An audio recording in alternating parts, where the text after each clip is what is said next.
Good afternoon and welcome to the council meeting of Tuesday, June 16th.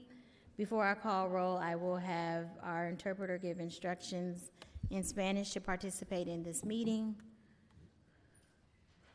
To the translator giving instructions, please go ahead.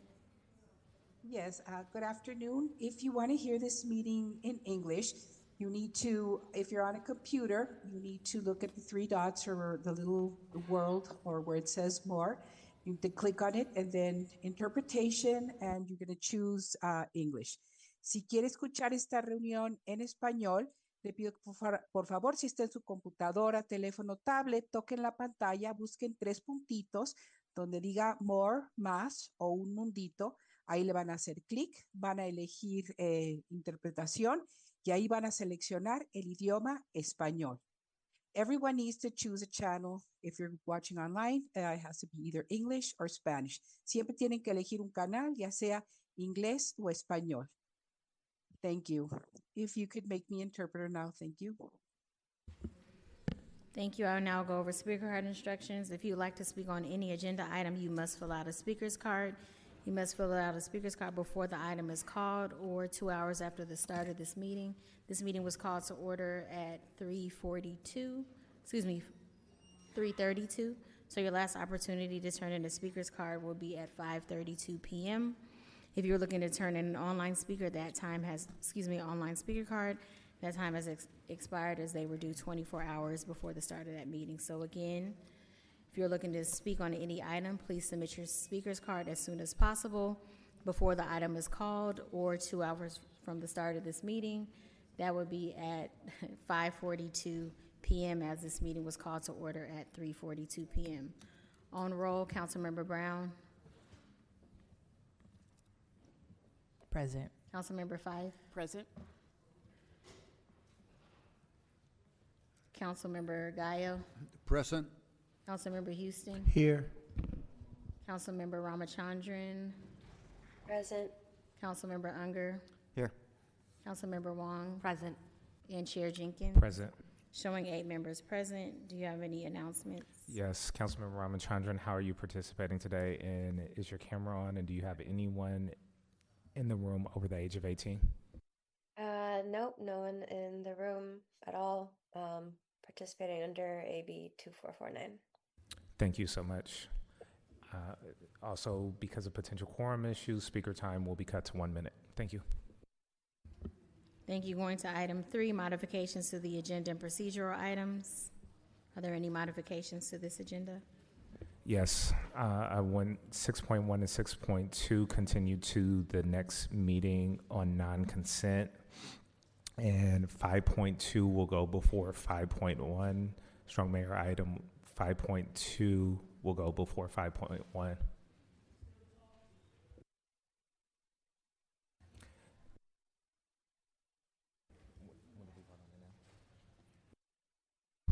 So I'll entertain a motion to continue 6.1 and 6.2, the GAD items.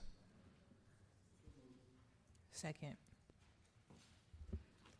And the public still will have an opportunity to speak on those items if you did sign up for a speaker card on the GAD items. On the motion to continue items 6.1 and 6.2 to your next meeting, which I believe is July 7th.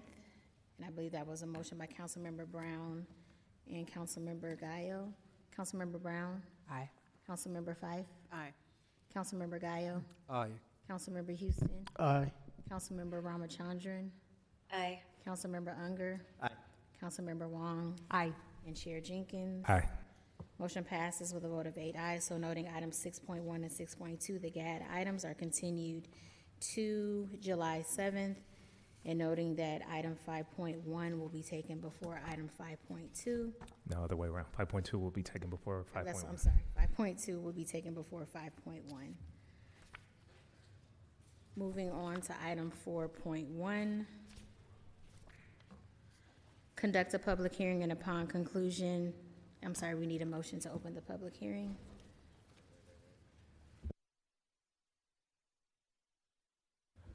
Actually, can we take 5.2 before 4.1? So starting the agenda with item 5.1. 5.2. 5.2. Then 4.1. Then and the regular 5.1. order. Yep. Okay. Is the mayor here? Taking item 5.2 first.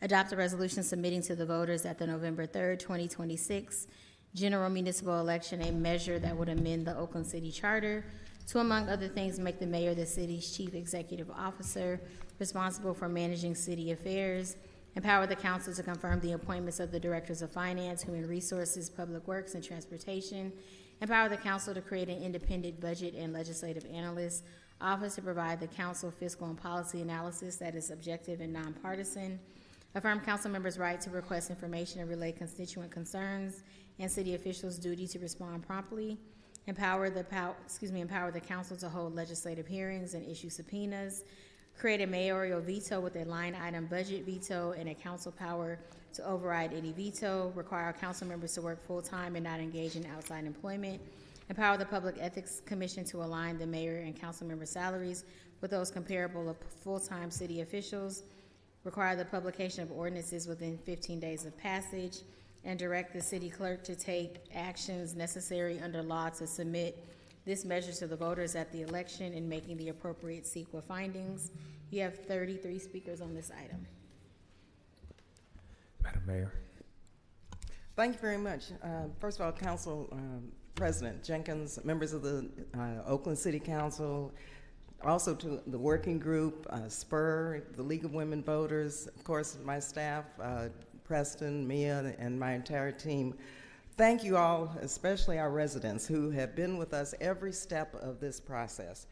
Let me thank everyone, and I mean everyone, that has put in hundreds of hours to develop this comprehensive report, especially, again, the League of Women Voters, SPUR, and our working group.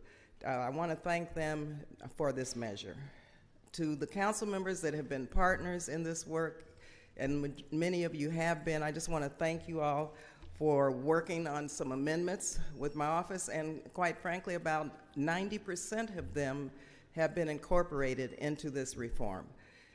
Now, let me just be clear with you, council members and the public. This measure is not about me, and it's not about any of us in this chamber. It's about whether the people of Oakland get to decide the future of their own government. That's all we're being asked to do, to trust our residents with that choice. More than 750 Oaklanders participated through 14 community sessions in every single council district. There were surveys, workshops, and interviews. The League of Women Voters and SPUR co-facilitated more than 60 conversations with current and former city leaders, governance experts, and officials from peer cities. Every step was documented, it was public, it was transparent. All of the research, the comparative analysis, and community input were published and remain available for anyone to review. And so for those who have spent years in community engagement in Oakland, this was by far and by any fair standard the most comprehensive charter reform process in our city's history.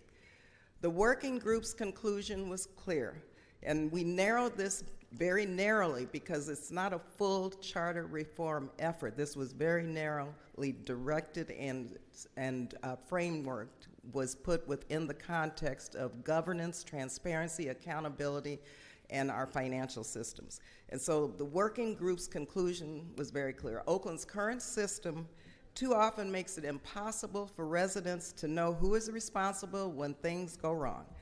Authority is divided across the mayor, the council, and city administrator in ways that diffuse accountability without securing the benefits of either governance model. When services fall short, residents tell me time and time again, they don't know who to hold accountable. Is it the mayor? Is it the council? Is it the city administrator? When legislation comes before you, many residents ask me, who drafted the legislation? Is it the mayor? Is it the council members? Is it the city administration? Who drafted the legislation? Too often, there's just no clear answer, and that's a structural problem. It's a structural problem that requires structural solutions. So this reform creates clear lines of responsibility so residents know exactly who to call, who to hold accountable, and who can do what to help make their lives better in our city. We see the consequences of unclear accountability every day. Just yesterday, the Alameda County Civil Grand Jury examined Oakland's response to illegal dumping. One of the issues that residents raise to me most often and to our council members. The grand jury recognized that the city's effort to address the problem was a priority, of course, while noting that Oakland's current weak mayor system limits the mayor's authority over city departments and day-to-day operations. Even as Oakland spends millions of dollars each year responding to illegal dumping, residents still want to know who is responsible for solving the problem. Clear lines of authority make clear lines of accountability possible. Let me be equally clear about what it does not do. It does not eliminate checks and balances. It does not weaken oversight. And it does not take a single power away from this council. You retain full authority to pass laws, set policies, serve constituents, amend and approve the budget, new powers to confirm appointments, and to represent your districts. Some have raised questions about the role of executive authority given to Oakland's recent history. Now, let me just be direct. What happened under the prior administration occurred under our current hybrid system, one where lines of authority were already blurred. The accountability that ultimately materialized came from our democratic institutions, the voters, the city auditor, the Public Ethics Commission, and existing ethics and transparency laws. Those systems worked because responsibility was identified. It could be held to account. This new system makes it clear who has responsibility, and those lines are not blurred. This reform does not remove those safeguards. It adds clarity so that when problems arise, it's easier, not harder, to know where responsibility lies. And again, those oversight tools are only strengthened, but we also are adding new powers as well.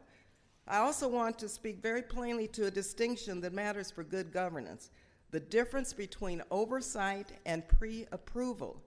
When we require legislative confirmation before the executive branch can act on a personnel matter, especially involving personnel matters involving misconduct, fraud, or a situation requiring immediate attention, we are not strengthening accountability. We're creating delay at precisely the moment when decisiveness is most critical. A process requiring public deliberation, agenda notice, and multiple votes before the mayor can act just does not slow things down. It can compromise active investigations, open the city to lawsuits, and expose victims and witnesses to risks. The reform provides the council with robust tools such as subpoena authority, formal oversight hearings, budget powers, and resolutions of no confidence. Those tools are real and meaningful. They allow this council to investigate, question, push back, and put its position formally on the record without tying the executive hands in a crisis. That's the right balance. Similarly, when we add procedural conditions on executive powers that are already addressed elsewhere in the charter, we risk creating not stronger governance, but more confusing government. That's not accountability. It reintroduces exactly the kind of ambiguity that this reform was designed to solve, what we have now. We don't want another hybrid form of government. The residents don't want that. And that's what we have right now. On council compensation, it's been reported that the council will receive a 125% salary increase. And let me just tell you, that is not accurate. This measure does not give the mayor control over salaries. It does not allow the city council to set its own pay. Instead, it creates an independent, transparent process through the Public Ethics Commission to review compensation for all city elected officials based on peer crisis and objective criteria, and makes it consistent with what the Ethics Commission already engages in. The intent is also about equity. We are working class city. We want working class Oaklanders, people like some of you, who can't subsidize public service with outside income or through their pensions or retirement to be able to just serve on our council. So equity is a big issue here in Oakland. And also there's been some misinformation about the veto. As I've mentioned previously, I also want to be clear that this proposal does not simply concentrate power without checks. It preserves a strong check on the mayor through a 6-vote override of any veto. The working group spent months studying these trade-offs. They examined Oakland's own history, our governance model across California and cities nationwide. They looked closely at both strong mayor cities and council manager cities.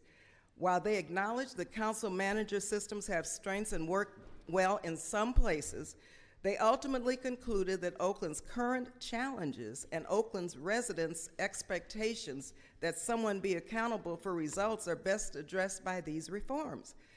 It was for a system where executive authority is clear, legislative authority is protected and clear, and also the delivery of core constituent services would be better delivered, much better than now, would be delivered in efficient and effective ways. In the Section 218, I've received many suggestions from council members, which again have been included in this reform, including the repeal of the majority of Section 218, and also making sure that the misdemeanor provision is taken out. That's a huge step in making sure that the council can better deliver the services to their constituents.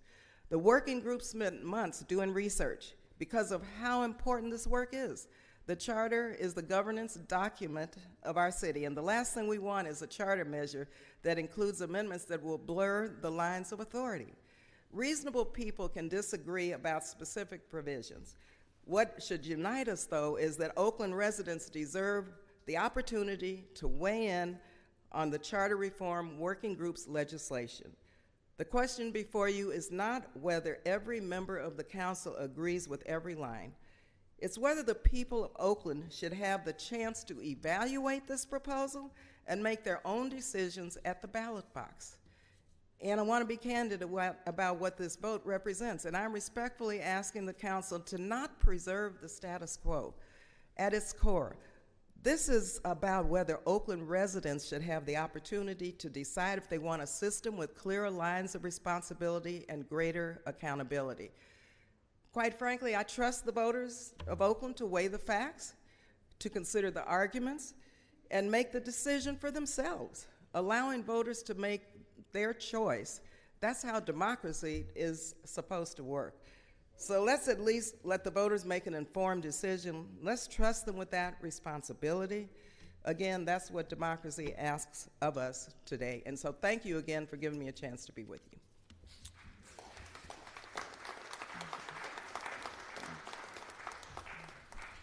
Thank you, Mayor. Do any of the council members who have amendments want to introduce your amendments before we go to the public speakers?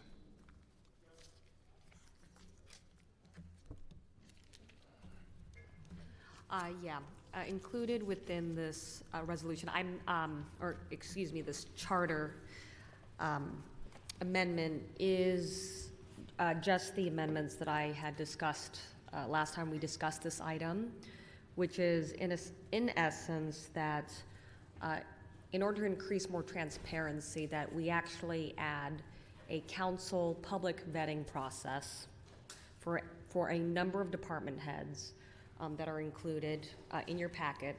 So that is the extent of this provision. I'll talk more about it after the public comment. Thank you, Councilmember. Councilmember Houston.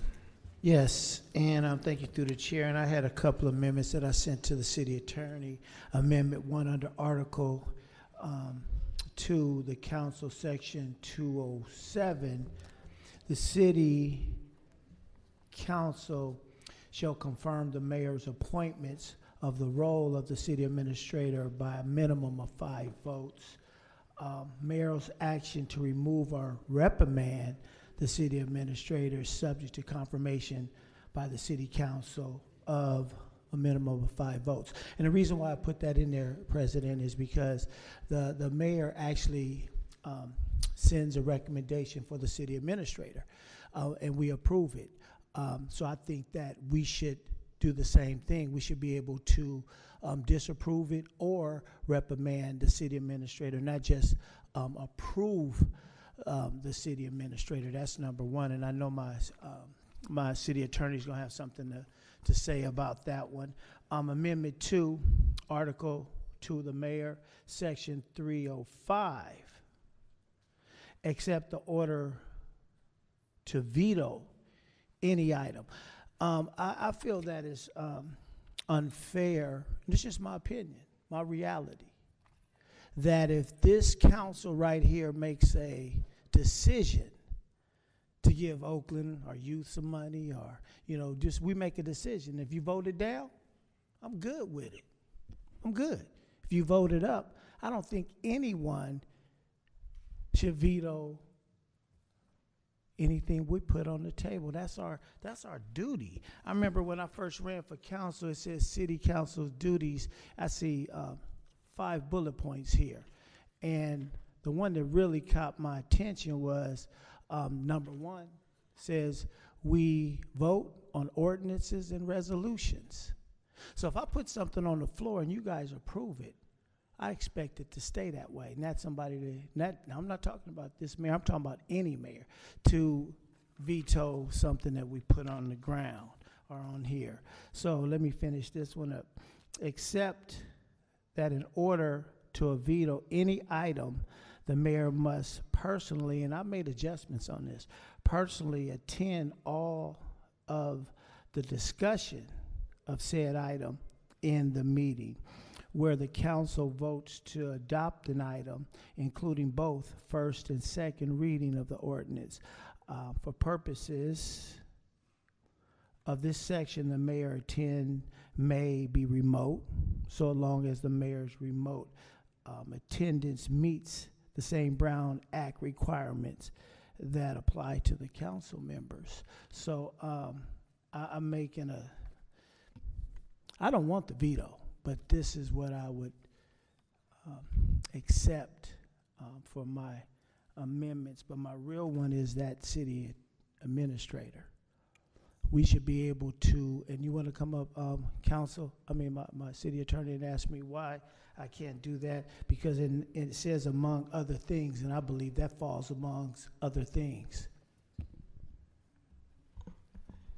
Thank you. Ryan Richardson, City Attorney, through the chair. So to Councilmember Houston introduced 3 amendments, one of which our office was able to sign off on, the other 2 of which we're unable to sign off on. The amendment that we're able to sign off on has to do with requiring the mayor to attend meetings or to attend items that he or she may veto. So the idea is, as a prerequisite to vetoing any resolution or ordinance, the mayor would have to have been in attendance at the meeting or meetings where that resolution or ordinance was adopted. That is a change that we were able to sign off on. It is within the scope of the title of what we noticed the public is on the table. The other amendments having to do with requiring the mayor to get approval from the city council before removing or reprimanding the city administrator, unfortunately are outside of the scope of what the public has been noticed in the title.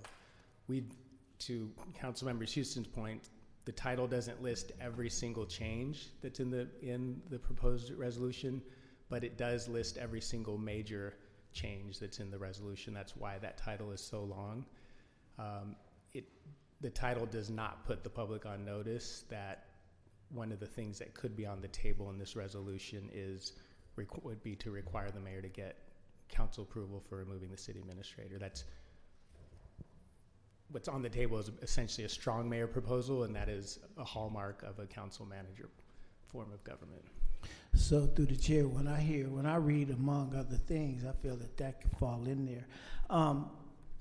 Here's one other thing I like to share, is that, I didn't want to break the Brown Act, so I just heard rumor that Councilmember Unger and Councilmember Ramachandra, Johnamy was bringing something forward to bring those both to to the public to vote on, which was strong mayor, and the other one was what?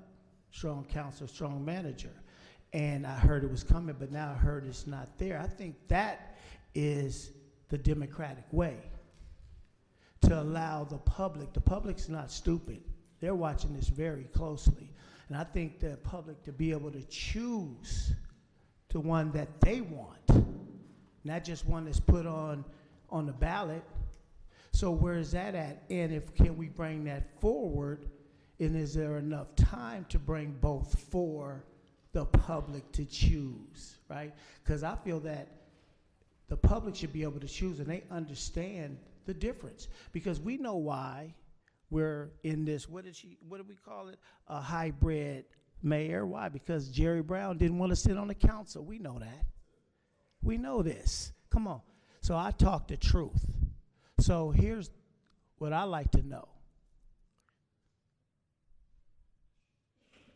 Since I didn't want to bring the Brown Act, I'm always getting into something. So I wanted to find out, can Councilmember Unger's, what he was putting together with Janati, is there enough time to put both of those on the ballot so the people can make a choice?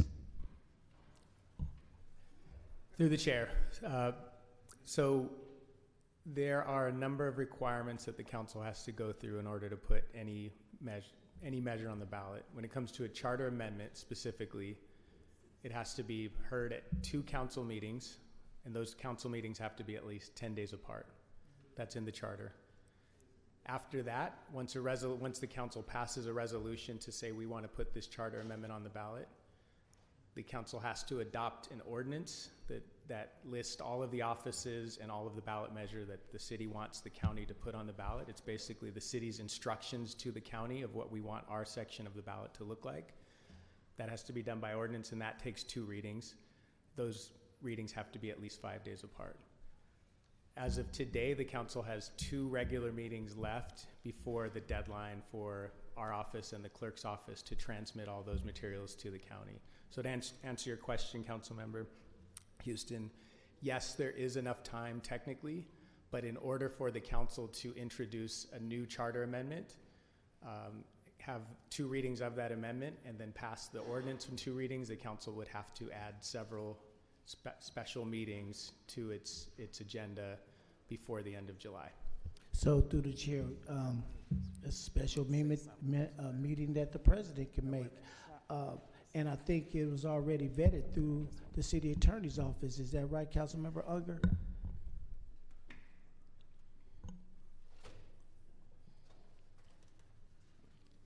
So I did work on a strong council manager measure with the city attorney's office.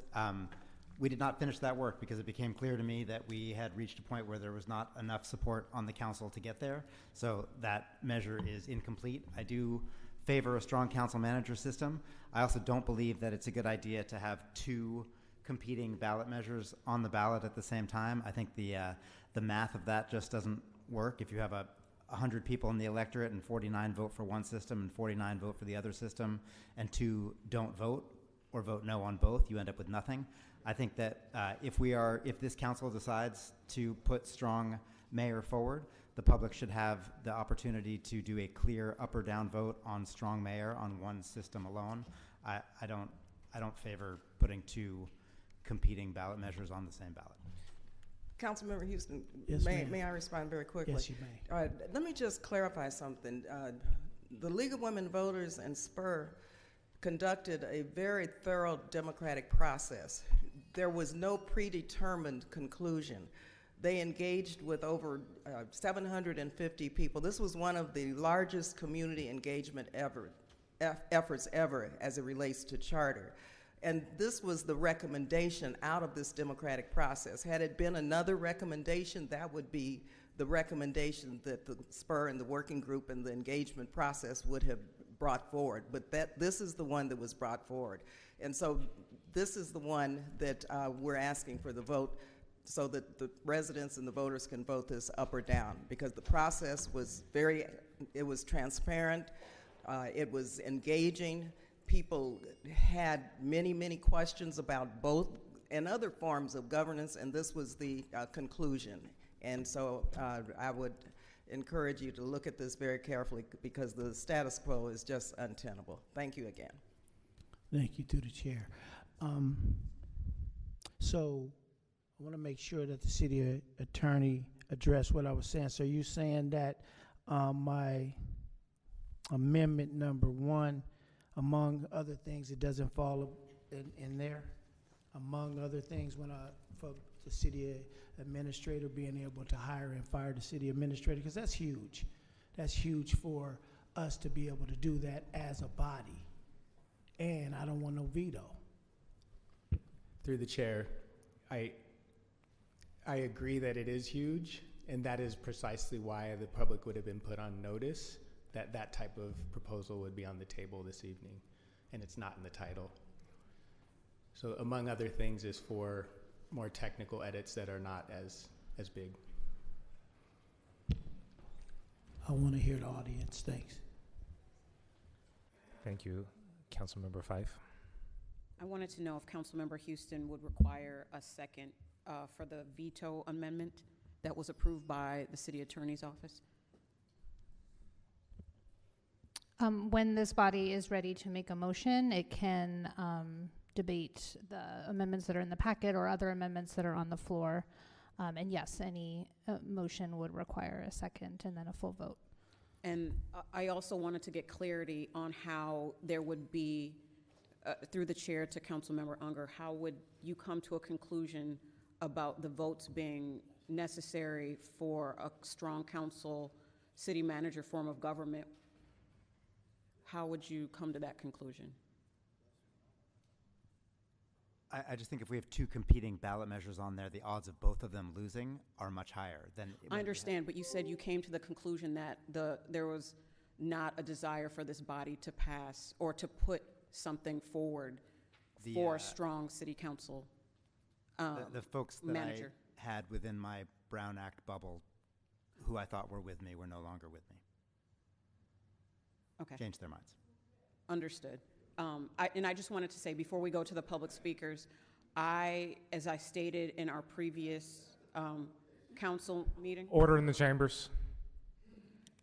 As I stated in our previous council meeting on this topic, I support the voters of Oakland being able to determine if they want to vote up or down a strong mayor model. I'm not going to stand in the way of that democratic process. I believe there are some weaknesses here that are based on misinformation and the very real reality that voters in Oakland feel let down by city government, by their local government. Some of those reasons are valid and some of them are not. But the reality is what's working, the status quo, the status quo is not working, period. We know that. And I believe that this particular measure, as it's drafted, will be weaponized against the mayor as she's running for her reelection. I just have to say that publicly because I don't think it's valid, but I believe that it will happen. And it has to be made very clear what this measure does and does not do, what it will and will not do. To say that it will not impact the ways that this council engages when it comes to our powers is largely true, but by allowing a mayor to veto a budget or other legislation and requiring a supermajority to override that is a bit of a usurpation of this body's powers. That's the reality. But I will not, again, stand in the way of allowing the voters to choose, and based on that vote in November, I think this body needs to be prepared. If it doesn't go the way that my base literally has asked me not to support this, and I have to go against the people who put me in office to move this forward, and I've made that commitment to do that because I believe that the voters have a right to decide whether they want a strong mayor or not. And it stands to reason that with the other jurisdictions surrounding Oakland, that a strong mayor model may be what we need in this particular era. I don't know. The voters will choose. If they choose no, then this body needs to be prepared to come with the legislation that you say your allies or your Brown Acted group stepped away from to put another model in front of the voters, because again, what we have does not work, and we need a better system. And I just wanted to say that. But in respect for the mayor and all of the work of SPUR and the League of Women Voters and everyone who, and myself, wonderful presentations in District 3 about this particular ballot measure. I'm just concerned about who comes after Barbara Lee. Who comes after Barbara Lee? We're seeing massive changes to billionaires being able to buy elections and to put people in office that they want to run. I had a tech billionaire who put a bunch of money against me in my race say, I'm going to continue to do this in perpetuity because I believe I deserve to set the table, not to have a seat at the table, but to create it. So let's be clear about what's happening in Oakland. And this is not about our current mayor, because I have so much respect for you. And I appreciate everything that you've done in terms of the changes that you've brought to the city of Oakland. I'm concerned about what comes next. Thank you. And through The chair, before Councilmember Houston begins, if I could, we do have overflow seating in hearing room 1. If you cannot find a seat, you can go down to the first floor. You will have plenty of opportunity to come back to speak if you are speaking to the council.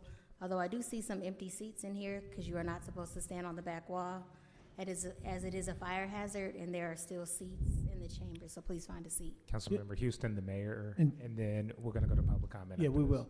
So, and through the chair, I'm going to echo my council member Fife. This has nothing to do with my mayor, and I'm going to say my mayor, Barbara Lee. I'm 10 toes down. I'm worried about after my mayor, right? And who's going to come after me, after you, Fife, Councilmember Fife, after you, Councilmember Brown, after you, President Jenkins, Wang, and Unger. So I'll yield the floor. Thank you very much, and thank you very much, Councilmember Fife and Councilmember Houston. But let me clarify just a couple of points. One is with regard to the veto. It's only a line item veto for the budget. So if the fiscal condition of the city says that we can't afford $10 for X, Y, and Z, because I have responsibility for the budget as with you all, then I would say and make an argument that this line item, that $10, should be placed elsewhere given the budget kind of scenarios and the comprehensive view of the budget. So it's not vetoing the entire budget, it's a line item. And with regard to the structural change, this is a structural change that regardless of who is mayor, the accountability systems, and I hope we read this really carefully, because the accountability systems of checks and balances are much, much stronger than what they are now, regardless of who comes after myself. And it's not based on anybody, it's not based on any council member, but it's based on the foundation of this city to make sure that the chaos and the confusion is minimized in terms of good governance, in terms of accountability and delivering of core services. So thank you again. Yeah, of course. I appreciate that that response, Madam Mayor, and that's exactly what I was thinking about in terms of a line item budget, because of tech interests and business interests and chambers of commerce come together to say they want to veto what the council says about, say, the police budget, with the police already being the highest expenditure that we have in our general purpose fund. If there's a line item veto where the council says, well, we want to move some of these funds into community or services, and a mayor after you is like, well, no, I think we need to do this, I think that could have a massive impact. But and if I'm wrong, members of the council, Councilmember Fife, if they would buy be the able mayor, to- they're going to buy the council. I hear you. I hear you. Okay, And but I'm again, just saying. I'm not. As you stated in your earlier comments, reasonable people can disagree. I see the trajectory of the city. I've seen its impact on my district. I've been organizing in the streets of Oakland. I see a lot of folks I've been organizing with for the last 3 decades, and I've seen the changes for the good and the bad. And again, I'm not going to hold up this legislation. I'm going to vote to support it moving in front of the voters. And again, we will have to regroup, or may not, based on the outcomes in November. That's all I have to say. Thank you very Thank you. Let's go to public commenters.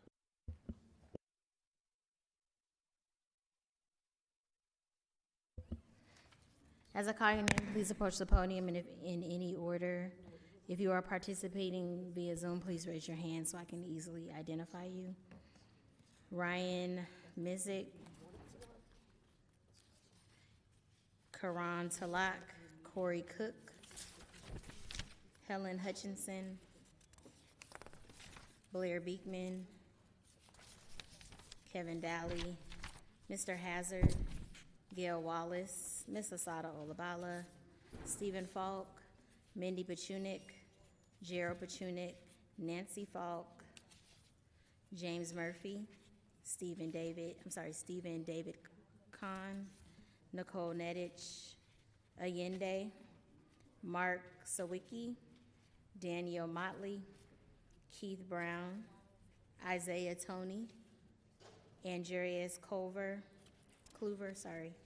Raymond Langford, Sean Ellerburn, sorry if I said that incorrectly, Ben Gould, Deborah Scheffler, Cynthia O'Malley, Sujata Sarafstova, Samuel Ramsey, Buffalo Sojourn, Meg McAdam, Lynette Diaz, Barbara Lafite Alawule, Richard Fuentes, and again, please let me know if you have time ceded to you so we can give you the appropriate amount of time before you speak. And if you do have seated time, the person must be present in chambers or on Zoom.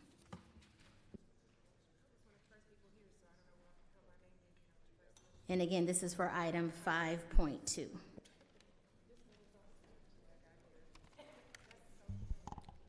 Good afternoon, council members. I'm Keith Brown, resident of District 5, and here today representing the voices of over 45,000 union households in Oakland under the Alameda Labor Council who keep this city running every day.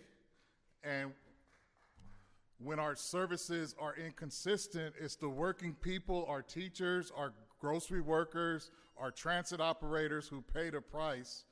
This charter reform proposal isn't about politics, it's about establishing clear executive leadership so that the person we elect has the authority to deliver results and the accountability if they do not. Workers and residents alike benefit from a governance structure that establishes clear executive leadership. Working families should not have to navigate through a maze of. Sorry, Mr. Brown, your time is up unless you have time ceded to you.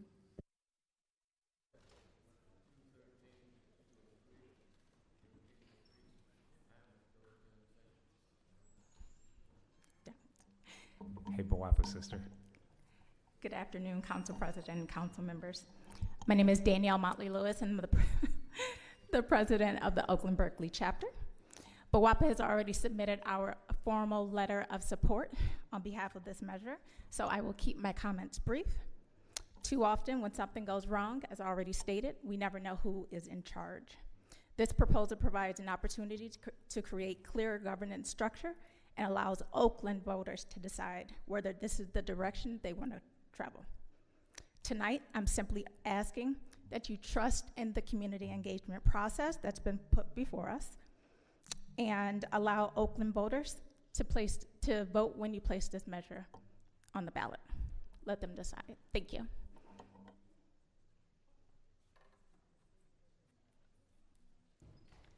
Hello, my name is Cynthia O'Malley from the League of Women Voters, and I cede my minutes to Gail Wallace. Thank you. Hello, I'm Deborah Scheffler. I'm also from the League of Women Voters, and I cede my time to Gail Wallace.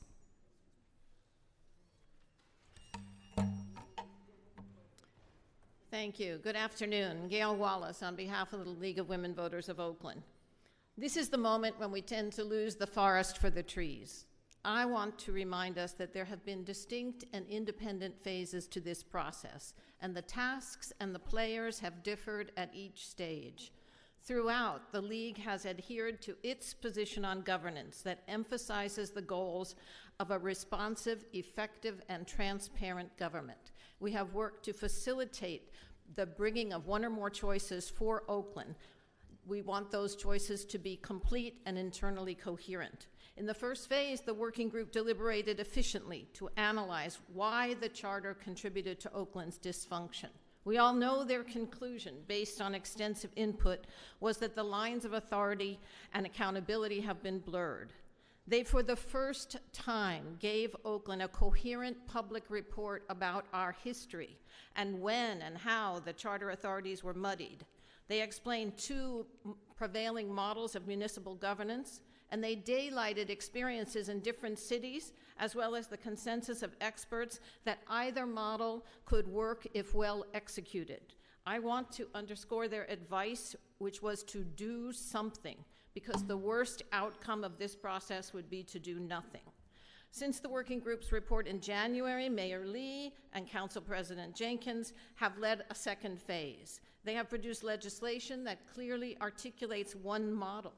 It happens to be the model that research suggests is the one likely to function well in cities like Oakland, where there are grave disparities, where there's a highly engaged civic culture, where there are complex intergovernmental relationships to manage, and where a city confronts significant fiscal challenges. As we've heard, it would have been possible for others of you to also present legislation for the alternative model. That didn't happen. Happily, it's not necessary, because one clear ballot measure will clarify which model of governance Oaklanders prefer. We are at the final phase, where the process is in your hands. Sometimes I liken this process to passing the baton in a relay race. The working group members collectively were the lead runner. The mayor and Council President Jenkins took the baton and have produced solid legislation. Now, this is in your hands to confirm that this legislation clearly articulates a choice for the voters, not necessarily that it's the model you personally might have preferred. I would argue that your role is to safeguard the integrity of the legislation and present that choice to the voters. The voters should run the last lap here. Please refer this measure to the ballot.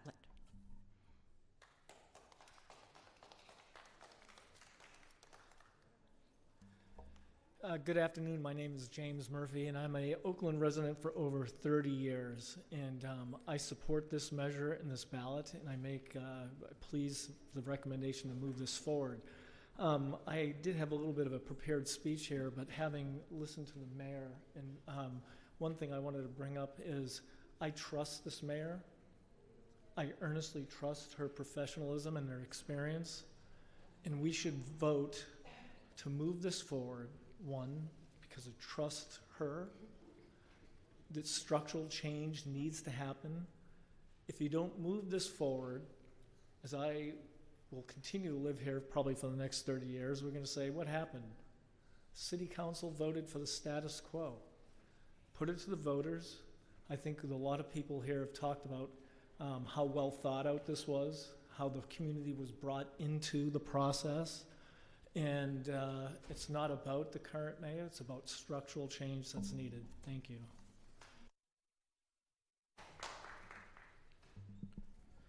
Good afternoon, President Jenkins, City Council members and staff. My name's Andreas Kluver, and I'm here not only as head of the Alameda County Building Trades Council and second vice president of the Central Labor Council, but also as a long-term resident of Oakland. One thing we can all agree on is the way we're structured now is not working, so we need the change. So we need to be bold here and make a movement.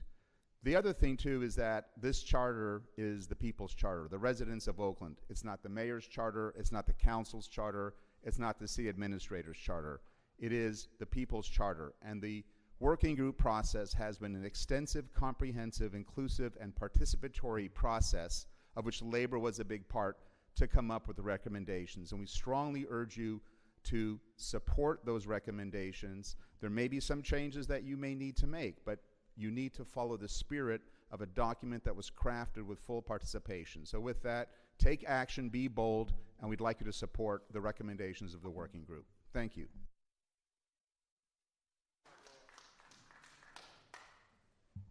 I'm Sujata Srivastava from Spur. I'm going to cede my time to my colleague, Nicole Nedich. Good afternoon. My name is Nicole Nedich, and I'm here today representing Spur. We've had the great honor of helping co-facilitate the mayor's working group over the last year, and we urge you today to move this measure to the ballot and let voters decide. As you've heard, so many Oaklanders took part in this process because they love this city, they want better for the city, and they want a city that is designed to work. Everyone that we talked to agreed that Oakland's current charter is not working.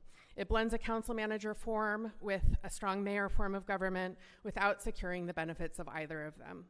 We have a mayor that the people vote for to lead our city, but that doesn't have a vote on council and lacks veto power that they would have in a strong mayor city, a power that ensures that the CEO of a city can weigh in on important policy decisions that impact the operations of the city. We have a council who takes the majority of constituent complaints, but that doesn't have a way to hold the administration accountable. And we have an unelected city administrator who holds all of the responsibility currently for executing laws and policies, but who's unaccountable to the people of Oakland and who takes conflicting directions from the mayor and the council. The result, a system where everyone is pointing fingers at one another, and we need a change. This was the first recommendation of the working group: do something. The working group ultimately recommended the strong mayor structure because it's most aligned with Oakland's specific needs. Its highly engaged residents, its need for strong citywide perspective, and its need for visible, accountable leadership. The mayor's office did the hard work of picking these recommendations up, working with you all on reasonable amendments that preserve the integrity of the recommendations, and moving this process forward. Well, you could have brought other legislation forward, you didn't, and so we please ask you right now to support the incredible momentum and work that went into this, and move this to the ballot for voters to decide the next step. Thank you. Thank you. And to the security guards, one in, one out, there has to be a seat for some. If more people are coming in, please make sure there's a seat for them. If not, please direct them to the overflow room. One in, one out. My name is Corey Cook. There's no perfect form of government. Every institutional design involves trade-offs. The working group understood this. We began the process with different views, different perspectives, and different preferences, and yet we ended it with a unanimous series of recommendations. Our recommendations were unanimous because we concluded that Oakland's greatest challenge is a system that fragments authority, blurs responsibility, and weakens accountability. If we had concluded that a city manager council system would be better, we would have adopted that, and I would be here today recommending that. Instead, we concluded that Oakland would be best served by a balanced system, in which the chief executive is elected by and directly accountable to the voters, and where the council is strengthened as a co-equal legislative branch with robust oversight responsibilities. I recognize this may not be everyone's first choice, but I hope that you'll ask yourselves the same question that we asked ourselves on the commission, which is not whether this proposal is perfect, but whether or not it is substantially better than where we are today. We unanimously concluded that it is, and we ask that you please allow the voters to make their determination.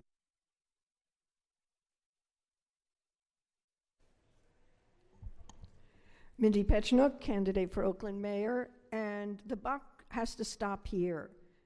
The rhetoric about just throwing it out to the voters is not going to work. You have to own up. The system today doesn't work, but putting through a strong mayor is putting through another system that does not work. And that's not a solution.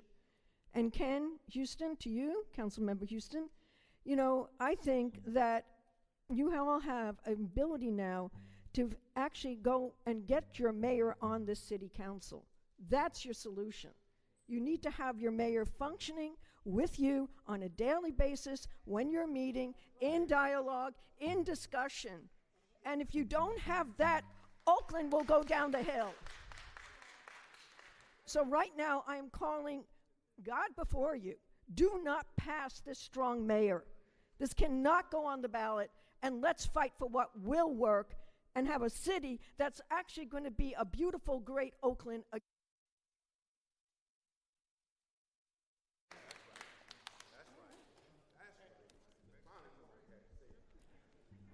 My name is Meg McAdam. I'm an Oakland resident, small business owner, and the founder of Human and Pet Initiative, an Oakland-based nonprofit.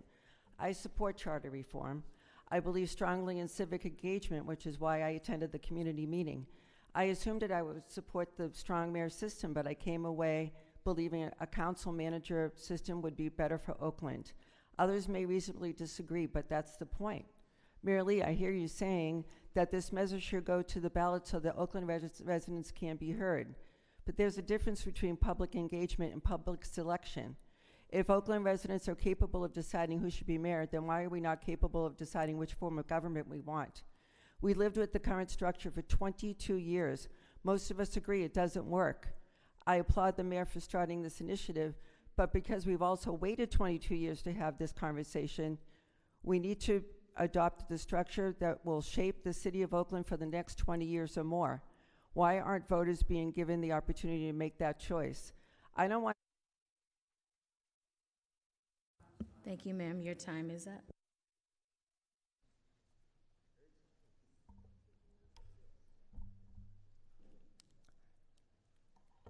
Good afternoon. Lynette Diaz. I've been an Oakland resident for 25 plus years. I'm also a downtown business owner for over 20 years. The recommendations before the council are the result of a thorough, objective, community-driven process. They reflect extensive community engagement, not a top-down agenda by the mayor. The working group's charge was to simply assess and make recommendations about how Oakland's government structure could better serve its residents, and that is what they did. And those recommendations, as modified by the mayor in consultation with many of the council members, are what are before you tonight or this afternoon, and they will provide the citizens of Oakland a balanced separation of powers, clear executive authority that increases accountability, making misconduct more visible and attributable, a council that maintains full legislative and budgetary powers and gains power to override any veto with a supermajority. Thank you, ma'am. Your time is up.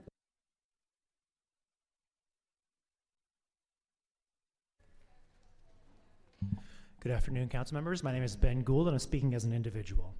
I encourage you to vote no on both this ballot measure and on the amendments. A strong mayor system only works if the mayor is given a dangerous level of power to implement their agenda. They must stand or fall on their own.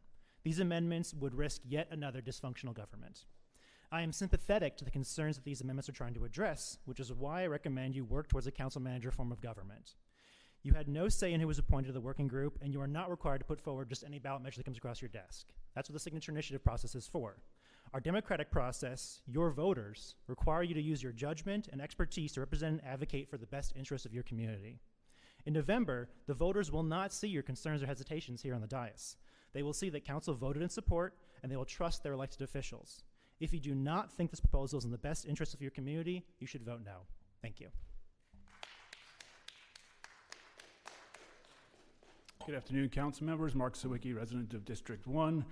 Thank you to the 3 council members who voted no on this at the last meeting, and especially for council member Unger for trying to bring forward the council manager form. I'd be very interested in hearing from the 4 council members who expressed reservations but still voted no. What do you have against the council manager form of government? Why not put a competing measure on the ballot? If you have 2 measures on the ballot, whichever one gets the most votes, as long as they're both a majority, is the one that you move forward with. It's very simple. Let the voters decide. Thank you. Hi, Councilmember Jenkins, and to the rest of the council members. I'm Pastor Langford. I'm a 64-year resident of Oakland, and I want to concede my time to Mr. Fred Blackwell.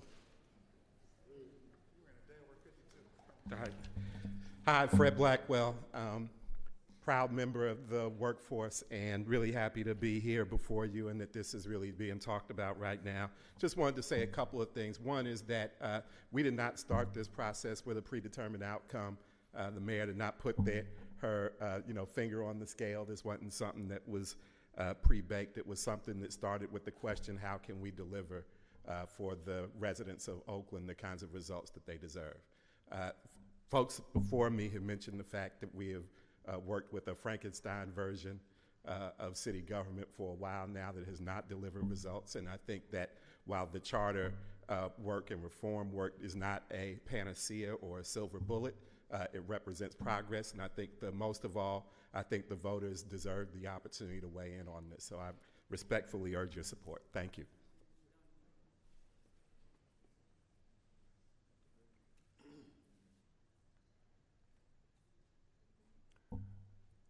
Greetings, Buffalo Sojourn here. Point of information, this thing about seating time. Do you seat all your time? Can you seat half your time? How does that go? You have a new operating system, the Brown Act. How does that go? We'll answer after you're done. Pardon? We'll answer after you're done. Go ahead and get all your time, and then I'll have the parliamentarian answer. Oh, in other words, I can't seat my... Order in the chambers. Through the chair, I have on your card written, Mr. Sojourn, that you're ceding to Mr. Hazard. Is that correct? Yeah, he's ceding his time to me. I ceded my time to City O'Reilly. Yeah. That's all he was trying That's all I was trying to add. Okay. Kevin Daly, if the council does put this initiative on the ballot, I'd like to give one last look at override of veto, especially the budget veto. For a non-budgetary veto, the city clerk is ordered to put the override of the veto at the next council meeting, no matter what. For a budgetary override, there is no such order, and there's only 7 days to override whether or not there is a council meeting on the agenda. I think there should be a similar rule for budgetary override to have an automatic veto, automatic override going on the next council meeting. I still prefer a council manager, but I reluctantly think strong mayor is better than the current system, which is a strong administrator. Item 5.1, parking reorg, on the agenda soon, is an example.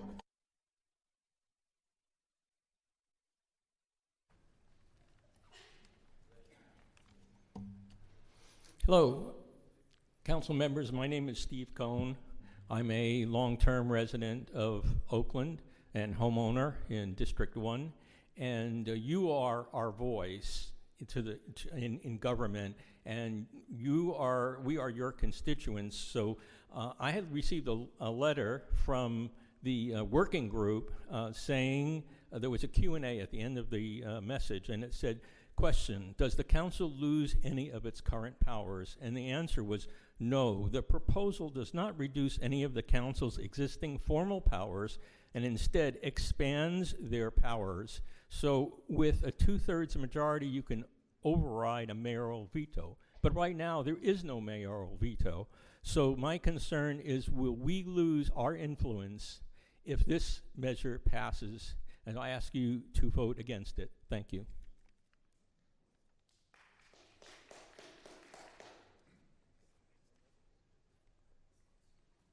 Hello, my name is Nancy Falk, and I'm a proud Oaklander. I just need to reiterate that I'm deeply disappointed that Oaklanders will not have the opportunity to consider the proven best practice in municipal management for high-performing cities should this move forward. We missed the opportunity to bring the highest performing option, which is the council manager form, based on a number of external studies, when leaders opted not to consider and bring forward the council manager system, which I strongly prefer. So I wish you well. I'm going to continue to be a proud Oaklander, and I'm hoping we can improve the governance system and bring the highest performing best practice to Oaklanders.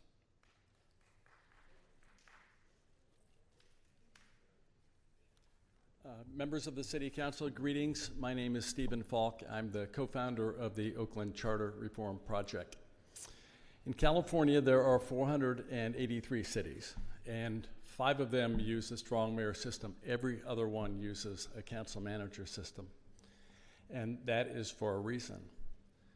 Over the last 20 years, not a single city has successfully changed from a council manager form to a strong mayor, and that's for a reason. 2 have tried. San Jose tried in 2014 and in 2020, and Sacramento tried in 2014 and 2020 and were unsuccessful. And those votes were 56 to 45, which is the same vote that Measure E just got recently. San Jose tried in 2020 on a proposal from Mayor Sam Liccardio, but there was so much pushback from the public about concern of concentration of power that the council and the mayor decided.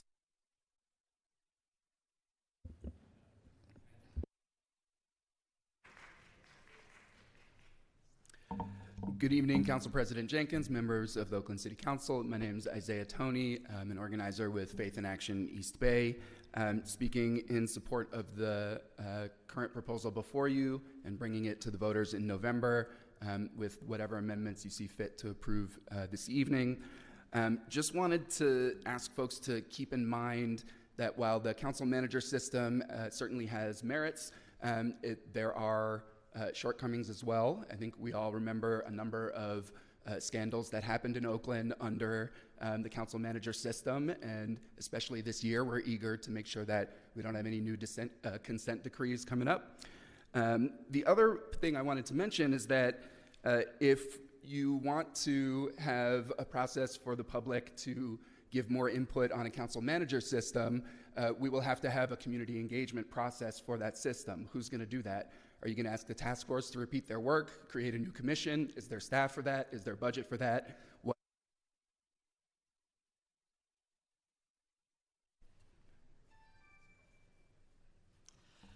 Good evening, council members. I am Barbara Lafitte Oluwole. I'm representing hundreds of leaders from Faith in Action East Bay, and I'm here because I love Oakland and want a city government that works for its residents.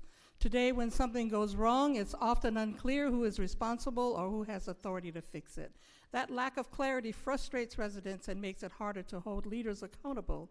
This charter reform proposal addresses that problem by creating clearer lines of responsibility so Oaklanders know who is accountable for delivering results. It's important to be clear, this proposal does not weaken the council or take away its legislative authority. It strengthens the power of the council. The council would still pass laws, approve the budget, provide oversight, and represent residents. However, they will have stronger tools to now do that. This measure simply clarifies executive responsibility and strengthens accountability. I urge you to honor the spirit of the working group's recommendations by placing this measure on the ballot and allowing Oakland voters to decide what kind.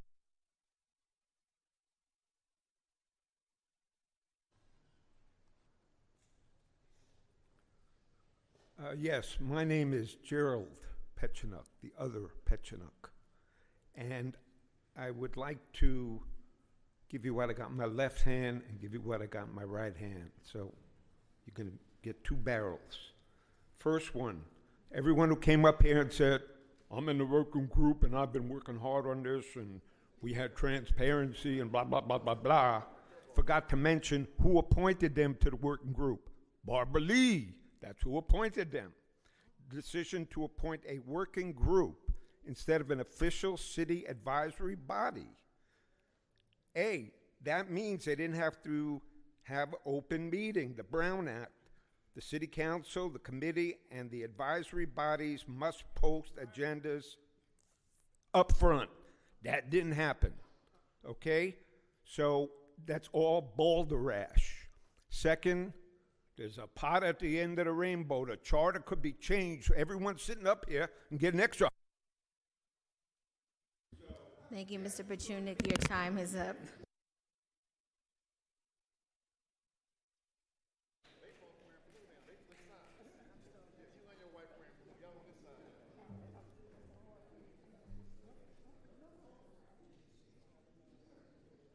By pushing this proposal forward, my name is Allende, I'm on an island. By pushing this proposal forward, you further the distrust that is already present. Because I personally don't trust any of y'all, but the bottom line is, if you create further distrust, all the people who came up here have undermined the present system for the last 30 to 40 years. They're now at the point where they see an opportunity where they could jump in and do something different because they've managed to undermine and cause Oakland to be where it is now. So now there's a need for a change. So they want the opportunity to have this so-called strong mayor who will further the distrust in Oakland. I support a Fife-Houston proposal for the ballot on November 2nd.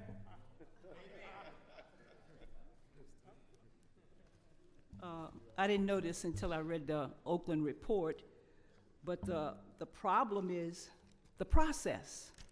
So the process calls for,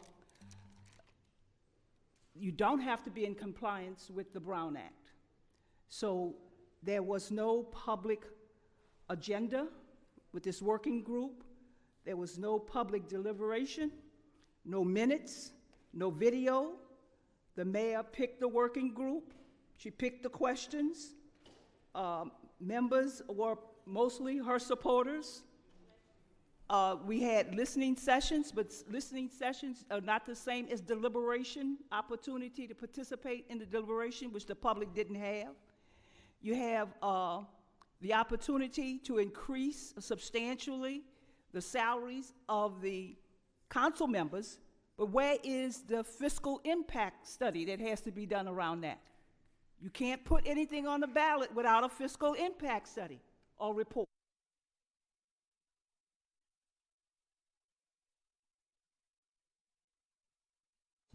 Thank you, Ms. Olabala. Mr. Hazard, I have you with time ceded by Mr. Yes, Sojourn yeah. and They're Mr. Ramey, and I know they're both here, so you have 3 minutes.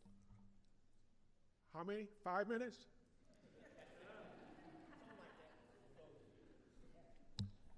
This is a joke. The League of Women Voters and the other folks in 1998, they clamored because we had a reincarnation of Christ, Jerry Brown. That's why they voted for the strong mayor form of government. Now they come up here and want to switch the game. Councilmember Houston was correct. Put 2 measures on the ballot. Wait till the spring of next year. That's real simple. Let the voters, if you're concerned about the voters, we want the voters to decide. With all due respect to the mayor, because she said this is not about personality. This is about a structure. So, and the city attorney, we know the city attorney misleads you, because we'll be in court on June 25 on the ballot measure last year, where he altered the text of the Measure A, which is the transaction and use tax. For 366 days, I've been fighting them, okay? I put this document together after they did a demur on June 1. On June 12th, I had this finished. I did my homework, got it to the paralegal, and we filed it Friday. Do not vote for this. It's a canary down a rat hole. And you could come up here with all these glorious deliveries, but you're being misled. And this is one of them. If you're concerned about, all due respect, Councilmember Fife, of the voters voting for it, then let's have, like Councilmember Houston said, put 2 things on the ballot. It's no rush. And we're talking about the negligence of this council. The charter right now is clear, but you don't follow through with what's in the charter. And right now, if you look at what's proposed here, you become caretakers. That's all you are, caretakers. Your power has been stripped. Read it. Don't go for the okie doke. Do not vote for this. And all of you who do, and you're up for re-election, you're going to be called on the carpet, Jenkins.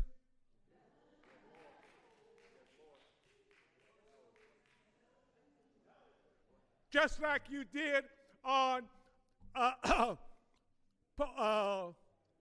Rule 29, when you and Ramachandra, after the mayor, didn't vote for the tie. That was legal. I got that all written up, but I had to deal with this one first, okay? Because that's coming back door. The writ. Because what you did was suspending the rules last November 4th and December 16th. That was all illegal. And the city attorney and the parliamentarian should have told you that. You ignore, and Gail, you always turn around and say, well, the city attorney tells me. The city attorney be lying to you. Okay? I give you the law, and you don't want to look at it. The charter is clear with regards to your responsibility. You're not adhering to your responsibility.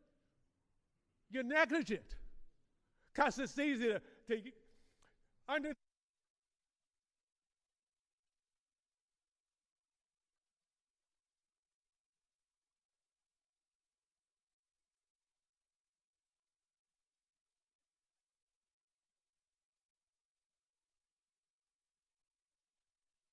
Thank you, Mr. Hazard. Your time is up. Thank you, Mr. Hazard.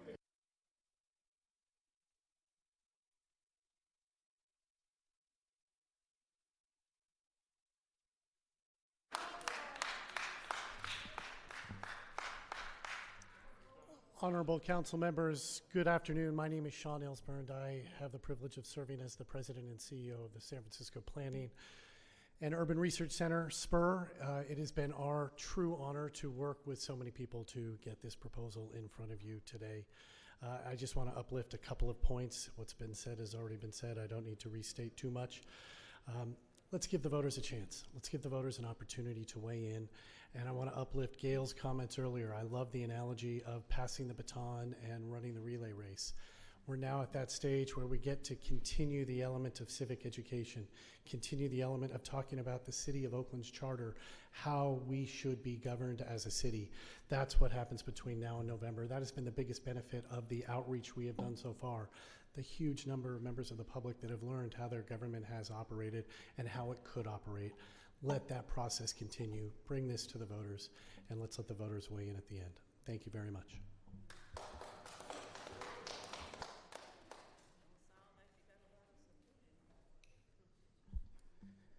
Buenas tardes. My name is Richard Fuentes. I'm an executive board member with ASME Council 57. I have members that work throughout the city of Oakland, East Bay Regional Parks, the Oakland Museum, OUSD, AC Transit, BART, just to name a few. But I'm here today to really urge you as a member of the working group to please allow the voters, the public, to vote on this proposal. As a former City of Oakland employee, I saw how difficult it was to provide resources, to answer constituency calls, because we can't deliver because we don't know who's in charge. We don't know who's in charge of filling the pothole. We don't know who's in charge of trimming our trees. The public is looking to hold somebody accountable, and I think this allows an opportunity for the public to make a decision. I urge you to please put this on the ballot. As a small business owner, I urge you to allow the voters to vote, and happy Pride. Thank you. Thank you, Mr. Fuentes. Moving to the Zoom speakers, starting with, again, I will be calling the names only of those who submitted a card for item 5.2, starting with Helen Hutchinson. Please unmute yourself and begin your comments. Good afternoon. My name is Helen Hutchison. I'm a resident of District 3. Oakland's current governance system is dysfunctional. The proposal before you today is to adopt a standard strong mayor model of government. Some people, including some council members, prefer the other model, the council manager form of government. However, despite a lot of talk, no one has produced the language to make that a viable option for Oakland voters in November. There are also calls for a new process, one they would call more public than what has happened. I'll point out that this kind of process, a formal charter review commission, is what brought us the current state of dysfunction. The time now is to decide, do we do something or do we do nothing and continue in this current dysfunctional state of affairs? Thank you.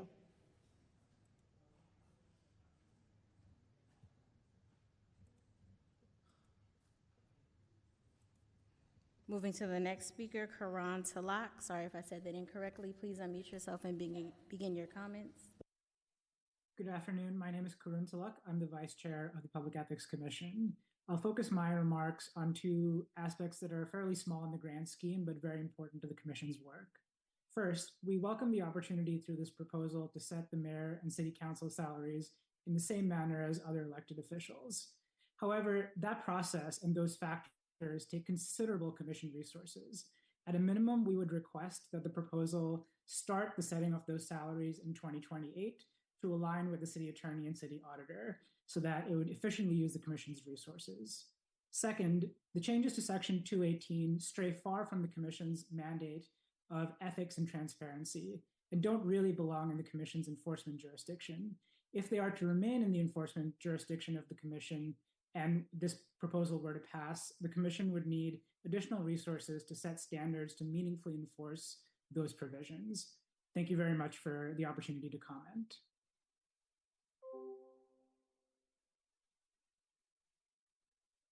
Blair Beekman, you are next. Please unmute yourself and begin your comment. Hi, Blair Beekman. Good luck with this item. I've spoken often. I'm hoping that we really want to work for good organization and good governance together, that can be a guiding light in however we're going to talk about this issue in the next few months. I heard few ideas about from the strong mayor position, how this wants to be on the ballot that is interesting. But I've described before, being from San Diego, we have an IBA system already and it isn't working. We need to move, we're trying to find ways to move past that because it isn't working. And I would hate to think you guys are going to do this system and it doesn't work or it won't be sustainable. I think it may work at first, but over time, is it going to be sustainable? I think we need to trust what the council manager hybrid system can offer and that we can still practice the strong mayor system within that, and that shouldn't be feared. I don't know what else to say. Good luck that we work on this together for organization. That's. Thank you, Mr. Beekman. Is Brian Missick in the chamber or on Zoom? If you're on Zoom, please raise your hand. Otherwise, at this time, all names who have submitted a card for this item have been called. Thank you to everybody that came out to speak on this item. We're going to open up to council members. Councilmember Brown. Yep. Yeah, so grateful for all the community feedback. I know that, at least for myself, I've I guess, set through the presentation of these amendments maybe 3 or 4 times so far. And I know that from the start, I had a lot of apprehensions. And kind of following that first discussion, I had the opportunity to work closely with the Office of the Mayor and their team to try to include some amendments to Section 218 and various other sections. And so, as was stated by my other council member Unger, I do not. I'm not interested in having both of these items appear on the ballot, and I think that in this moment we should move forward with what was proposed, and then also there's going to be a true test of when we say that there has been community engagement on this item. We're going to be able to see that, right? And so, I'll make the motion to go ahead and move the mayor's proposal as is. At this time. Thank you. Second. Councilmember Wong. There's a motion on the floor, but I do want to explain the amendments and the authority that it gives this council body and why I do think that we should adopt the amendments that I've put forth. So just in general, I've established already that sorry, excuse me, one sec. I've already discussed, the last time we discussed this item, why I do think that we need elected executive authority, because so many of the dysfunctions we experience in the city are related to the implementation and execution of our policies, not the legislative issues that we have. However, one thing that's really important to me is to actually increase the transparency. In our current processes department heads actually don't get any vetting before this legislative body. The amendments that I've added change that. And to be clear, I want to thank the mayor and her team because they had already incorporated a subset of the department heads to formal council confirmation hearing. So this was the head of finance, the head of HR, as well as the departments charged with public works, infrastructure, streets. So that would, in the current day, would be Department of Transportation as well as the Department of Public Works. However, I don't think it goes far enough. And to be clear, this does not conflict with a strong mayor proposal. I did a peer review of around 25 cities. It is commonplace to have essentially a council vetting process when I reviewed about 25 cities. So part of what I've added as an amendment to this gives us the option. It is not a mandate. It gives us the option to bring forward any newly appointed heads to come before this body in an informational session.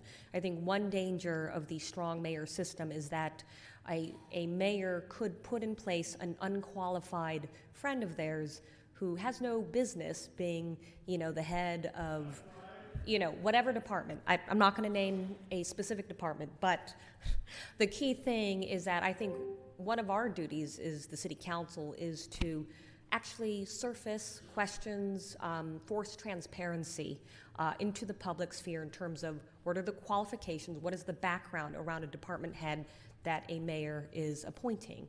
And so I have added a number of, I haven't put in the departments by name because it'll leave, it just leaves more flexibility in case departments merge and there's changes over the course of, the next decades of the city government. But in essence, it includes the department heads of housing production, fire, protection and response, parks, included in that. Anyways, a number of those departments included as part. Again, it is open to us whether we want to vet these department heads or not. And we would define the exact procedure through an ordinance. That way, we don't need to go through the ballot measure again to define what exactly that informational vetting would look like.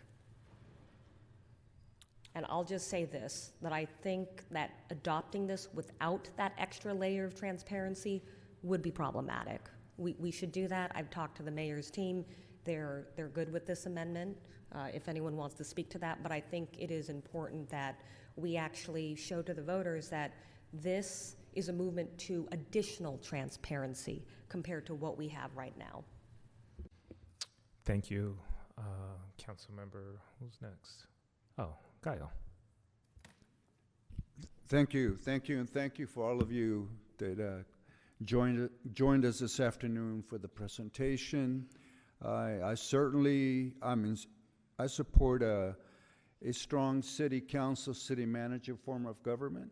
I was witness when Jerry Brown was mayor, because I worked under Jerry Brown, when he went to the voter to become stronger and run the city and become the mayor form of government. And it had a great impact in terms of what happens in the neighborhood. It had a great impact in terms of how the council functions, because at one time the mayor was present at all the city council meetings. He was present, she was present, and they were actually able to discuss, debate, and work together with the council as one.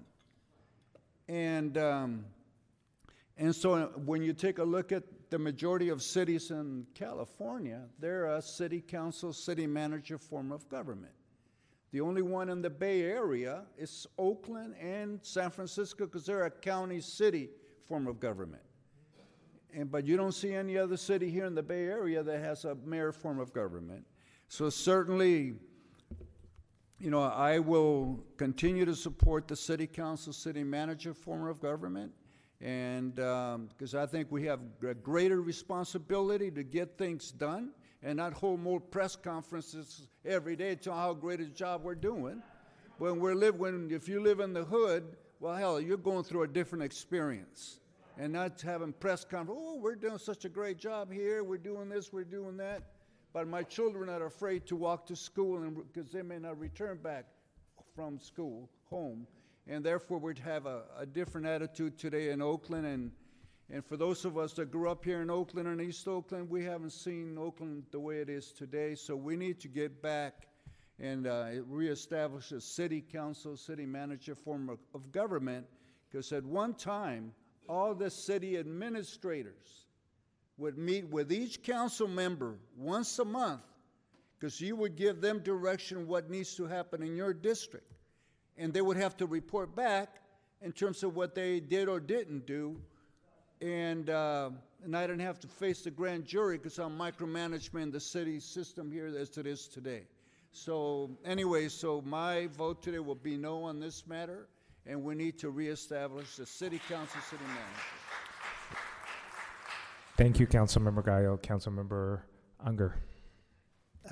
Question to the city attorney. The mayor's office submitted a bunch of amendments between the first reading and the second reading. Are those all automatically included and would be passed if this measure passed? Yes, so through the chair to Councilmember Unger and to the maker and the seconder of the motion, you would need to clarify whether you're adopting the legislation as indicated in the supplemental legislation dated 6/12/2026, and I believe the mayor's office is here to speak to the amendments that were included in that legislation. I'd like to hear that. Thanks.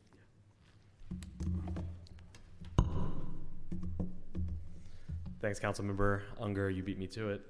Preston Kilgore, Deputy Chief of Staff to Mayor Barbara Lee. So yes, to read some of the amendments that were mentioned last week or 2 weeks ago on the record, I'll go through those very briefly. They are on Legistar for your public viewing. But if you go to section 216, effective date of resolutions and ordinances, subdivision D, we are amending section 216D, specifically adding or is otherwise required by law. Amendment 2 is section 218, non-interference, right of inquiry and access for constituent services. For this one, we are removing section 218A. The specific language is each department under the mayor's or city administrator's jurisdiction shall maintain at least one designated council liaison for council inquiries, and the mayor or city administrator shall ensure coordination. Amendment 3, under section 218, non-interference, right of inquiry and access for constituent services. For this one, we're specifically adding, per the recommendation from council, is under 218C shall have the power to. The full sentence is council members and their staff shall not have the power to direct, give orders to, or attempt to coerce any department head or any other subordinate of the city under the jurisdiction of the mayor, city administrator, or other appointed or elected officers in respect to administrative action. The next amendment we have is Amendment 4, Section 305R, functions, powers, and duties of the mayor. The specific language for this one is under 305R, to perform, we're adding, to perform such other duties as may be prescribed by this charter or by ordinance or resolution. The last two, Amendment 5, Section 502, this was one requested by city attorney. Section 502, acting city administrator. Section 502, acting, so we are specifically adding acting city administrator. The city administrator shall designate 2 or more of the city administrator's assistants or department heads in the sequence in which they are to serve as acting city administrator to serve as city administrator in the temporary absence or disability of the city administrator. In the event of the removal or resignation of the city administrator, the mayor may designate one of the city administrator's assistants or department head to temporarily serve as acting city administrator. An acting city administrator shall have all the powers and duties of the city administrator. The last one, and thank you for bearing with me, is Amendment 6, Section 603C, elected official salary increases. So this one, there's one small line that came from the Public Ethics Commission that we are happy to accommodate is the language we're adding is at the discretion of the executive director. And so the full sentence is elected official salary increases, the Public Ethics Commission with the assistance of the city administrator and or outside consultants at the discretion of the executive director shall set the salary for all elected offices as provided for in charter sections 202, 300, 401, and 4031. Thank you for bearing with me. Appreciate you.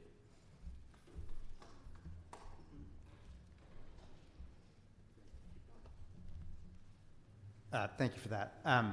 So process question. So the amendments from council members Wong and Houston, would we have to vote on all of these amendments together, or is there a way to separate them out? there can be an alternative motion, but if there are individual, if you want to vote on them, I guess we can do a straw poll. Is that's up to you. I mean, where I'm coming from is, I believe that the mayor's office should have the opportunity to write the ballot measure that they want. I'm not in support of it, but I believe that this is their measure, so I would support their ballot measures, or their amendments rather. What I don't want to do is sort of try to graft a partial strong council system onto a strong mayor system. I believe that at that point, then we wouldn't know what the voters were telling us if they voted it up and down in November. So I would not like to add partial strong council provisions to the strong mayor provision. So I am in support of the mayor's amendments and not in support of the other amendments. Thank you. Councilmember Houston. So it's easy for other council members to say this. I'm the public servant, and I'm going to say this clear. I'm the public servant of the most underserved community in Oakland. That's District 7.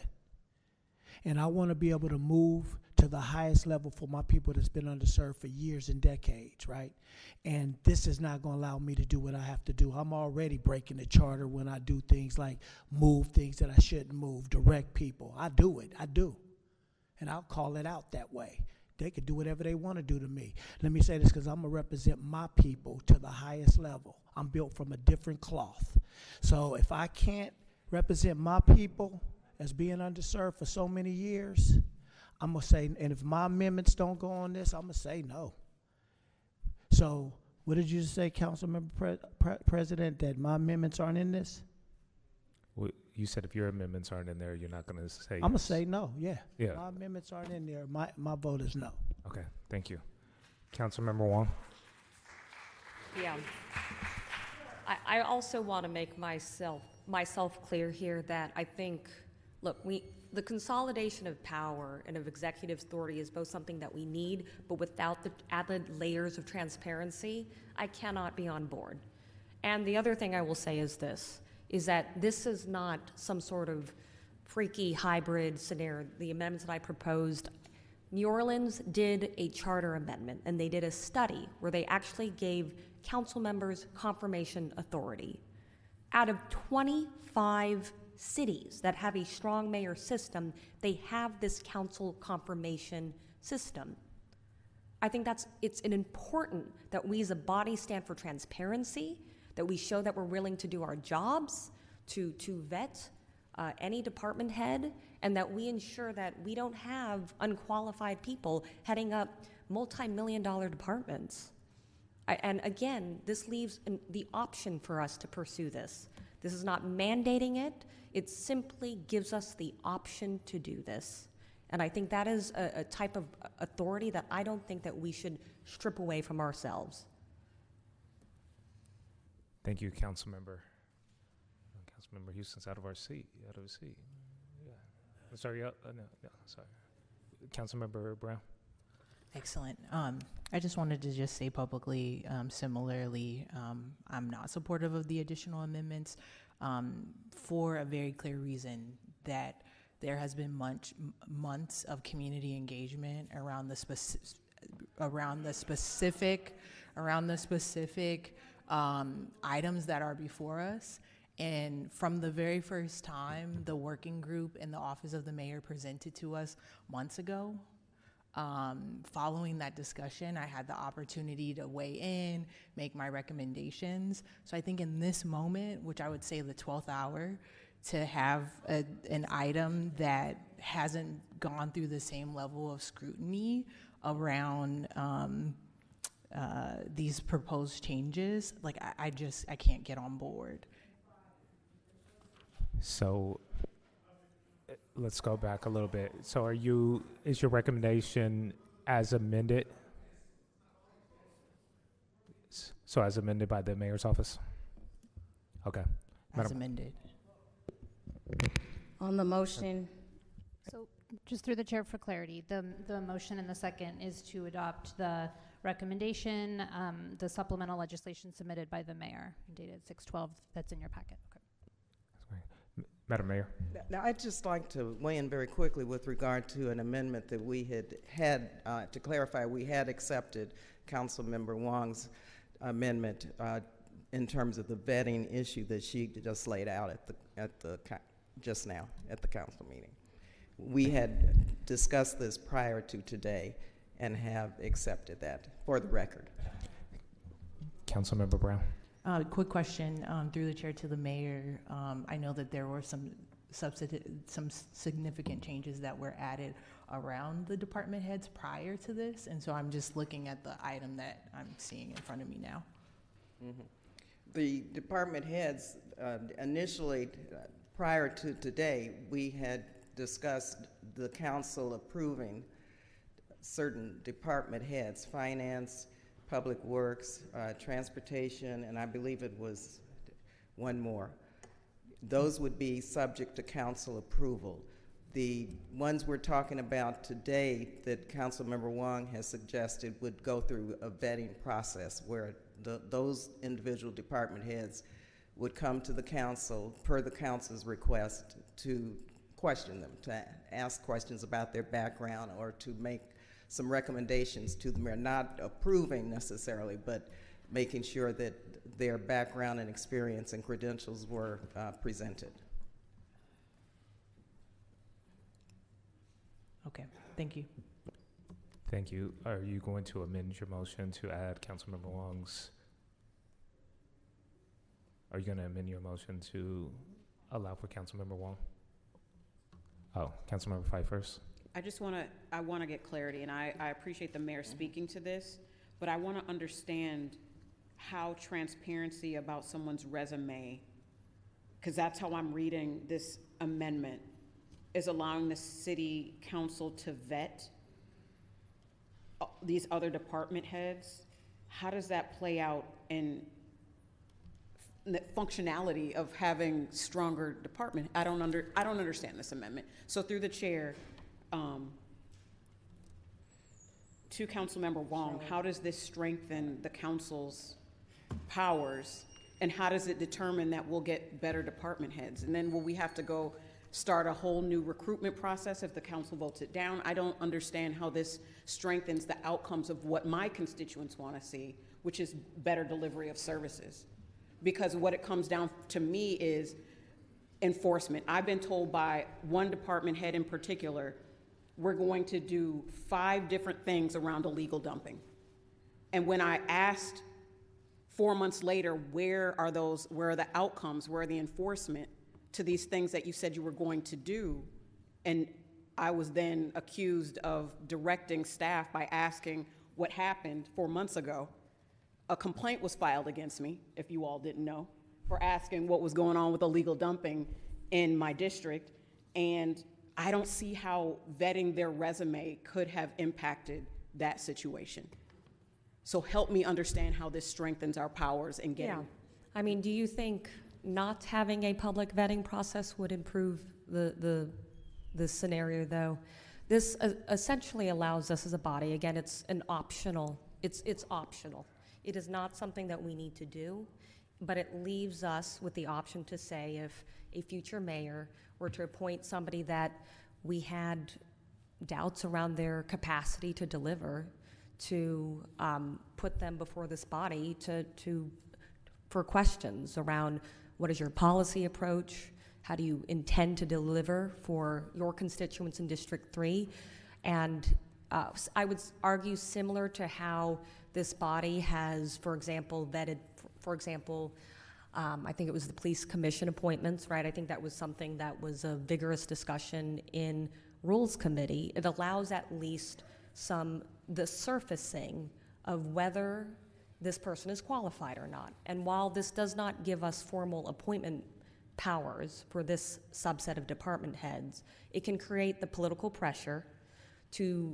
for this particular mayor not to hire a department head if it's made clear that someone is being appointed who is not qualified to take on that role. I hear you. I don't see how this does that. People come with their best foot forward in presentations and interviews. I've seen it a million times for commissions, and we don't know until they actually get in the role and start engaging in that role. I feel like this increases the administrative burden on the council, where I don't want to micromanage the mayor or the city administrator and who they hire. I want to determine by what they do when they get in the job that they are qualified, by what they are actually doing, not what they're saying. So I personally understand what you're trying to get at. I just don't think that this is the amendment that gets us there.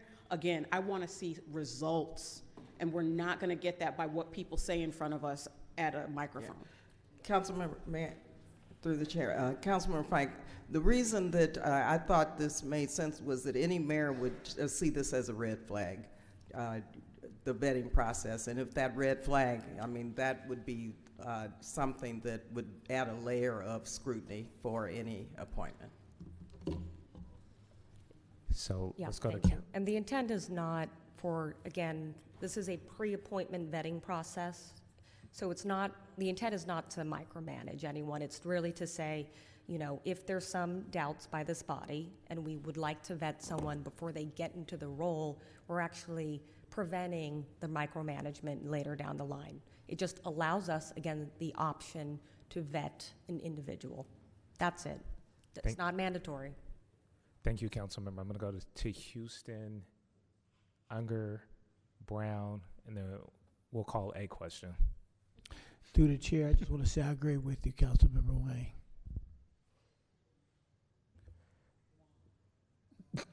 Unger. Councilmember Wong, I'm concerned that a lot of times people apply for jobs without telling their current employers that they're applying for jobs. And so if everyone has to come to us before they've gotten the job, that's going to have a chilling effect on who's going to come want to apply for those jobs. Yes, and we just... Okay. Let's go to Councilmember Wong, and then we'll go to Brown. So we discussed that scenario, Councilmember Unger. That is, again, why the language is deliberately left flexible so that we have the option of bringing someone before us. It is not mandatory. And so were it to undercut our ability to hire someone on a competitive nature, the language has been deliberately designed for us to formulate an ordinance that would address that. Thank you, and then let's go to Brown. Yeah, I think my question or the red flag that I'm seeing in this is the issue around there being an option. Because wouldn't you want to ensure that there is actually like an analogous process, like a process that is the same and not driven by 1 to 2 maybe council members that feel that, you know, X, Y, and Z, what you're trying to articulate. And so for Department Head A, we, you know, a couple council members feel that there's a red flag about their, them being qualified. Whereas maybe, you know, weeks later, there's another department head or something that's hired and they don't go to do that same scrutiny. And so I guess maybe I'm asking more of like a legal question on this item. Like, is this actually legal? Well, it was vetted by the city attorney, so it's definitely legal. Through the chair to the office of the city attorney. Sure. Through the chair, Ryan Richardson, city attorney. So Councilmember Wong's amendment or proposed amendment would be to allow the city council at a later date to pass an ordinance, and that ordinance would set out the process for vetting or not vetting certain department heads. That ordinance would also list which department heads would be subject to the vetting. It would specify whether that vetting takes place pre-appointment or post-appointment. But to answer your question, Councilmember Brown, that ordinance is what would provide the certainty as to which department heads are or are not subject to vetting. The idea is not that for each appointment, the council would just decide on a case-by-case basis whether that individual is subject to vetting. The council would have to make a decision about what their process was going to be and then apply that process consistently going forward. And then, so after passing that ordinance and we make a determination of, you know, the said department heads. What is the outcome through this open session? Like, are we voting on this as a body? Like, okay, well, 5 of us think that, you know, this vetting is, you know, we approve, or like, what is our outcome, and like, what is the outcome? So it would differ. It would not be a confirmation process. So it would not be the case that the appointment would be subject to council approval. It would be much more like an informational report where the council might provide feedback on an individual basis, but they would really just receive the information. Got you. And is this taking place after, like, the person is still in the hiring process? Is that what it is? It could take place pre-appointment or post-appointment. That is a decision the council would have to make in the ordinance of whether it wanted to do that process pre-appointment or post. But so the council could decide that it's better to do this process, to have this informational session after the person is appointed. I see. And then with the ordinance also be doing the same thing if there's multiple candidates? The mayor would submit their prospective appointee. It's not a interview process or a vetting process for multiple candidates. It would be that the person the mayor intends to appoint or has appointed would come before council. I see. All right. Thank you. Yep. Councilmember Ramachandran, you have your hand raised. Yes, thank you. I don't support this amendment either, because even though it might be legal on paper, if we're going to go with the strong mayor system, then it should be neatly that. This leads to the idea that council can discriminate against certain types of department heads, certain people, certain backgrounds, certain identities that individual holds, and in a not uniform fashion. I think that it is dangerous to give council some power to have this discretion, and what happens after this process is still unclear, but not give that same level of scrutiny to everything across the board. You know, if it was neatly a council manager system, you would have that.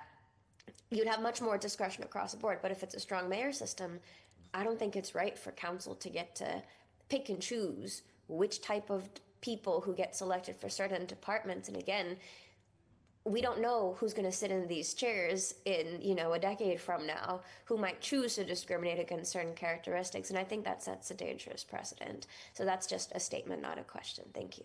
Thank you, Councilmember. So I'm going to ask for the end of debate. And Councilmember Brown, are you going to accept the amendment from Councilmember Wong? Okay. Madam Clerk, call the roll. And what we're calling the roll on is Mayor as amended in the supplemental.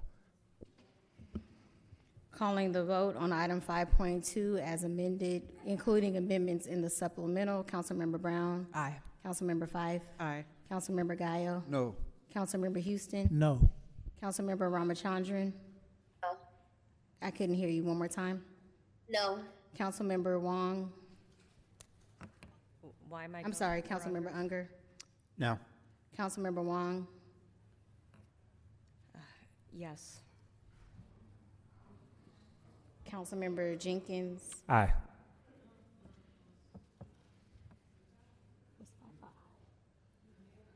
Motion fails with a vote of 3 ayes. 1, 2, 3, 4. I'm sorry, it's a tie, 4 and 4. Is the mayor available to break a tie?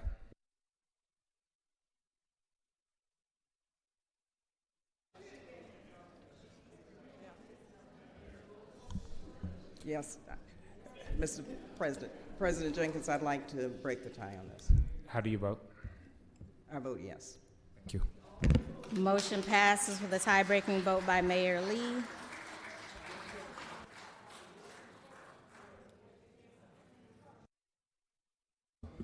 Moving on to item 4.1, going back to the regular order of the agenda. Starting with item 4.1, I do need a motion to open the public hearing. So moved. Second. I can't hear. Was that Unger and Brown? Thank you. On the motion to open the public hearing, moved by Councilmember Unger, second by Councilmember Brown. Councilmember Brown? Aye. Councilmember Fife? Aye. Councilmember Gallo? What's the call? We're on item 4.1, motion to open the public hearing. Open the public hearing, yeah. Yes. Councilmember Houston?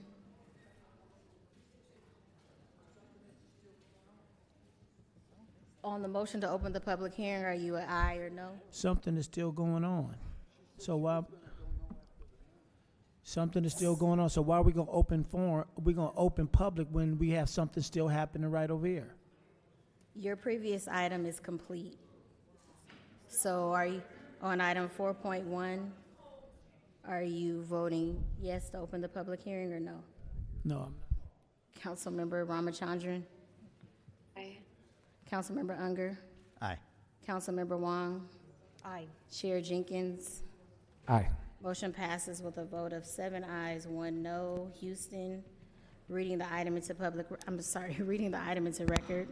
Conduct a public hearing and upon conclusion adopt an ordinance as recommended by the Planning Commission amending Title 17 of the Oakland Municipal Code, updating the accessory dwelling unit regulations for consistency with state law, providing written findings pursuant to Government Code 66326 Part B, revising discontinuance standards for non-conforming activities, removing applicability of S10 scenic route, combining zone discretionary standards to ministerial design review, permitting recreational setback in D-CO-2 zone, removing a review deadline from development agreement procedure in section 17.138.030, revising utility screening standards revising utility screening standards in section 17.124.045, incorporating conforming and clerical revisions and making appropriate CEQA findings. You have 3 speakers. All right. How much time do you need?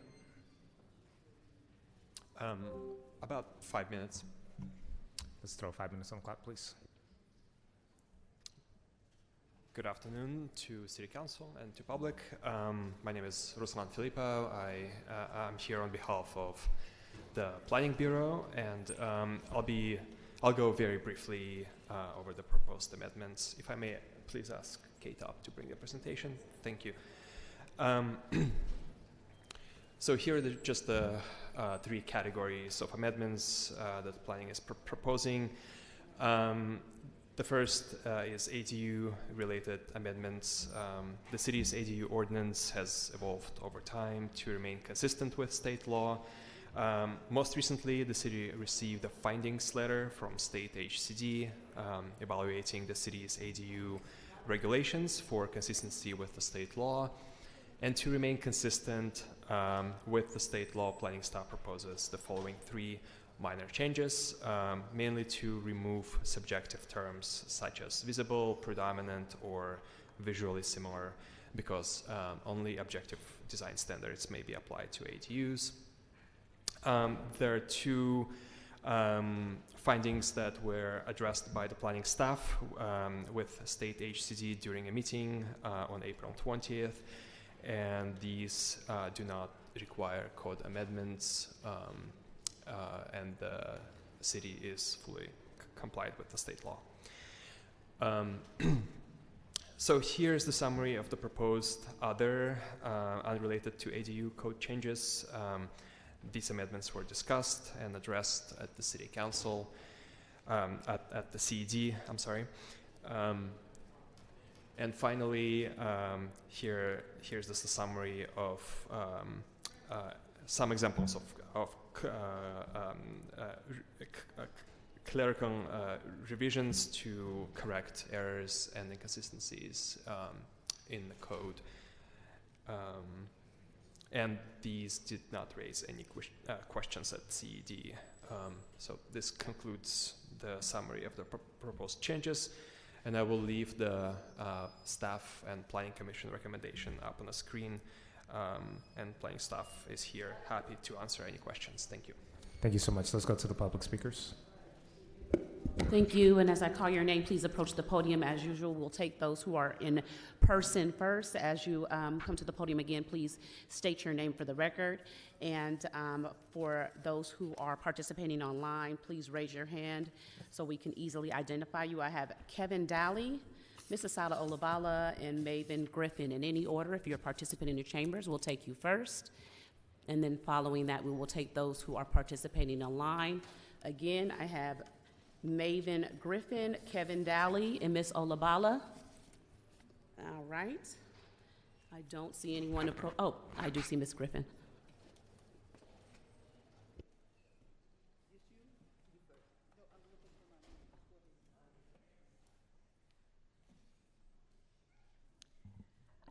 Good afternoon. Maven Carter Griffin, Wood Street People's Collective, and also a steering member of the Homeless Advocates Working Group. I am a longtime resident of Wood Street, and I'm looking at this briefly to see what's going on. But here's the thing, is that you guys are running the unhoused out of a neighborhood that was specifically localized, and the unhoused from the area had moved into this zone. And we had a plan for a campus. Our campus was supposed to be a business campus that included live, work, teach, learn. And that was initiated in 2019 with Joe DeFries, which gave us rights to use the land that was predominantly right behind us at Wood Street. That would be the Caltrans land. During that period of time, there was COVID, and we were put on hold. And many people were looking forward to be working at this location and living at this location and bringing themselves by their bootstraps up out of homelessness. We were crushed. We were totally. Thank you. That completes your time. Next speaker.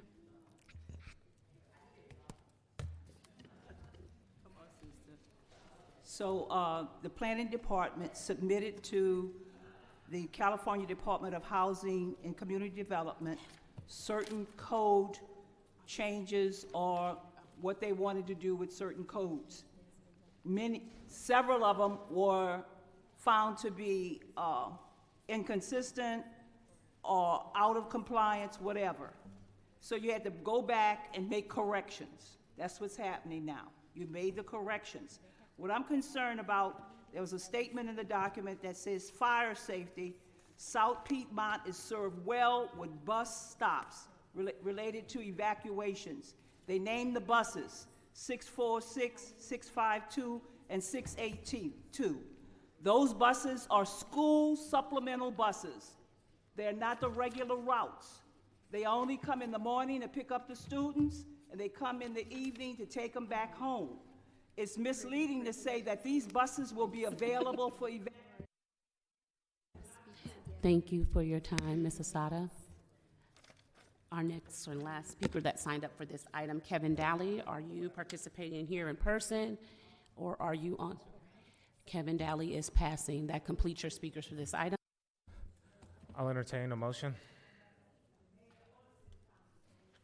So moved. Second. And that's to staff recommendations and to close the public hearing. Yes. Thank you for that. And that, again, was, I apologize, a motion by Councilmember Unger, seconded by Councilmember Brown to close the public hearing and approve staff recommendations on item 4.1. On roll for this, Councilmember Brown. Aye. Fife is out of her seat. Gaio. Aye. Councilmember Houston. Aye. Ramachandran. Councilmember Ramachandran. Aye. Thank you. You call your vote. Councilmember Unger. Aye. Councilmember Wong. Aye. And we will go back to Councilmember Fife, how do you vote? And Council President Jenkins. Aye. Item number 4.1 was approved with 8 ayes, or yes, 8 ayes. That concludes that. One moment.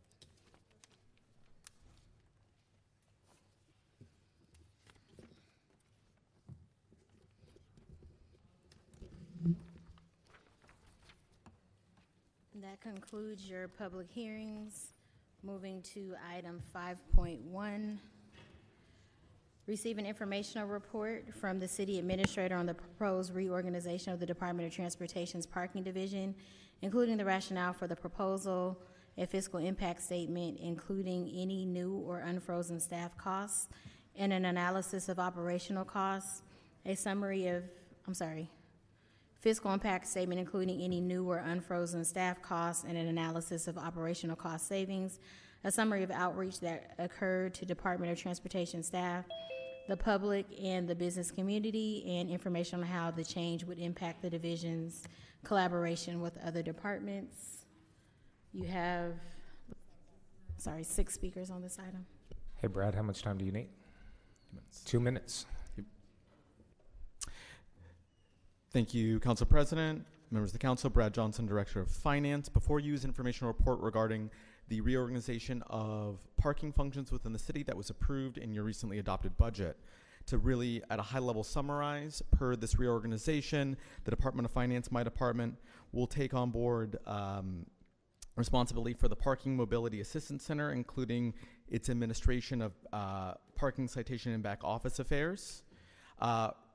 Things related to the collection and, again, back office management staff, operations of the meter coin collection process, issuance of residential parking permits, again, based on the established zones, management of the garages, off-street lots, and management of technology required for collections.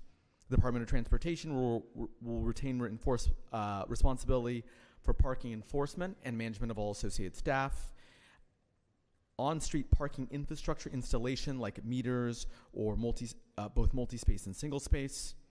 All matters pertaining to traffic zones, right-of-way management, traffic policy, including on- and off-street policy in accordance with your parking principles, including setting meter rates, garage rates, modifying zones, and will retain key staff members related to those ongoing activities. And they will also retain enforcement of abandoned auto assignments. There's more information in your report regarding the positions that are funded in order to facilitate this. They are noted in Table 1, and again, these were all collectively approved in your budget. This report was prepared by the Department of Finance, but in conjunction with the Department of Transportation, who is on board with this reorganization, and we hope to move forward in partnership in a way that will maximize our ability to collect revenue and deliver efficient, responsive customer service. Thank you. Thank you, Brad. Let's go to public speakers. As I call your name, please approach the podium in any order. Please state your name for the record. If you are on Zoom, please raise your hand so I can easily identify you if you wish to speak. Blair Beekman, Kevin Daly, Mr. Hazard, Ms. Asada Olabala, Michael P. Ford, Alea Anna Sarina Ford, Yasamin Bridget Ford, Shahala Azimi,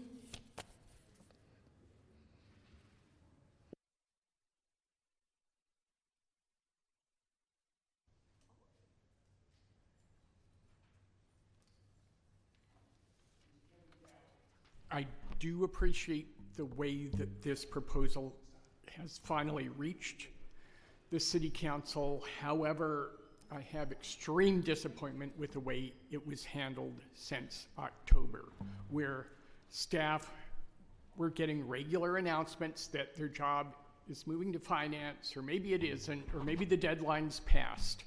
This City Council years ago decided to separate transportation from finance, and city administrators shouldn't be ripping it apart unless they come back to council for permission. I'd like to know what the current city administrator and any future city administrators are planning to do to make sure this type of destructive actions does not happen again. Thank you. I don't think you have ever had all of the public awareness of parking revenues and what those revenues are. When y'all were having discussion last week on the Oakland Ice Center, I brought up that people get free parking over there. I was told by a representative of the administration that the Sparks Management Group pays for the parking. I have never seen a document that totals up or gives a summation of how much money we've collected from the parking in the garage where there's free validated parking for those who use that ICE center. Haven't seen it.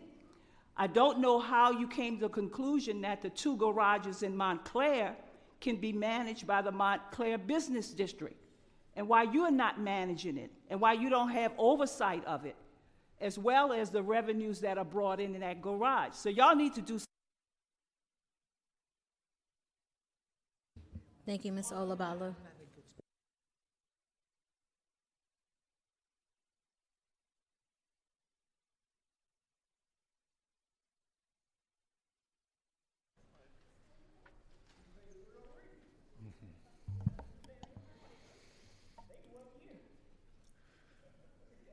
City Clerk, my name is Michael Ford, and I have 2 people ceding time to me, Alale Ansarino Ford and Yasaman Ford. Thank you. Thank you. Yeah, again, Michael Ford, I'm an Oakland resident and a city employee represented by Local 21, speaking for myself. The decisions on this reorganization have already been made. In February, I was removed from managing the Parking and Mobility Division, and last Thursday, I was removed from managing the Abandoned Auto Unit. On Friday, Council approved 4 new permanent positions for parking management, costing $1.2 million in general purpose fund dollars. 3 of those positions have already been filled with interim appointments. Those recurring expenses and the breakup of the Parking and Mobility Division is the administration's solution. But what exactly is the problem? According to the report, Customer Service Center is experiencing backlogs, delays, and gaps. But these are symptoms of the problem, of the real problem. What is the real problem? The real problem is that citation issuance has doubled over the last 3 years, while our customer service staffing levels are at historic lows. That's a math problem, not a management problem. More citations means more revenue, but also exponentially more work. Payment transactions, disputes, refunds, phone calls, emails. My team was asked repeatedly to do more with less. December 2024, restore parking enforcement for revenue. We delivered. Spring 2025, enhance parking enforcement for revenue and services. We delivered. When staffing dropped to only 2 public service representatives, we were told, carry the load for 11 months, and we delivered.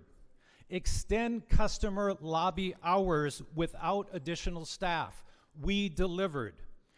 Implement the speed safety camera program without additional staff. We delivered. And the administration's response? Invest $1.2 million in middle management rather than frontline capacity. I'm speaking today to create a record. My team did extraordinary work under extraordinary pressure, and the administration's response was to reorganize instead of investing in the people who are doing the work. That's what I wanted you to know. Thank you.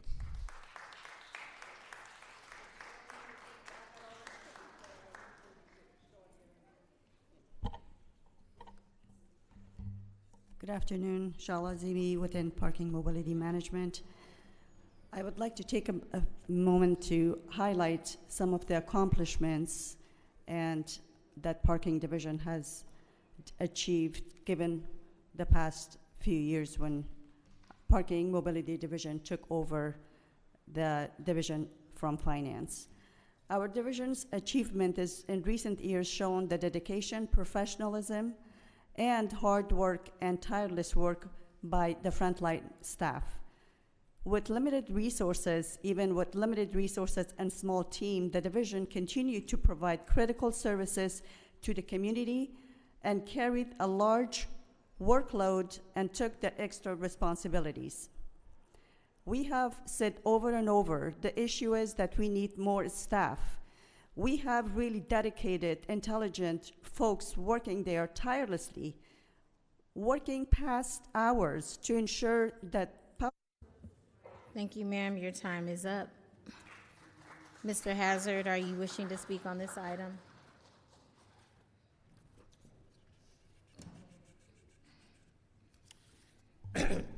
Gene Hazard, go to cleanoakland.com.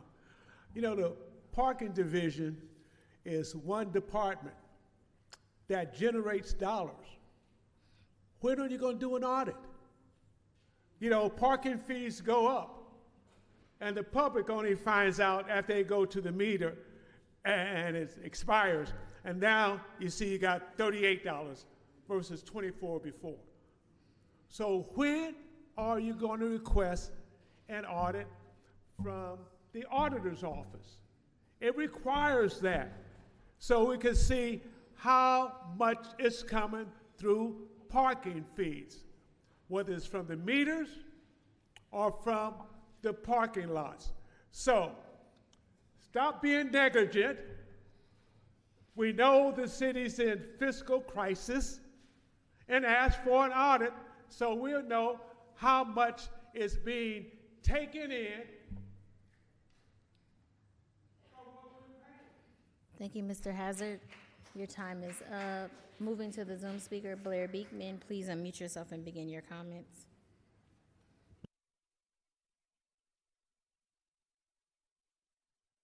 Mr. Hi, Beekman. Blair Beekman. Yes, hi, Blair Beekman. Thank you for this item. I wish I understood it better. I have not, and that is my fault. That's my problem. I can explain where this item was at months and months ago, and I hope we progress to move forward and that the item can be staying within transportation. And good luck in such a process. I've been around Oakland enough to know that as you've been trying to move the parking issues to finance, that's kind of a regular practice in Oakland to make those kind of moves and shifts of departments into strange other departments. But I mean, there's a certain logic there, and I just hope that the Department of Transportation can still be a respected source. And it's with that said, good luck on. Thank you, Mr. Beekman. All names were called. That was the last speaker. Thank you for that. There's no comments from the council members. I'll entertain a motion. So moved. Second. On the motion by Councilmember Brown, second by Councilmember Unger to receive and file this report. Councilmember Brown. Aye. Councilmember Fife. Aye. Councilmember Gallo. Aye. Councilmember Houston. This Councilmember Houston in the back. Is excused. Councilmember Ramachandran. Aye. Councilmember Unger. Aye. Councilmember Wong. Aye. Chair Jenkins. Aye. Motion passes with a vote of 7 ayes, 1 excuse. Houston. We've already dispensed with item 5.2. Going to item 5.3. Adopt a resolution awarding grants to 21 community-based organizations for community violence intervention services set forth in tables 1 and 2 for the period of October 1, 2026 to September 30th, 2029 in a total amount not to exceed $38,100,000 and authorizing the city administrator to negotiate and enter into grant agreements with the named grantees with authority to extend the terms of the grant and modify the grant amounts as set forth. You have 58 speakers on this item. Lord have mercy. Dr. Joshi, how much time do you need? Okay. Director, how much time do you need? About 15 minutes, please. Okay. Thank you. I'm ready for the slides. Good evening. The Department of Violence Prevention is here this evening to present our recommendations for community grants for 26-29. As I stated at the beginning of the Public Safety Committee meeting last night, I understand the advocacy in the building this evening. I've been in the agency director's shoes, working to keep the doors open and services flowing in an Oakland-based nonprofit. It is not an easy job. It is important to put tonight's presentation and our conversation within the context of the funding landscape that we are all facing as community violence intervention practitioners. The field of community violence intervention work, despite a growing body of research that speaks to the efficacy of our work, is underfunded. We know what is happening at the federal level with the closure of the White House Office of Gun Violence Prevention and large cuts to CVI grants across the country that have impacted us here in Oakland. CVI is underfunded by the state, and in Oakland, our total investment in CVI is approximately $22 million, to include $5 million from the General Purpose Fund and the Measure NN dollars that we are here to discuss this evening. Considering these realities, the resources we have available to us to allocate to the CBOs through this process clearly do not adequately address all needs. And yet, we are tasked with the challenge of running a competitive bidding process and reviewing, rating, and selecting the agencies most aligned with the city's current approach to community violence. Questions have been raised about the RFP process, and our presentation this evening will answer some of those, and of course, we're prepared to engage with council's questions as we move through this evening. The resolution before you asks to award grants to 21 community-based organizations. Again, the grant period that we are recommending is October 1st, 2026 to September 30th, 2029, in an annual amount of $12.7 million and a total amount of $38.1 million. Just a bit about Measure NN. It passed in November 2024 and of course was a replacement for Measure Z. And just as a reminder for the council, although the voters did agree to a tax increase for Measure NN, that tax increase did not translate into additional funds being delivered out the door to community-based organizations. Because in past years, the City of Oakland had additional funding coming from the General Purpose Fund. We were in a different financial situation during those years, and so there was actually more money allocated out the door to community-based organizations than we have in this current Measure NN allocation. Measure NN is a continuation of a public safety investment that the residents have been making in this city for 20 years. It is not new dollars per se. And of course, with this current iteration of the public safety legislation, it allocates approximately 40% of the annual revenue to violence prevention services, and 75% of that funding must be allocated to the community-based organizations. So for this upcoming fiscal year that begins July 1, Bradley Johnson has estimated that about $16.9 million have come in, and 12.7 million of that, which represents the 75%, should be allocated to community-based organizations, 4.2 to be kept by the DVP to administrator the grants and to fund Lifeline services.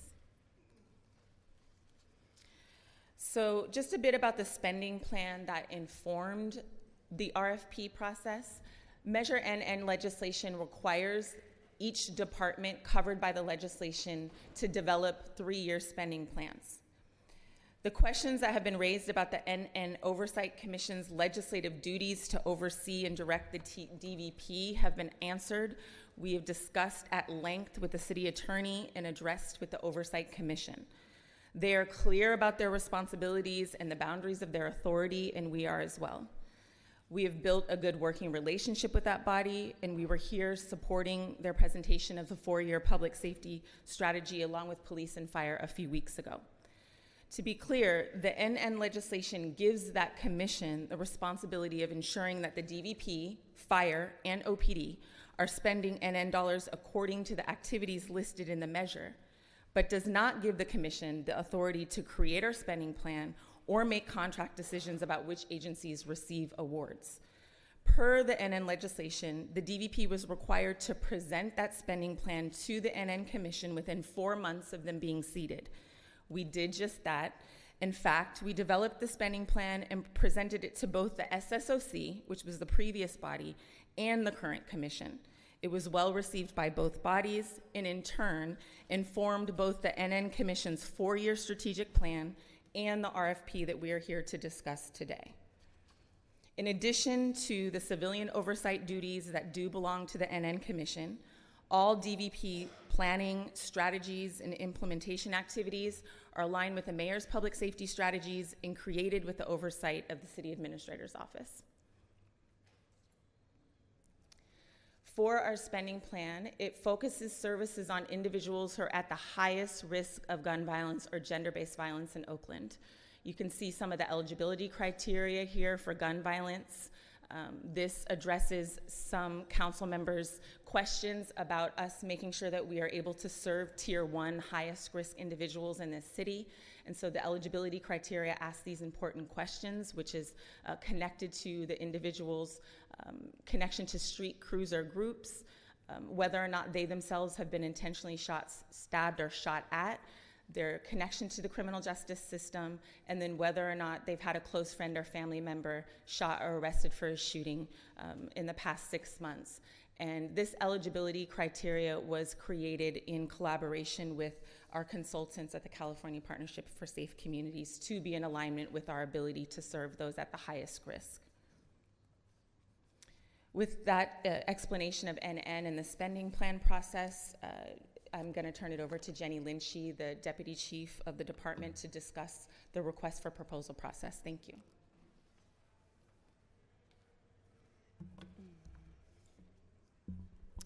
Good evening, council members. Jenny Lynchy, Deputy Chief with the Department of Violence Prevention. To award Measure NN funding to community-based organizations as required by the legislation, we conducted a competitive request for proposals or RFP process following the city's standard RFP process developed by the citywide contracts team, which is applicable to all city departments. It's important to note that there are 2 parts to any RFP process. The first part is a technical review of application elements by the citywide contracts team. After applications pass that initial screening process, they are forwarded to departments for a thorough review of the grant content and scoring. So with that framing in mind, the DVP released an RFP for community violence intervention services funded by Measure NN in December of 2025 with a closing date in February of 2026. When the citywide contracts team completed their initial review of the applications that were submitted to that RFP, only 27 of the 41 agencies that attempted to submit applications would have been forwarded to the DVP for further review because they met the initial technical requirements. That is a 34% failure rate. The Department of Violence Prevention felt that that failure rate was unacceptable. It was clear that the instructions regarding submission, the technical submission steps, were not clear enough. So we convened with the citywide contracts team and the city administrator's office. We were told that our only options were to accept the 34% failure rate or to cancel the RFP entirely and issue a new one, which, although it is rare that an RFP is canceled, it is fully within the discretion of the city to cancel an RFP at any time for any reason. We elected to issue a new RFP, which was released on March 13th and closed on April 1st. This was a 3-week period because the sole intention of the second RFP was to allow the agencies that prepared applications to the first RFP to correctly submit them. There were absolutely no changes to the services being requested or to the required application components. There were simply more instructions about how to submit properly in iSupplier. The DVP received from the citywide contracts team, following their initial review of the application elements, 40 responsive applications. That was a 9% failure rate. So there were 44 agencies that attempted to submit applications, and 40 passed the initial screening and were forwarded to the DVP for review. It's worth noting that all of the agencies that passed the initial screening the first time and would have been forwarded to the DVP for review did so the second time as well, and their applications were read and scored, with the exception of one agency, and that is the LGBTQ Center. Once the DVP received those 40 applications, we conducted a review using 3 reviewers for every application, 2 internal reviewers, the DVP, 1 direct service staff member, 1 grants or program staff member, and then 1 external staff member. It's also worth noting that the city does not require departments to use any external scorers, but the DVP elected to do so out of 1 of the reviewers. All applications were reviewed and scored out of a maximum of 205 points. And another thing worth noting is that all reviewers were required to sign a conflict of interest form, attesting that they have not received income or gifts from any of the agencies that they were reading and scoring applications for within the past year, that they do not have ownership interests or direct investments with those agencies, and that they are not currently an employee or a board member. And all of those things apply not just to them, but to their immediate family members as well.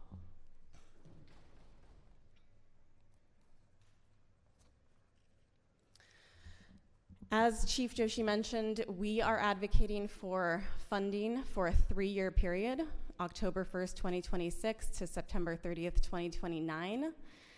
At the Public Safety Committee last week, the recommendation was made to shorten that length to 2 years. We are still advocating for a 3-year period for a few reasons. The first is service stability for participants.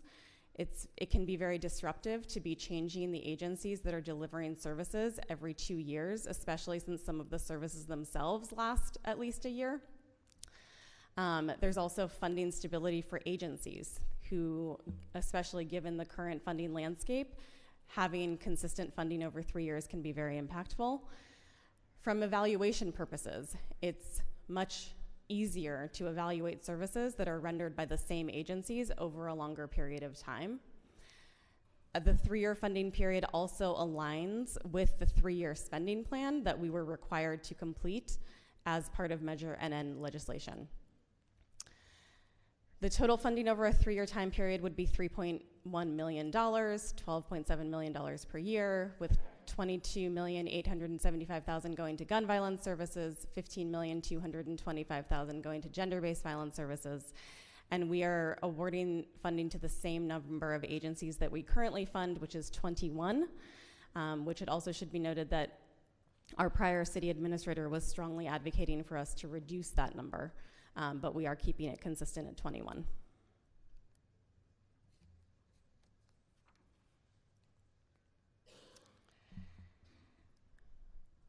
We are keeping funding for gun violence services relatively consistent. We currently fund those services at $7.5 million per year. We're looking at a slight increase to $7,625,000 per year. We conceptualize our gun violence services into core services, which result in the identification and initial engagement with individuals who are at highest risk for gun violence. Those services are violence interruption, hospital-based intervention, life coaching, and youth diversion.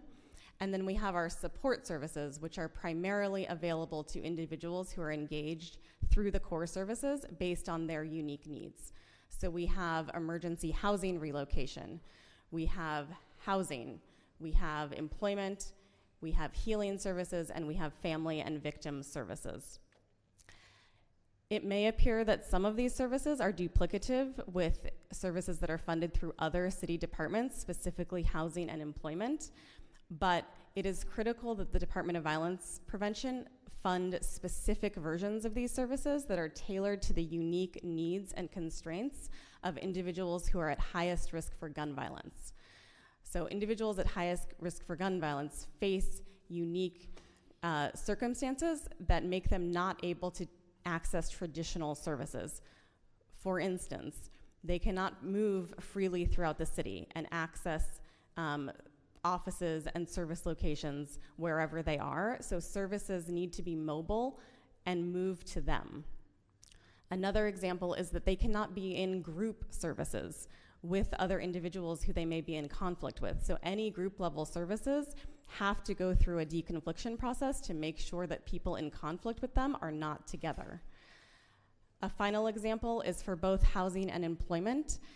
Oftentimes it makes the most sense for those services to be accessed outside of Oakland because of the unique safety concerns facing this population. For our core services, we're looking at investing $4,550,000 annually, which would fund 24 direct service staff, full-time direct service staff, and 288 individuals.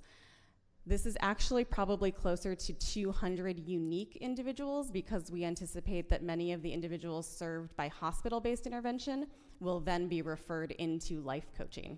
Apologies, don't want to interrupt. Just let you know you have 1 minute left. Thank you. Is there any way I can get any? No. Okay. Okay. Maybe I'll just skip very quickly then to our performance management work. So, based on concerns raised by members of this body, we are strongly emphasizing performance management as part of this process. We will have service deliverables articulated in scopes of work in contracts. Agencies are held to those deliverables.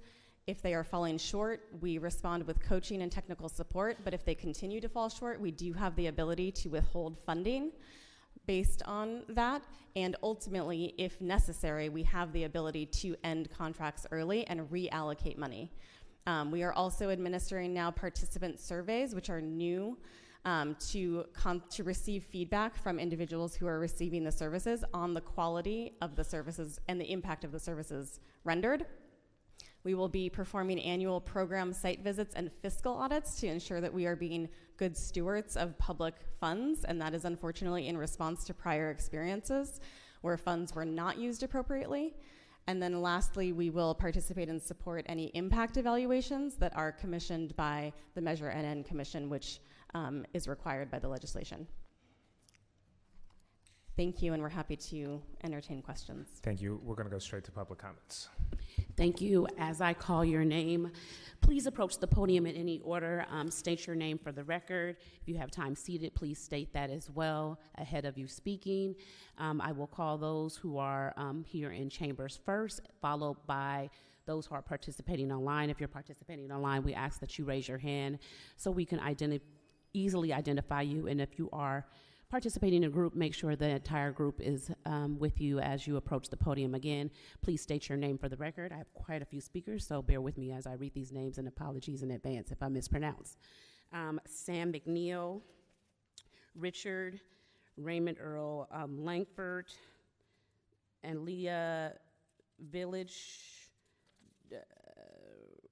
Jean Hazard, Ms. Asala Olabala, Kelsa Sneed, Nicole Pettyway, Feeny Johnson, Denise Itwa, Allende, Jonathan Jones, Kay Shabazz, Jennifer Letty, James Delgado, Jonathan Broomfield, Kevin Phillips, Neiman Kane, Lizer Cabara, Martin Hurtado, Harris Kane, Millie Cleveland, Lee Jones Loggins, Brenda Inshama, Gabrielle Garcia, Cindy Reyes, Sarah Kane, Nufina Yasmin Hassan, Kalia Thomas, Ann Jenks, Christino Lamas, Kelly Dillon, Jonte Gamble,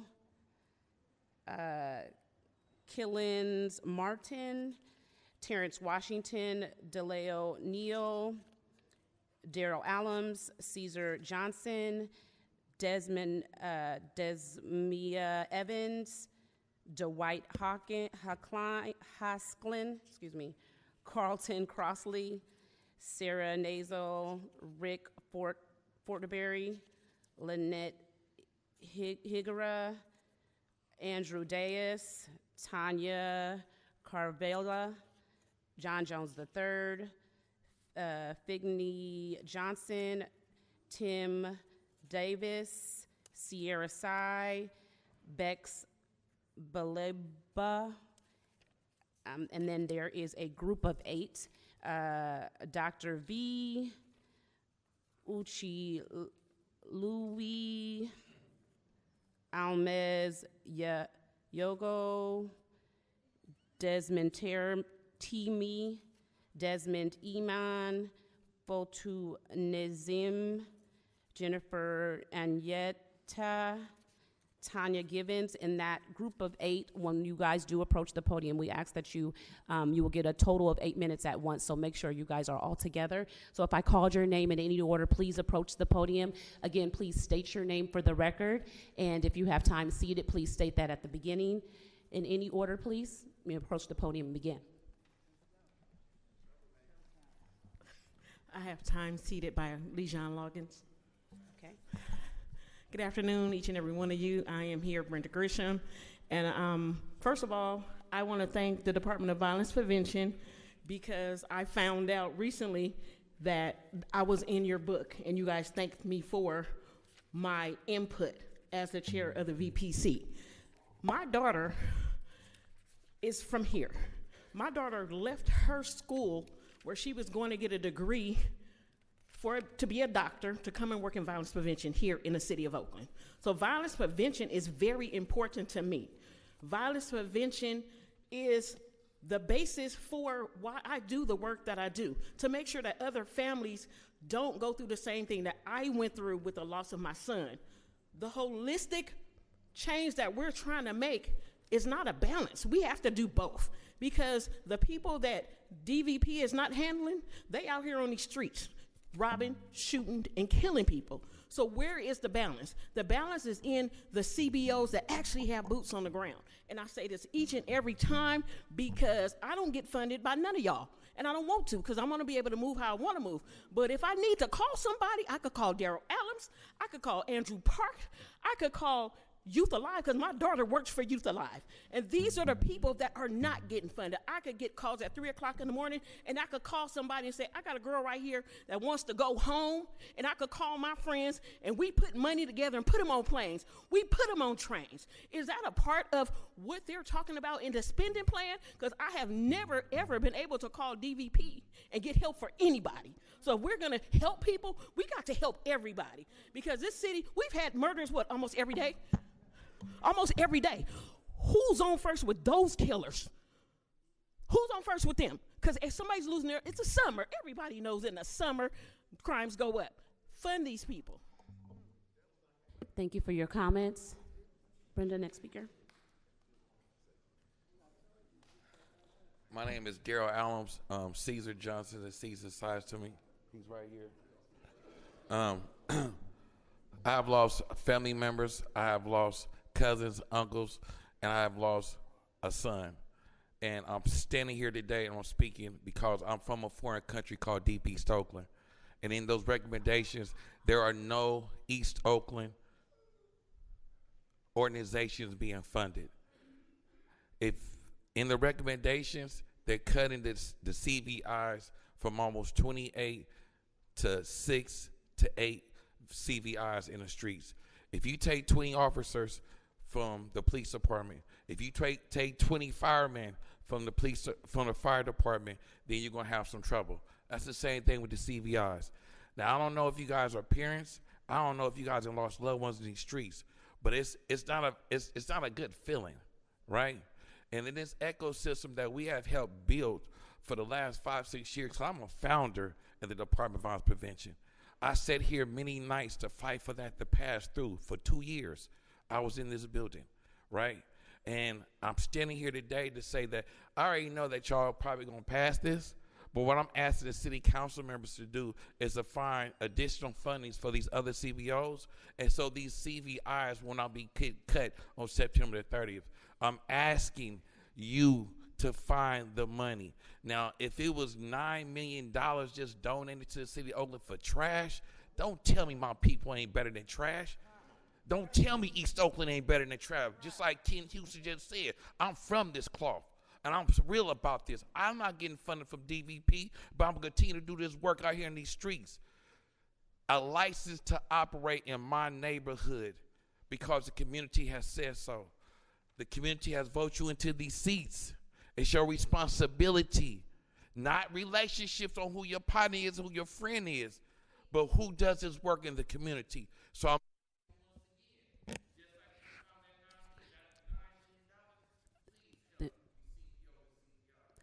Thank you so much. Your time is up. Next speaker, please. My name's Caesar Johnson. I was just seated time for Mama Asada. I just got a couple questions. I'm sorry, who's from Mama Asada? I just got seated a minute from yes, from okay, Mrs. Asada, Mama okay. Asada. Yeah. Okay. I got a couple questions for the people over at the DVP. Y'all, we going from 20 life coaches, violence interrupters, right, down to 6. But usually the teams is ran by like 6 people in the organizations how it work. What you gonna do with that many interrupters with a city with 400,000 people? It's just like when Libby Schaaf cut the shot spotter off for them 2 weeks back in the day. The city went crazy, cut it back on. She said crime was down and it was some more bullshit. Like this summer, how many lives are we gonna have to lose? Like, I'm not saying you gotta give up the money, but the money gotta come from somewhere. You know, we've been here, we've been there, we've been there. We like this shit gotta stop. It gotta stop, and it's really not about how you feel, because people's lives, these kids are losing lives. The feelings is out the way. It's like we got to put preventive measures in place and policies and funding in ways to be effective.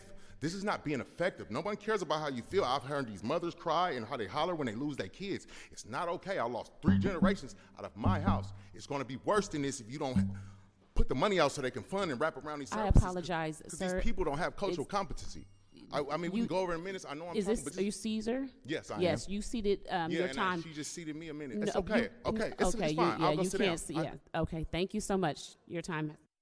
Though, I mean, we can sit here and say all day. We can keep talking. I could just keep talking, and y'all can pull me out of here. But it's serious though. Thank you. Because these kids is dying though. We have to take the next speaker. Thank you so much for your time.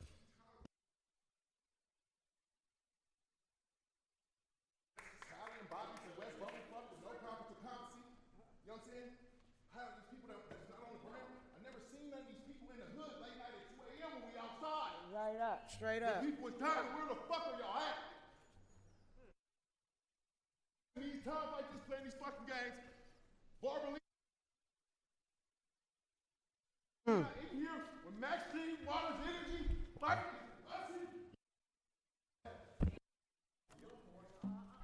I took 13 bullets behind this shit from all the police officers. Ma'am. You can't tell me that. Order in the chamber. Order in the chamber. Yeah, I don't want to hear what you're talking. Order in the chamber. That's your second warning.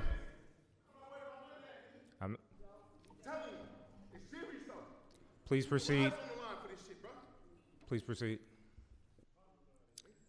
Fiani Johnson, founder of the Armin Ross Foundation. I'm here today because I believe any conversation about Measure NN, violence prevention, public safety, must include the people who built this work. East Oakland's violence prevention movement was not created in a boardroom. It was built by violence interrupters, credible messengers, community healers, survivors, grieving parents, and community organizations that showed up long before this work was popular, long before funding existed.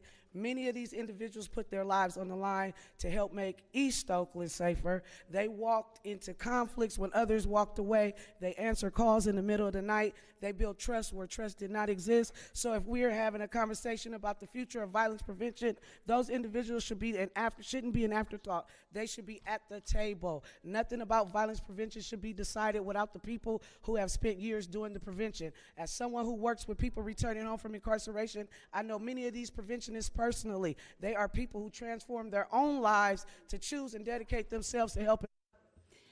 I apologize, Fanny, your time is up.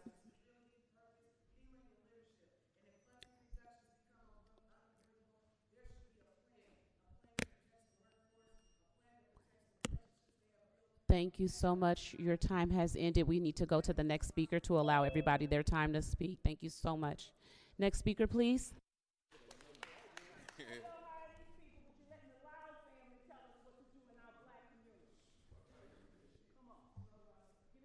Hey, my name is Jonte Gamble. I'm representing Boss. I'm a violent interrupter. Before I was a violent interrupter, I was in the streets. So I did a lot of things I wasn't supposed to do, but I'm reformed now. So I got shot, right? Not only did I get shot, I lost a child to gun violence. So who better to do this work besides people that actually come from the trenches?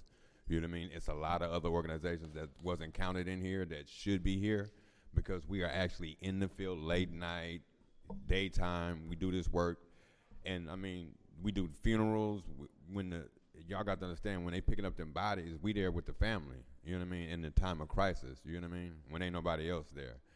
You don't understand how giving somebody a bottle of water when their child just passed will help, you know what I mean? So I ain't here to beg, I ain't here to borrow, but if you cut off an octopus's arms, you just left with some puss. That's my thing. I love y'all. Thank you for your comments. Next speaker, please. How y'all doing? I'm Dwight Haskelin. I'm a VI for Boss. I'm also born and raised in East Oakland. I just became a VI last year in October, but before that I was actually a peer of my community. And I just love doing what I do. Not disrespecting or I'm not even finna talk about the other organizations, but I feel like Boss is very important in this field, in this community of East Oakland, because we really in the streets. You know, we're not just at work on the computers, like we're really in the streets. We talking to these youths. We talking to young killers out here, you know what I'm saying, to make them know that it's a better way. Like my man just said, we out here, like, we see the funerals. We go to the funerals. We go to the wakes. We doing all this. Not saying that DVP don't, but it's other organizations that actually care about this city as well, and I'm a part of Boss. Thank you so much for your comments. Next speaker. My name is Jonathan Brumfield, Safe Passages. From Deep East Oakland to West Oakland, we've been able to use DVP to actually serve our youth, night, day, weekends, all year round. We just ask that, one, we honor the RFP process for sure, but we just ask that no interruption or decrease in services happen, because we actually decrease violence in the town through this initiative. We've been doing it for years. Just being somebody who's grown up in the town from East Oakland, we've done this countless years in a row. So we're not begging for money. We're just trying to make sure it doesn't get disrupted. Thank you. Thank you for your comments. Hello, good afternoon, council members. My name is Kyria Shabazz. I'm with Roots Community Health. The data is clear. In Alameda County, gun violence has killed an average of 3 people and injured 12 every week, with East Oakland neighborhoods bearing the highest burden. We've also seen that community-based interventions work. Oakland has reduced shootings and homicides by over 30% in recent years through these investments. But right now, no East Oakland CVI organization has its contract renewed, putting one of the highest need areas at risk and losing critical violence prevention capacity. If we disrupt what's working, we risk reversing progress. We urge you to align funding with the data and invest where the need is greatest. We also respectfully urge you to pause and condition these contract decisions that require greater transparency and equity, specifically a clear funding map, full RFP scoring and audit details, and a geographic equity service gap analysis. Thank you. Thank you for your comments. Next speaker. Good evening. My name is James Delgado with Safe Passages. We honor the RFP process. Any disruptions within the process could increase violence in Oakland. DVP has been very detrimental to us and the youth that we serve throughout Deep East Oakland, and West Oakland. Thank you. Thank you for your comments. Hey, how you guys doing? My name is Nimrod Kane, life coach with Safe Passages. From East Oakland, born and raised, 5th generation. 1997, I was a victim of violent crime. I lost my kidney in the neighborhood that I'm from. So I grew up going to a lot of programs, and I just want to say we honor the process. I know culturally relevant programs, some of them who, work with DVP, those kind of things save people. I went to all types of programs, got with Safe Passages as a kid, and I came up through the pipeline. They helped me get through college. They got me a salary. They got my mind right because, I could have did A, B, and C, but instead I'm not. So thank y'all. Thank you for your comments. Next speaker, please. My name is Haris Khan from Safe Passages. I just want to say that we want to honor the RFP process because any disruption to the process will increase violence. And I want to emphasize the impact that we've had in reducing violence through DVP. Thank you for allowing us to serve our community. Thank you for your comments. Next speaker. My name is Millie Cleveland. I'm with Coalition for Police Accountability. I want to raise that I think the council is being fiscally irresponsible. People are searching for money when OPD's overtime is the main contributor towards the budget. I gave the example last time of Tim Nolan making $490,000 in overtime that would have paid for 3 violence interrupters. To this day, OPD overtime has not been agendized on anybody's council or anybody's committee. Thank you for your comments. Sierra Nazel, ceding my time to Andrea Diaz.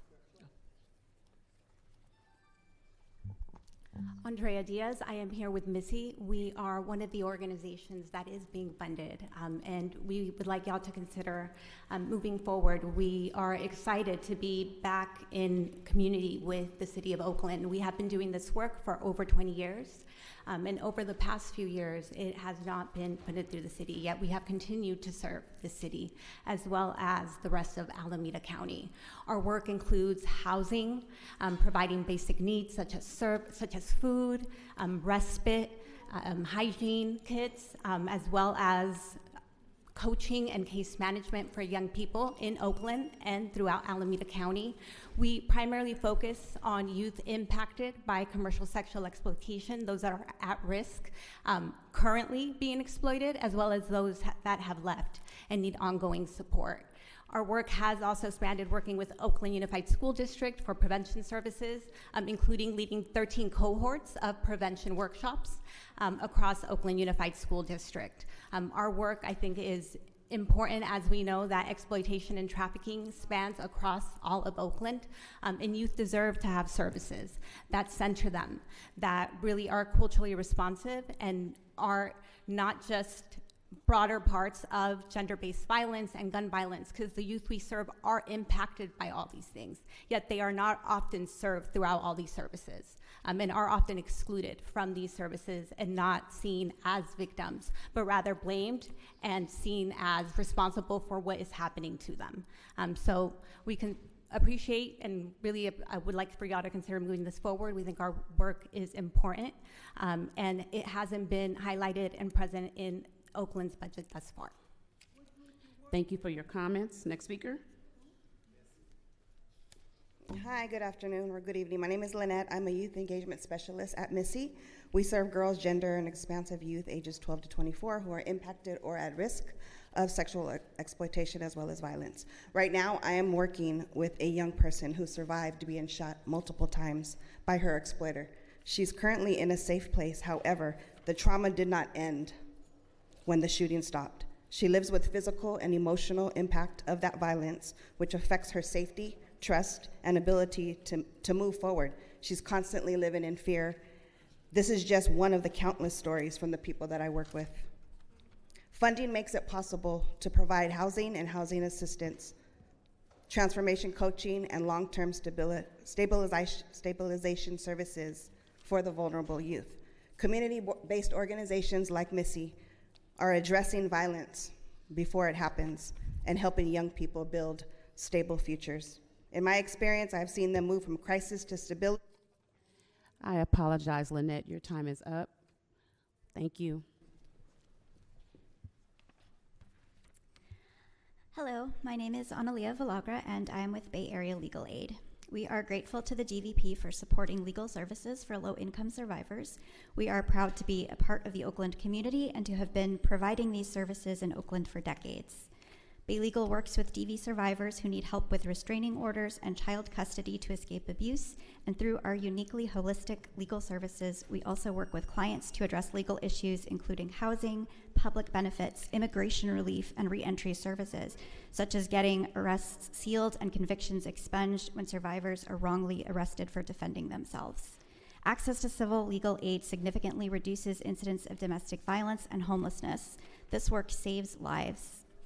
Our thanks to the city and the DVP for recognizing the importance of legal services for survivors. The need is much greater than the funds available can support, and it is our hope that the City Council can identify additional funding to expand the availability of these critical legal services. Thank you so much for your comments. Next speaker. Hi, my name is Cindy Rios. I'm the Director of Programs at the Dream Youth Clinic. I am born and raised in Oakland, just a few blocks away from commercial sexual exploitation that occurs on International, and where Dream now holds its mobile clinic. First, I want to thank the Council for investing in community-based solutions to address the violence impacting our neighborhoods. We recognize and honor the competitive process that was established to allocate these funds. Many organizations like ours dedicated significant time and effort developing comprehensive proposals to address critical community needs. We also acknowledge the frontline evaluators, review committees, and city staff who work diligently to ensure a thoughtful selection process. The funding awarded through this process will allow us to expand healing-centered intervention services for youth experiencing gender-based violence, sexual trafficking, and exploitation. We respect the work being done by all organizations committed to violence intervention across the city, and we believe it's important to uphold the integrity of the process that was established and carried out for these awards. We look forward to partnering with fellow community organizations. Thank you so much for your comments. Hello, my name is Nafea Hassan, and I am the Reproductive Justice Programs Coordinator at Dream Youth Clinic. I was raised by a single mother throughout Oakland, and today I have the privilege of supporting and advocating for young people across our community. At Dream Youth Clinic, I lead programs focused on preventing and intervening in gender-based violence, including human trafficking, where we serve unhoused youth, foster youth, LGBTQ+ youth, and young people who are experiencing some of the most significant barriers to safety and stability. Last year, our youth led a survey, collected responses from over 230 young people in Oakland. What we heard was clear. Young people are experiencing violence, exploitation, housing instability, mental health challenges, and a lack of access to trusted adults and supportive spaces. Many reported witnessing and experiencing unhealthy relationships, community violence, and situations that put them at risk for trafficking and exploitation. These aren't just statistics. These are realities of our young people that they are navigating every day. Through our mobile clinic, we provide direct services to youth in areas where exploitation is prevalent. We bring health care. I apologize. Okay. Sarah Kane is still in the, Sarah Kane, okay. One more minute, thank you. Thank you. Many reported witnessing and experiencing unhealthy relationship, here we go. Through our mobile clinic, we provide direct services to youth in areas where exploitation and trafficking is prevalent. We bring health care, STI testing, harm reduction supplies, referrals, and support directly to young people who might never walk into a traditional clinic. At Dream, we have created a safe haven where youth can access free medical care, therapy, showers, laundry facilities, meals, and caring adults who are committed to their success. Our health advocates help youth access housing, education, employment opportunities, and other critical resources. We also invest in youth leadership. The young people in our programs are learning how to advocate for themselves and engage in policy work and speak in civil spaces like this one today. They are becoming leaders, organizers, and change makers in Oakland. When you invest in Dream Youth Clinic, you are investing in prevention, you are investing in intervention, you are investing in healing, and most importantly, you are investing in the young people before they become another statistic. I urge you to continue funding organizations like Dream Youth Clinic that are doing the work. Thank you for your comments. Next speaker. Ann Jenks. Police overtime, that's one aspect. But the greater aspect is the absolute incuriosity and unwillingness to do any oversight on your largest budget items, like the OPD budget. You won't look at civilianization of staff Although you will take a staff person from oversight and give it to OPD and call that civilianization. There's 50 positions you could civilianize tomorrow. Put more officers on the street and save money. There's overtime. But generally, you're just incurious and uninterested in doing oversight on your big issues while you leave folks scrambling over the scraps and the pennies. You know, OPD stated how they were going to use the NN money. It's supposed to be 50% for sworn officers and 10% for non-sworn. It's very clear that the majority of the money is for sworn officers and is well under 10% for unsworn. And you. Thank you for your comments. Next speaker. Good evening, Kelsa Sneed from the Mentoring Center. Mentoring Center has served youth and young adults for 35 years and specifically has been doing intense violence prevention work with the City of Oakland for over 2 decades. The public procurement process in which the Department of Violence Prevention engaged remains opaque and fraught with inconsistencies, unclear procedures, unprecedented recall of the first RFP, no clear appeals process, among many other problems. Therefore, I'm asking the City Council not to adopt the recommendations as put forward and to find additional funding to support the organizations that continue to do the work. Oaklanders, including Oakland voters who are supporting a $30 million investment, deserve a process that is transparent, fair, equitable at every stage, and that has been effective and reflective of the organizations that have been doing the work for years. The Council's justified concerns about disruption in critical services can be addressed by extending the current contracts with organizations who have been. I apologize, Ms. Sneed, your time is ended. Thank you so much. Next speaker, please. Hi, my name is Sierra C, and I cede my time to Jennifer Lyle. Hi, my name is Bex Beloba. I work for Missy, and I also cede our time to our ED, Jennifer. And I'm sorry, your name was what? My name is Bex Beloba. I work for Missy.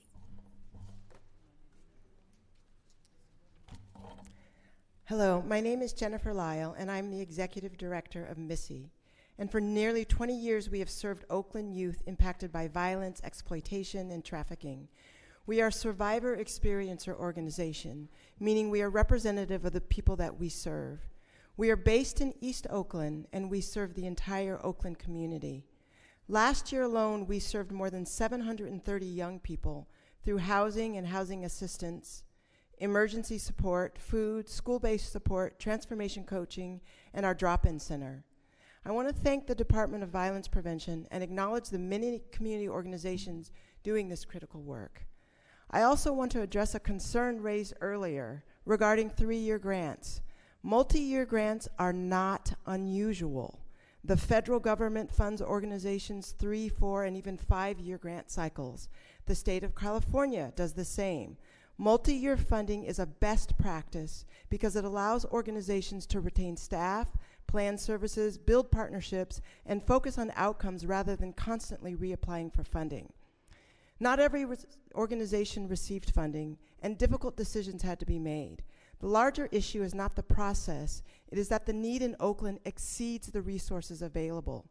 I urge you to continue strengthening the Department of Violence Prevention and investing in the community-based solutions that are creating safety, stability, and opportunity for Oakland's young people and families. I also encourage the council to trust the leadership and expertise of the Department of Violence Prevention. Chief Joshi is a respected leader in the field, not only in Oakland, but nationally. The DVP team brings deep experience, data, community relationships, and a first-hand understanding of what it takes to reduce violence. None of us will agree with every funding decision. That's the nature of a competitive process. But if we are going to ask experts to conduct the thorough review, engage the community, evaluate proposals, and make difficult recommendations, then we should also trust their professional judgment. Oakland has invested years in building the Department of Violence Prevention into a nationally recognized model. We should continue to support that work, strengthen it, and give it the resources necessary to succeed. The organizations here today are part of a larger ecosystem, working every day to make Oakland safer. The question before us is not whether the need exists, we know it does. The question is whether we are willing to invest at the level necessary to meet it. Thank you for your comments. Next speaker.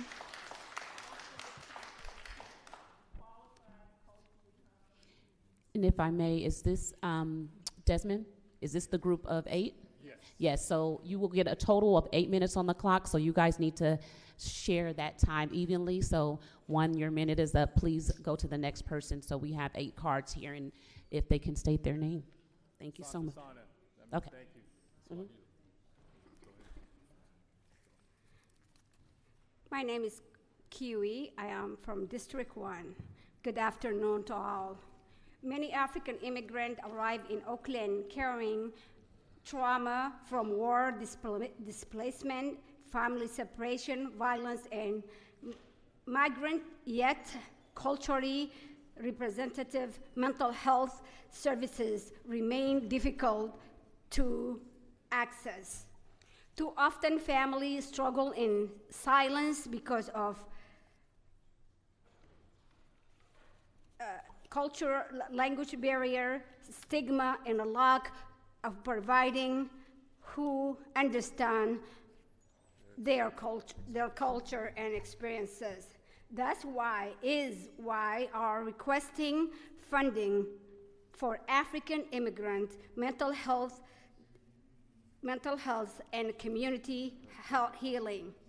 3 years African immigrant community stabilizing initiative funding $450,000, again, $450,000 annually.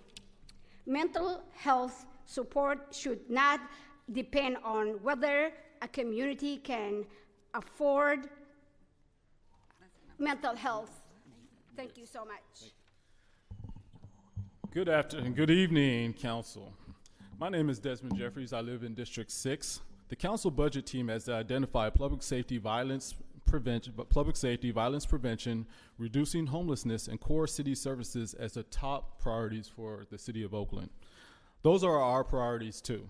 African immigrant families experience housing instability, violence, trauma, language barriers, and barriers accessing services. As I even go to your city website on immigration, these are the languages I see: Arabic, Armenian, Chinese, English, Hindi, Japanese, Korean, Persian, Punjabi, Russian, Spanish, Tagalog, Vietnamese. We don't see one African language listed, not Tigrinya, not Amharic, not Swahili. So as I move on, when we are not, when we are looking at the funding recommendations, we do not see a dedicated investment in the African immigrant community. We are not asking the city to create a new priority. We are asking the city to include our community within the priorities it has already established. That is why we respectfully request $450,000 annually for 3 years to support housing stabilization, mental health services, and case management for the African immigrant families. For years, GCA has been part of Oakland's violence prevention journey. We supported early advocacy, community research, evaluation conversations with urban strategies, and public testimony before city commissions and council. We helped elevate the need for a stronger violence prevention system, including a dedicated department and leadership connected directly to the mayor.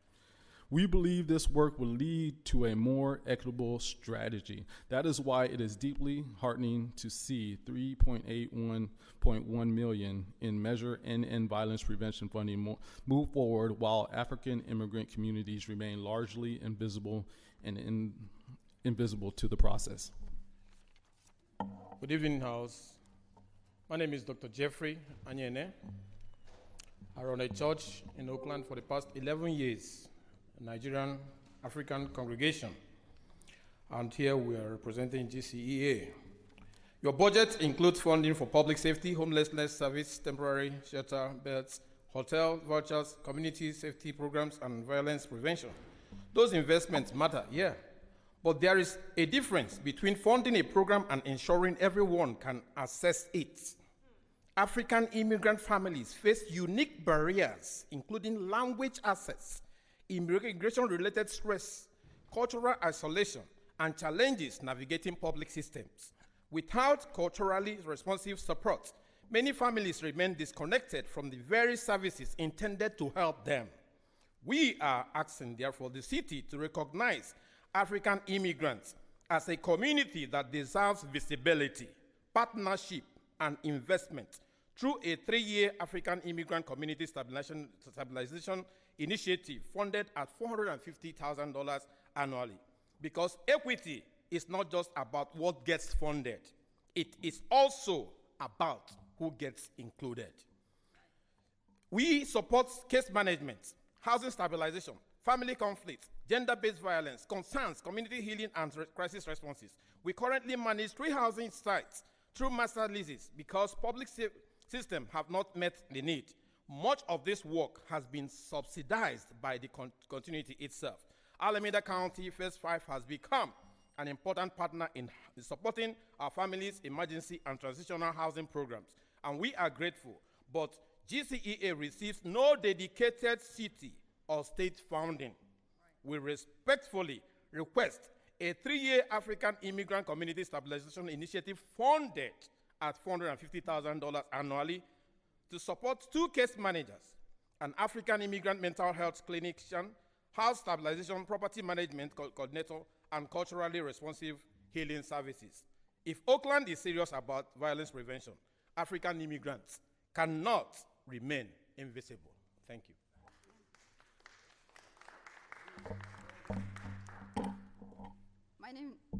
My name is Almaz Dego. I'm also from the African Resource Center. During the campaign, many of Oakland elected leaders committed to support African immigrant community through housing, language access, public safety, mental health services, and culture responsive programs. We appreciate that commitment. Today, we are asking for action.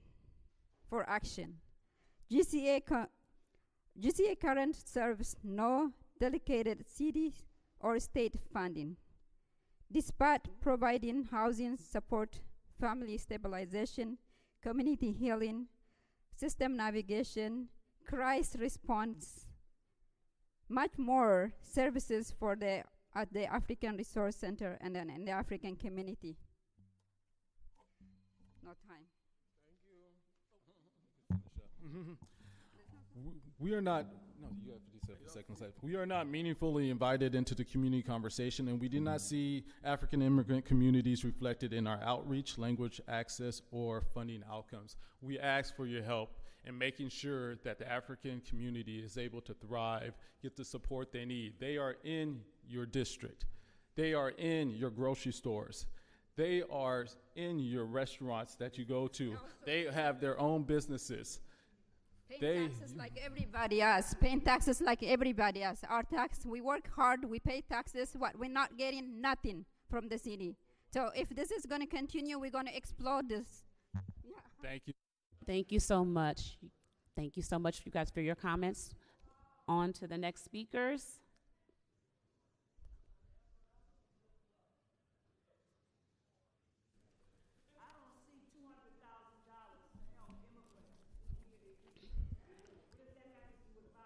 Order in the chamber.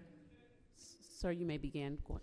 Hi, my name is Allende. I'm sorry, Ms. Joshi and your group over here. I heard your guys' whole program. None of that is prevention. That's a bunch of reactionary bullshit. The bottom line is, where are our after-school programs? Why in Oakland our kids don't have anywhere to go? There's no summer youth employment program. There's no TRIO programs. That's how you prevent violence, is earlier you do prevention. You don't wait till somebody becomes at risk. You do it early. And none of that is happening through what I just heard. And I'm going with what I just saw their department put up there. None of that is prevention. You have to do things for these young people. Go into the schools. Where is their program going into the schools? Where is their program where they're going to families like Boss does? You don't do any of that. What you guys do is wait and be reactionary until after the horses get out the barn. We need a true prevention program, and Boss is the only one who's answered that call. Thank you for your comments. Next speaker. Good evening, members of the council. I'm Richard DeHauer again. I'm from the Oakland Private Industry Council. We just want to appear here today to thank you, and we are honored to have been a recipient for one of your awards for our employment training and workforce development program. We're one of the few that got awarded in that regard, and so it's an important area of intervention and prevention to have jobs for young people, and we're excited to be able to work together with Chief Joshi and her staff to continue our cohort training, a 16-week training that has been going on under a pilot program, and we've graduated 88% of the people that are in it, a 16-week program. It's remarkably successful. Thank you very much. Thank you so much for your comments. Next speaker. Yeah, my name is Rick Fordenberry. I'm with Oakland Pig. I'd like to say hello to you guys. We work with some of the strongest, worst youth that comes through Oakland, and we do what we call a 16-week curriculum for Chief Joshi. We did it for the first time, and it went really well. And what's important is that in these cohorts, we sit around with these young guys, and they get hope. Most of the time, we lose our hope as a man to do things in this world to make a change for our family and our community. What these young men are here is learning not just job skills, but how to be a man, how to shake a man's hand, how to stand up and look a man in the eye, how to dress for an interview. Those kind of things mean a lot to these young men. And I'm just grateful for the life coaches that Chief Joshi has, her team. Thank you so much for your comments. Next speaker. Hi, I'm Pastor Langford, and I have the time of Jonathan Jones. I want to start Is by... Is Jonathan Jones here? Yes. Okay, thank you so much, Mr. Langford. I want to start by, I have been a part of the violence prevention program since day one. And I say this, but I don't think a lot of people hear me. I have buried 100 people in Oakland who have been murdered. Pastor Langford has. And I have helped to raise most of the money to bury them. I have buried 19 of my own family members who have been murdered in Oakland. I am so thankful to have met Sarah Bedford, and I'm so elated that this council has hired Chief Joshi, because the violence prevention work and many of the staff I have employed formerly through Healthy Oakland, but it gives me something to do. I walk the streets of Oakland, I drive the streets of Oakland more than anybody in this chamber. And no one at the end of the day wants to get the word that you've lost your mother, your father, your sister, your brother. That is something that Oakland has been dealing with, and we're getting better at it. And the answer is into the structure, the organization that has come forth, especially with Chief Joshi. Her leadership, she's from Oakland, she's from East Oakland, she was a former police officer. The sister gets it, she understands. She has hired some incredible men and women that are from Oakland, who have been formerly incarcerated, who live the life, who's doing what's right. The challenge is we don't have enough money. And I want to say that the Oakland Private Industry Council, yeah, we get funded, but I fund a lot of things out of my pocket and will continue to do so. But this is a time for us not to point the fingers, but this is a time for us to continue to reach out to corporations, to athletes, entertainers, and others to invest in Oakland so that we can save lives and so that the great work of Oakland will continue to be done. I want to thank the council for your... Thank you so much for your comments, Mr. Langford. Your time has ended. Next speaker. Yes, good evening, council members. My name is Gabriel Garcia. I'm the Policy and Advocacy Director for Youth Alive. First, I want to express my gratitude and appreciation for the funding being proposed for Youth Alive so we can continue our services for victims, survivors, and interrupt cycles of violence in East, West, and Central Oakland. At the same time, we recognize that there are many great organizations, programs, services that are not being included in this round of funding. And as somebody that helped write and pass Measure NN, I would again reiterate to this council that Measure NN is the floor, not the ceiling, on the city's ability to invest in violence prevention, intervention, and healing services throughout Oakland. As somebody that's helped bring millions of dollars of investment from the state of California, from the federal government, to community-based violence intervention programs here, I fully support the council working with us, working with the community to do that, bring in additional investment so that the great work that's happening through many services programs in Oakland can continue. Thank you. Thank you so much for your comments. Mr. Hazard?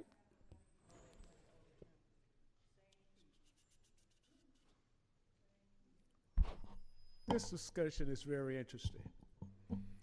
There's no question about the need. The issue is equitable distribution of the resources. We could give money to other cultures to come in the black community. Some of them may hire some black folks, but they don't have oversight of the dollars and cents. You give money to the Law family. They hire some black folks, but they oversee the distribution of the money. You could give money to the Asian Local Development Corporation. They have some black folks. You could give money to the Spanish Speaking Council. But when are you going to give equitable money to black folks who are hurting and dying? We represent 70% of the unsheltered, but we're only 21% in this town.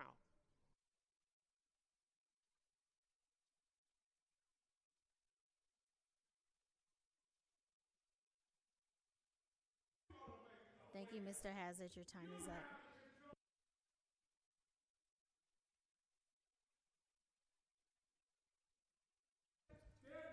Excuse me, Mr. Hazard.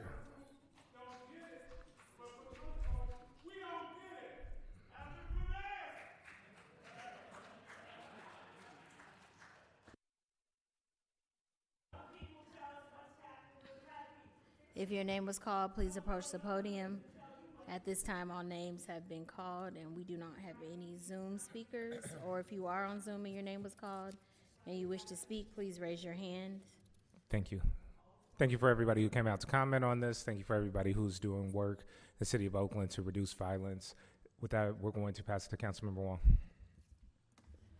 Thank you. Through the chair, since I chaired the committee that saw this item, I just wanted to provide some context to the rest of the body about why we actually proceeded with this with an amendment for this to be advanced to this full body as a 2-year contract rather than a 3-year contract.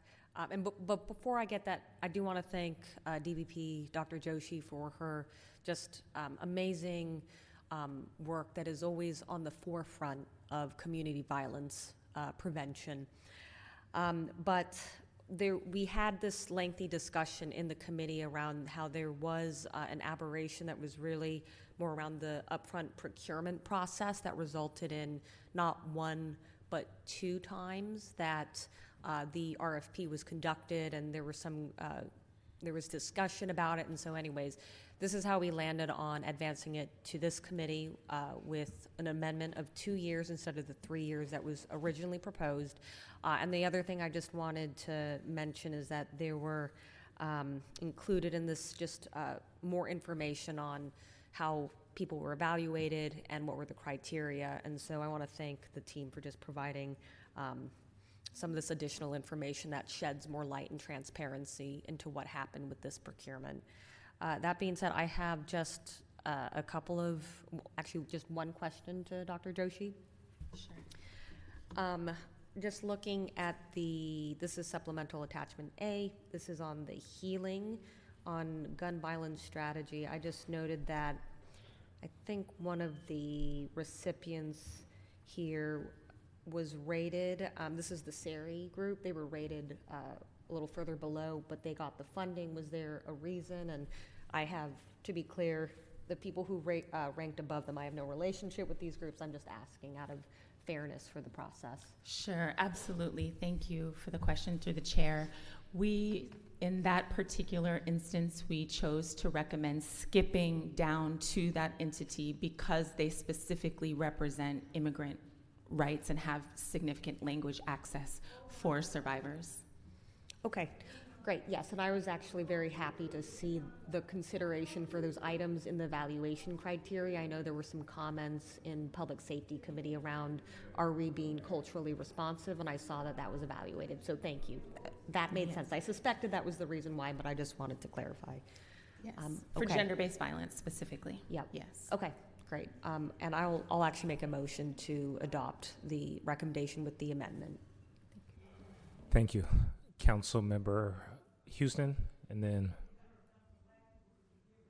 let's see, then Brown. Mr. Ramsey? Mr. Ramsey? Okay, go ahead. Through the chair, these are my folks talking. They from that foreign country that Darryl said is East Oakland. And I'm going to look at each and one of my council members and I'm going to ask you, the crime that is happening is not happening in your district like mine, your district president. It is, but it's not like Deep East Oakland. It's not like my people. I have friends and family that have been murdered and have murdered, right? And it's what's economics. It's economics. They don't want to commit. They don't want to be in the underground economy, right? And my question is this: if we can find money for everything else, why can't we find money for my people? And what I mean by that is find additional monies. You know, Mr. Hazard said equitable, truly equitable. Let me share this with you.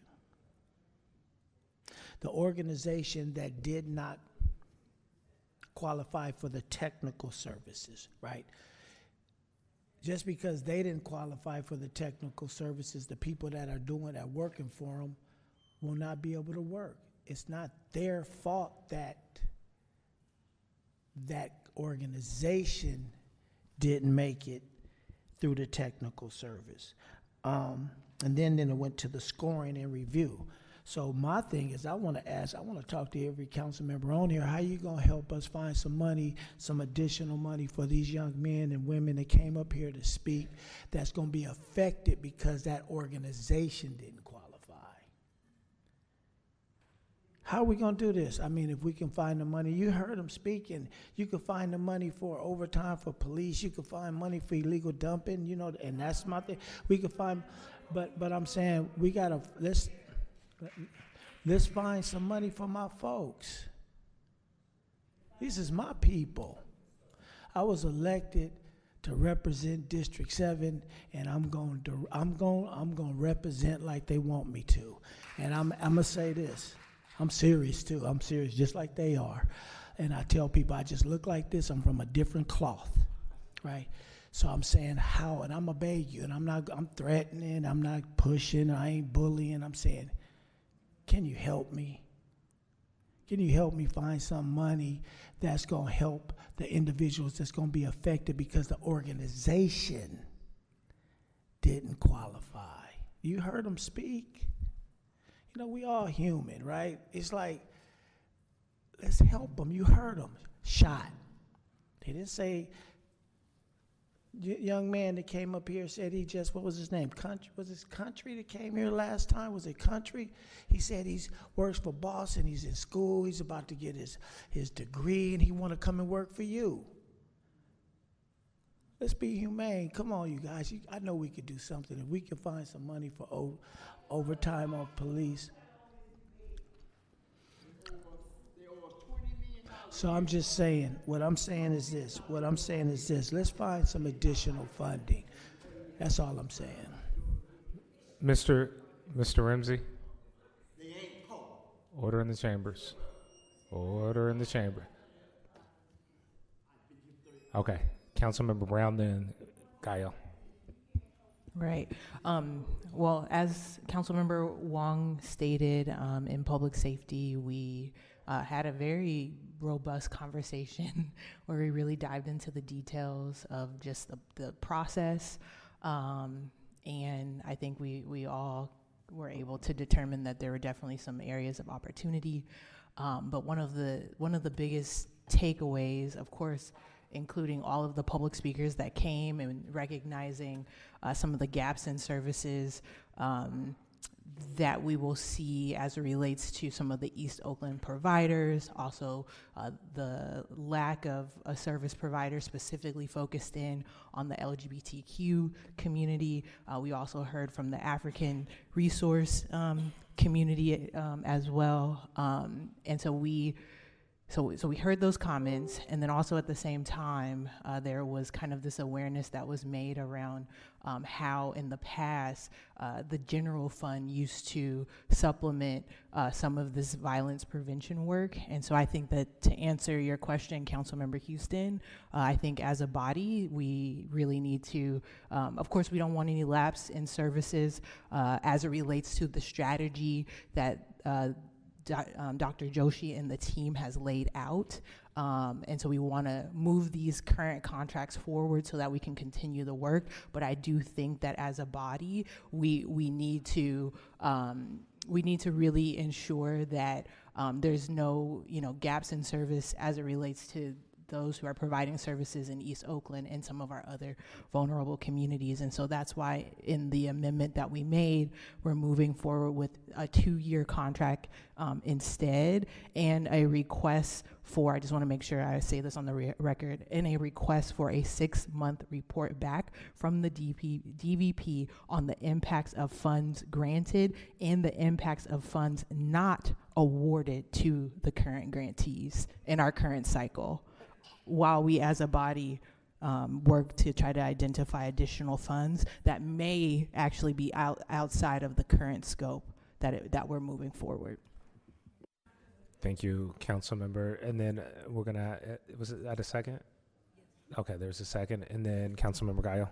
Yeah, thank you. And thank you for the opportunity. And I want to first of all thank some of the speakers that were here this evening, Youth Alive, Restorative Justice, the PIC, representatives from the Private Industry Council, and also Missy. I haven't seen, Missy was extremely helpful in my district for many, many years, assisting the girls that are on the street, teenagers, young people. We do a lot of talking, but what happens in our neighborhoods in East Oakland, throughout the city with our young people?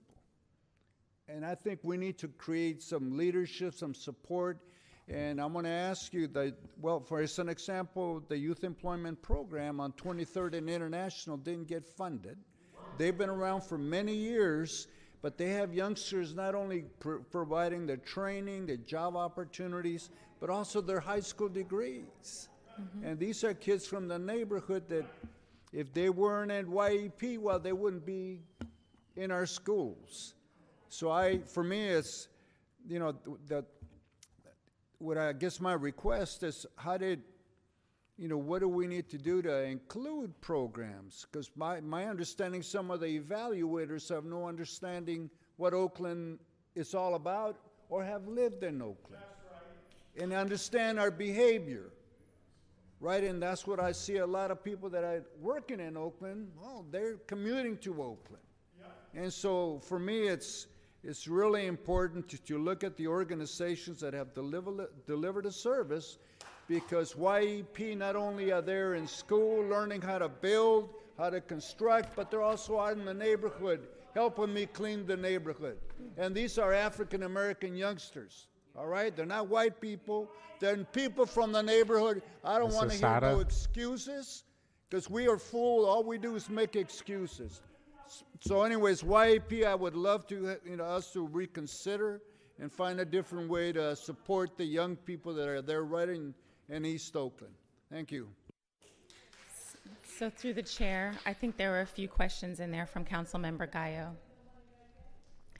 The first thing I'd like to address is the fact that the competitive bidding process is a competitive bidding process. It does not ensure that the same agencies get money for decades. Because on the flip side of the conversation, the critiques that we often hear from community-based organizations, and that we often hear from African American-led organizations and smaller organizations, is that the city's competitive bidding process consistently favors what is called legacy organizations that have been receiving money from the city for 20 to 30 years. So what the DVP endeavored to do at the direction of the city administrator's office is to run a true competitive bidding process in which everyone had an equal chance to get money. In that competitive bidding process, I want to be clear, 43% of the agencies that we are recommending to this council to be funded are Black run. 19% are Latino run. So the very large majority of the organizations that we are requesting to be funded are run by Black and Latino people who we all know in this city are disparately impacted by violence.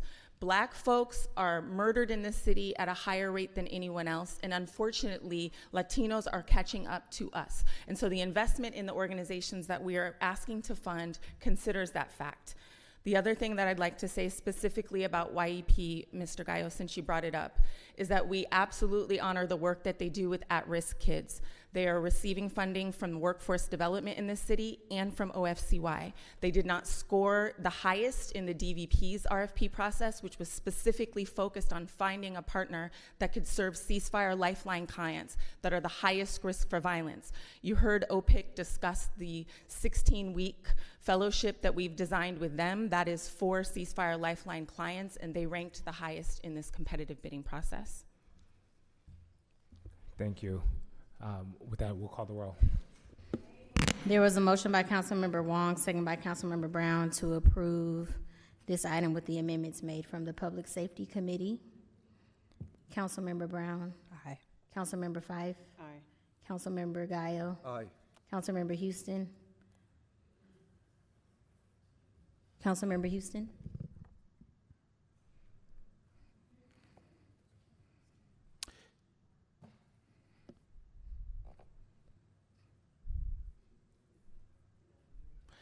No, don't tell me to come on. Let me, because it's principle too here. No. Councilmember Ramachandran. Aye. Councilmember Unger. Aye. Councilmember Wong. Aye. And Chair Jenkins. Aye. Motion passes with a vote of 7 ayes, 1 no. Houston, that completes your non-consent portion of this agenda. Moving to item 6, which is the consent calendar, noting that items 6.1 and 6.2 have been removed from this agenda. Oops.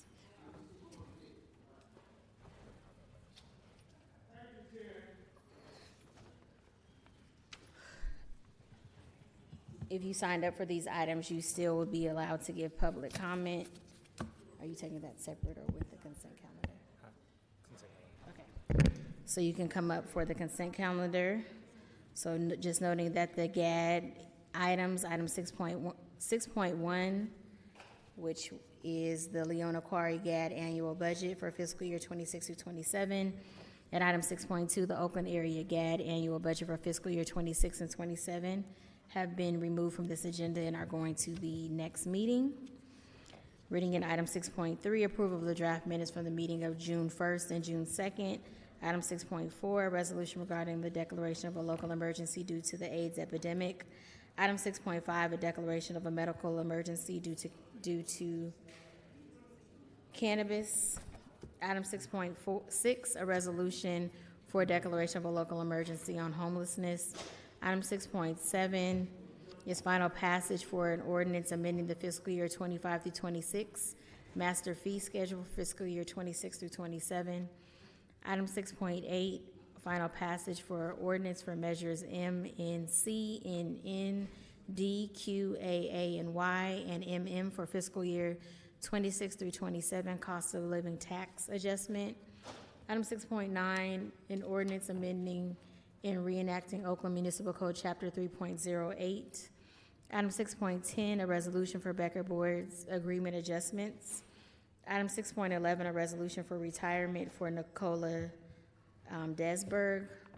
Item 6.12, a resolution for National Caribbean Heritage Month. Item 6.13, a resolution for National Home Ownership Month. Item 6.14, a resolution condemning the war on Iran. Item 6.15 includes multiple pieces of legislation for a settlement for City of Oakland versus Stephen O. Kerner. Item 6.16, a resolution for settlement for Raven Loke versus the City of Oakland. Item 6.17, a resolution for Oakland Connect Fiber Network Partnership legislation. Item 6.18, a resolution for summarily vacating public utility easement at 747 52nd Street. Item 6.19, a resolution for Owen Equipment Sales, Inc. purchase contract. Item 6.20, a resolution from MLK Junior Way Streetscape Improvements. Item 6.21, an ordinance for Oakland Ice Center lease and capital projects. Item 6.22, an information report for the General Plan and Housing Element Annual Progress Report for year 2025. Item 6.23, a resolution for Camps and Common Rental Agreement. Item 6.24, a resolution for Multipurpose Senior Services Program. Item 6.25, an ordinance for Bike Share Franchise Amendment. And that was your last consent item.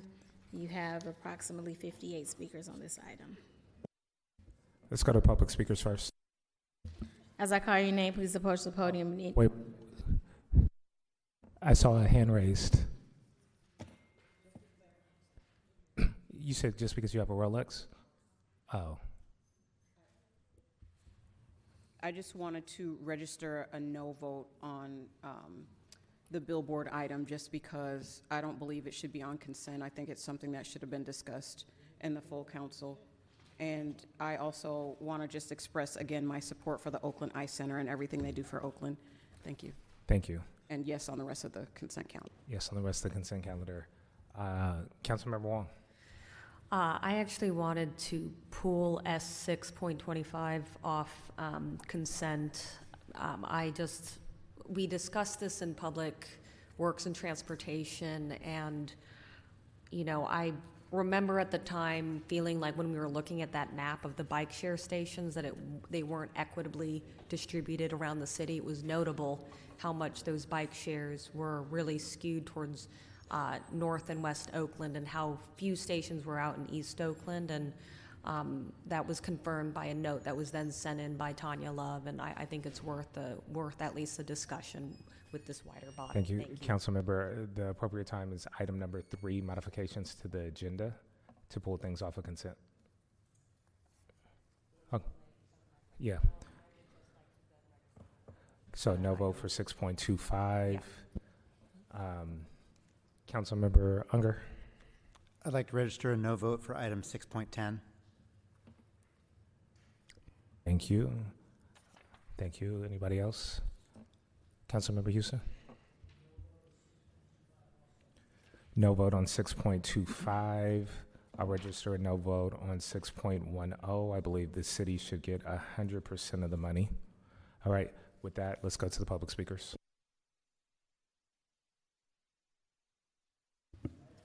Moving to the public speakers, as I call your name, please approach the podium in any order.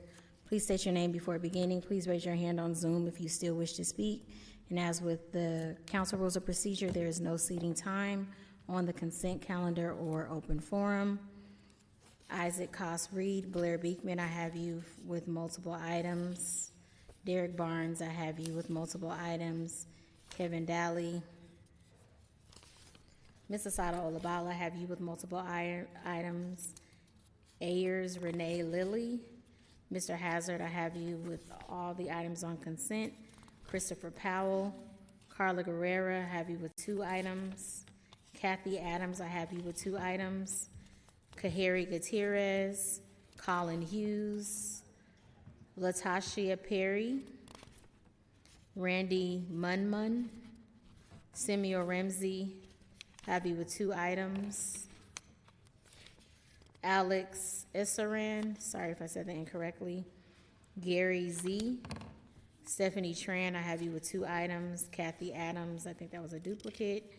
Petra Brody.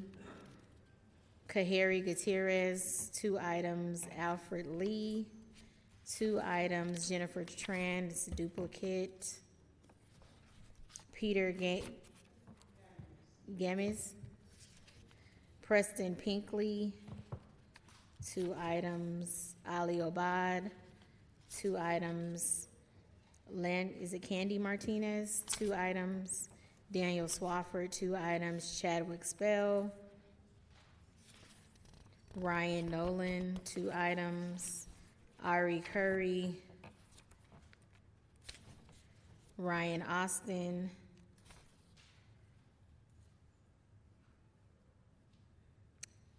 Someone from Cocoa Breeze. Joe Pertita. Amber Childress. Hey, Amber. Bridget Kane.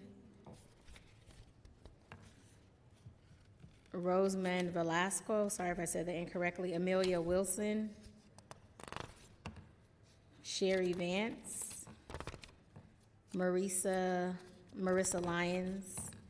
Nima Link. Vanessa McGehee. Petra Brady. Tiffany Jordan. Chris Hellier. Heather Siglin. Angela Hackney. Kimberly Miller. Christine Tostado. Arthur Levitsky. Wan Gong Lee. Is it Renice Johnson? Elizabeth Nguyen. Supreme Ayahi. Charles Johnson. David Walker. Mr. Hazard, have you have multiple items? You have 3 minutes. Thank you. I don't know why you keep carrying 6.5. Adopt a resolution renewing the City Council's declaration of a local public health emergency with respect to safe, affordable access to medical cannabis in the city of Oakland. Why do you keep having this? And you don't put a medical public health safety around fentanyl. Cannabis, if you didn't know it that you approved, is legal. You approved a cafe. It's legal. So why are you carrying this? That's the negligence on your part. I gave you all what I filed on Friday in opposition to the city's demur. A demur, for those who don't know, is trying to dismiss what I filed back on May 19th, 2025, on the special election regarding Measure A, the transaction use tax. And the city attorney altered the text on the ballot measure. And so 366 days I've been dealing with this procedural crap. But they weaponized me by filing this demur on June 1. I was waiting for that. Now we'll be in court on June 25. Let me read what's here and how hopefully we shall prevail. Respondent Ryan Richardson's demur should be overruled in its entirety. The demur ignores the unusual procedural posture of this case and attempts to capitalize upon the clerical error. Well, let me tell you what happens with the clerical error.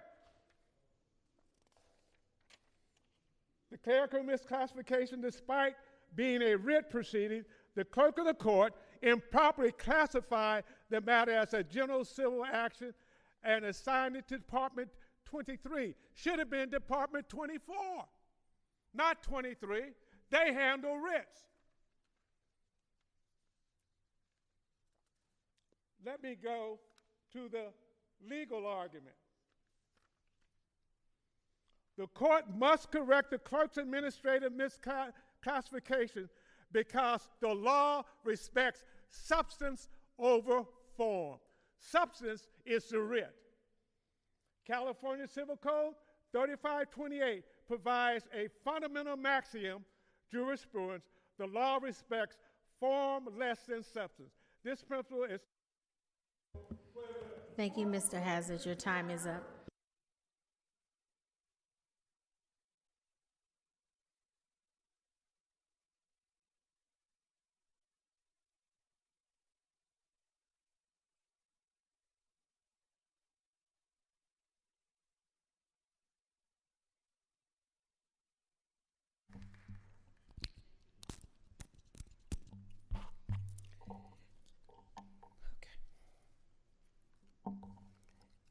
Are we ready?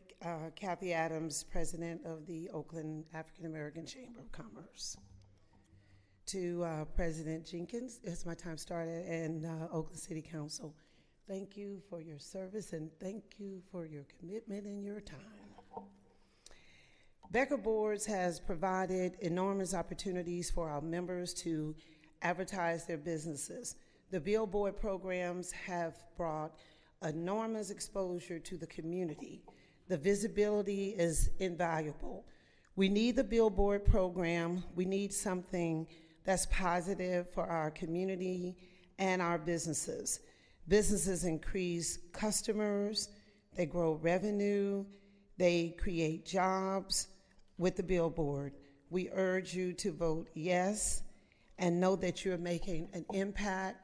I want to say thank you to all of our members of all the multicultural chambers. A lot of us arrived here by 3:30, and a lot of people had to leave because of other activities. But we urge you to support. It is important.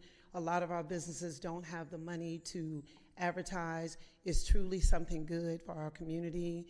We stand in solidarity and ask that you support this to continue our businesses an opportunity to thrive and grow in our community. Thank you.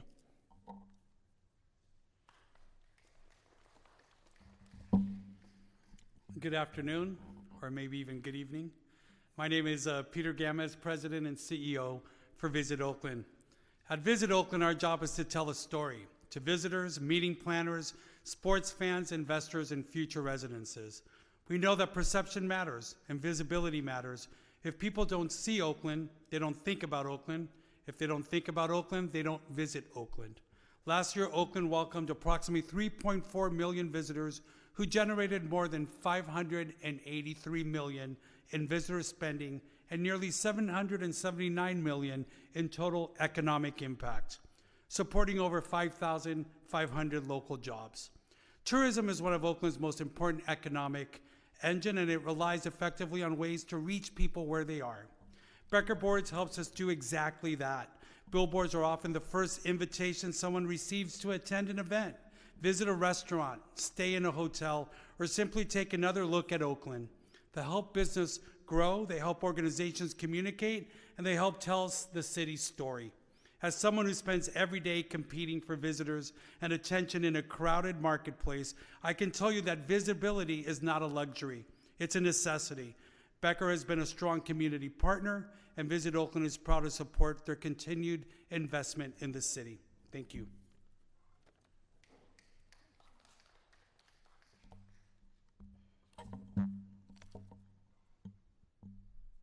Good evening, council members. My name is Carrie Gutierrez, a D6 resident, and I'm here on behalf of the Unity Council to express our support of the Becker Boards partnership. I have a lot of wonderful examples to share with you all about the impact of Becker Boards partnership to the community. The first one that I'd like to share with you is that we've used this platform to promote our annual Dia de los Muertos festival, which brings over 100,000 people from all over the Bay Area to the Fruitville in Oakland. This boosts our local economy and it preserves culture. During these especially challenging times, this billboard has also become a critical public messaging tool. In collaboration with our Resilient Fruitville partners, we shared Know Your Rights resources, legal support, and safety planning for immigrant families. Most recently, we also partnered with El Tímpano to make sure that the messages that we shared were also in Spanish, in the native language of a lot of our immigrant communities. I'm proud to say that we also... Thank you. Your time is up.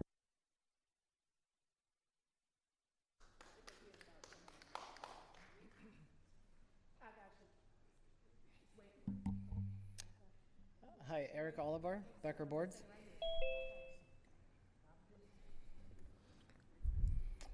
Thank you, Council President and Council members. Like I said, my name is Eric Oliver, Director of Community Engagement for Becker Boards. It has been my pleasure to work closely with Oakland small business, nonprofit, and business improvement district community. I'll keep this brief. Since November 2024, the Becker Boards Free Community Ad Program has provided nearly $3 million. I'll say it again, $3 million in free advertising through 582 free ads to over 100 local small businesses, nonprofit organizations, and business improvement districts in Oakland. Over the last week, you have seen support pour into from every corner of the city from only a small fraction of the people who have directly benefited from this program. We do good work in Oakland, and we are proud of it. The decision in front of you is clear. A vote yes is a vote for the community. Thank you for your community support and all your hard work. Thank you. Good afternoon, council members. My name is Lily Ayers, and I am a business owner in D3. And for some reason, my council member won't face me. Moving on. So here we go. I was born at Highland Hospital. I went to Castlemont, and yesterday a meteorite hit my shop. The sky is falling. The sky is falling. The sky is falling. What does this mean? At least that's what the people are thinking these days, right? With everything they see in the media, all on television, right? So what am I here for? For 9 years, I've been in downtown Oakland helping to heal people. And I would like to tell my story about the meteor in my store, crystals, pyrite crystals that are landed in my store from, Mount Shasta, okay? I want to tell stories like Shikari Designs. He is a business owner that I lift up other business owners in our city. And yeah, I have a lot of people who, visibility matters. People can attend an event that they never hear.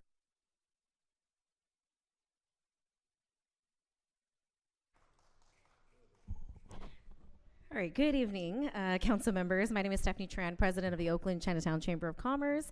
I'm here today in support of the proposed amendments to Becker Board's agreement. The Oakland Chinatown Chamber is part of a coalition that supported the creation of the Billboard program because it represented an innovative partnership between public, private, and nonprofit sectors. It's demonstrated that we can create solutions that benefit community organizations, small businesses, and the city of Oakland at the same time. And over the years, Becker Boards has become more than just a billboard program. It has become a valuable asset and community resource that helps promote local businesses, public awareness campaigns, and neighborhood initiatives. And for many organizations and small businesses, this type of visibility would otherwise be financially out of reach. And as a chamber representing hundreds of small businesses, we know how important it is for small businesses. We know how important it is to help local entrepreneurs reach customers and compete in today's marketplace. And Becker Board has helped us connect residents and visitors with businesses, events, and organizations that make our city unique. And as Oakland and the city continues, and you all have to navigate this fiscal challenge, we should be looking towards really opportunities to support partnerships that promote economic activity, strengthen community engagement, and contribute to the long-term success of our city. And so for these reasons, the Oakland Chinatown Chamber of Commerce respectfully urges all of you to support the Becker Boards agreement. Thank you.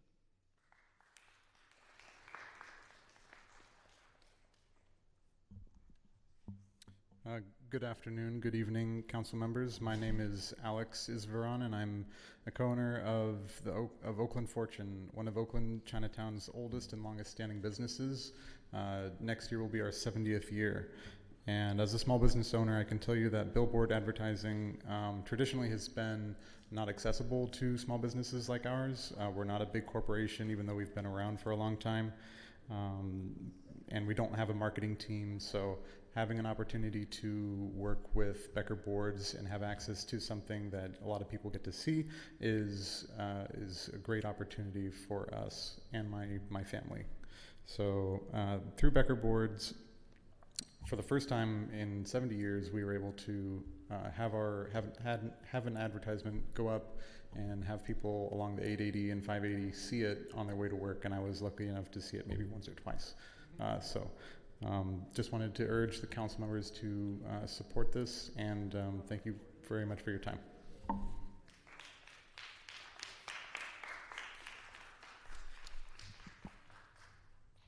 Do I start now?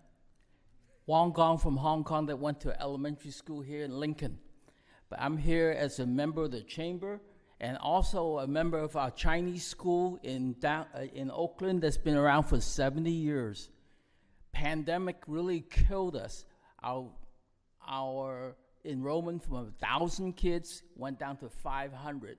With Becker Board, let us expose ourselves to the general public that come down the freeway that usually don't stop in Oakland anymore because there's Ranch 99 and other large box store that sells Asian goods. And put us back on the map. There is an Asian culture in Oakland, Chinatown that you could participate, send your kids to. So I really thank Becker Board for letting us preach to the public that drives down 880. We, as a nonprofit, we can't afford this type of advertising. It's been very effective for us. And our enrollment right now is up to 600 kids a day. So thank you, Becker Board. Thank you for Chamber for supporting all of us.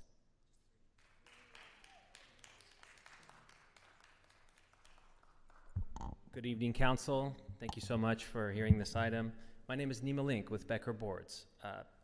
Unfortunately, a lot of our speakers had to go. Most of them are small business owners, and so they had to go. And I think in fairness to them, I'd like to read their names. 22 speaker cards here that filled out their cards and weren't able to speak, and we understand the reasons. There's pressing issues that the council had to discuss.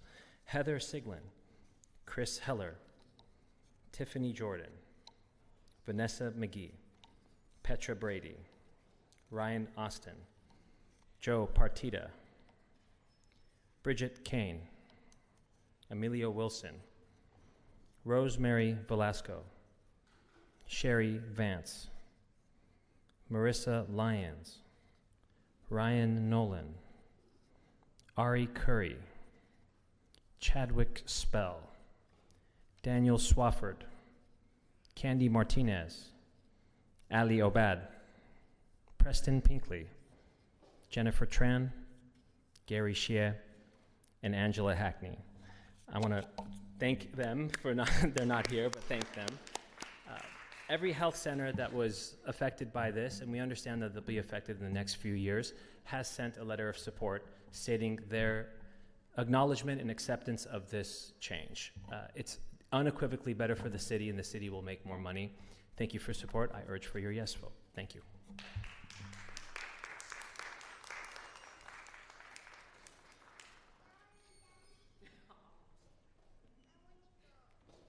So let me clarify something. 68% of the victims of homicide and the suspects are African Americans. I don't know what the rising Latino rate is, but presently that's the number. Stop thinking that it's appropriate for other people to take care of black people. Asians are not going to let black people take care of their needs. Latinos are not going to let black people tell them what to do. So why do you think it's appropriate that other people like the Lau family and all these other groups, your Unity Council, can take care of anything having to do with African Americans? Item 6.8, cost of living adjustment. What that means is you're going to increase the amount of money people pay on all of these measures on their property taxes. And you don't take under consideration some of the challenges people are going through with mortgages, with home insurance, with foreclosures and so forth. Every year you just increase it with no consideration of the challenges for homeowners. Item 6.9, you're deleting something related to the ballot measures having to do with the city manager and the city attorney and the city clerk. No discussion, You're just changing it. 6.10, nonprofits that benefit all the time are Asian and Latinos. Very few African American nonprofits get the same attention. That was demonstrated with this violence prevention thing you just dealt with. 6.15, if you own property, this is a lawsuit, but you're allowing property that you bought, you're allowing the person that you bought the property from to stay on the property for 12 months. Now that's where you're supposed to be building the fire station. And you're also extending that you can do it 6 more months, that the previous owner of the property can stay on the property. I don't know what that's about. That's crazy. 6.21, Oakland Ice Center. Now y'all, this leasing, parking, validation of parking, who's paying for that? Where's the money? You also hired a refrigeration engineer to go work on the problem. We paying for that, to go work on the problem at the ice rink. River Camp, Feather River Camp, 6.23. You got some inequities going on. Who's going to those camps? Mostly white people. That's who's going to those camps. Now going back to I got time, yes. Going back to these fees, your fees have to make sense. When you buy a piece of property for $125,000 and then you have a fee for $900,000, make that make sense. When you have a vacancy tax, Thank you, Ms. Olabalo. Your time is up. If your name is called and you're in chambers and you wish to speak, please approach the podium. Otherwise, we will be moving to the Zoom speakers, starting with Christopher Powell. I have you with one card for 1 minute. Please unmute yourself and begin your comments. Chris Powell. Yes. Good evening, President Jenkins and council members. My name is Chris Powell. I'm an attorney at Hanson Bridget. I'm speaking on behalf of Outfront Foster Interstate. We ask you to pull item 6.10 from consent. This is not a routine contract amendment. It's a fundamental retrade of the 2023 Becker deal on terms far worse for the city. It cuts Becker's guaranteed payment from $750,000 a year to $250,000 a year, dependent on unaudited self-reporting. It reuses takedown credits Becker already used once to add new billboards, a net increase that contradicts your own general plan's billboard reduction policy.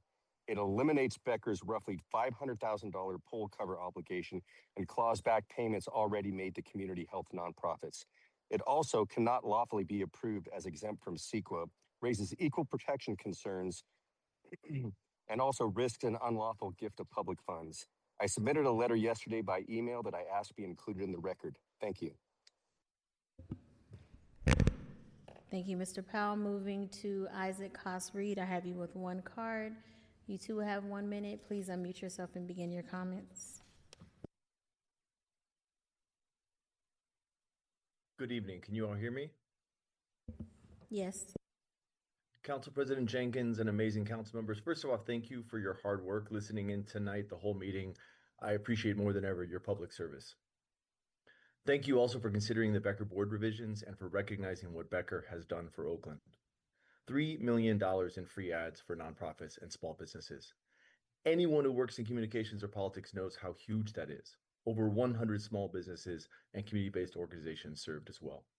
This is something that has never been done before by the big two corporate billboard monopoly here in Oakland. These revisions will ensure that the free ads continue.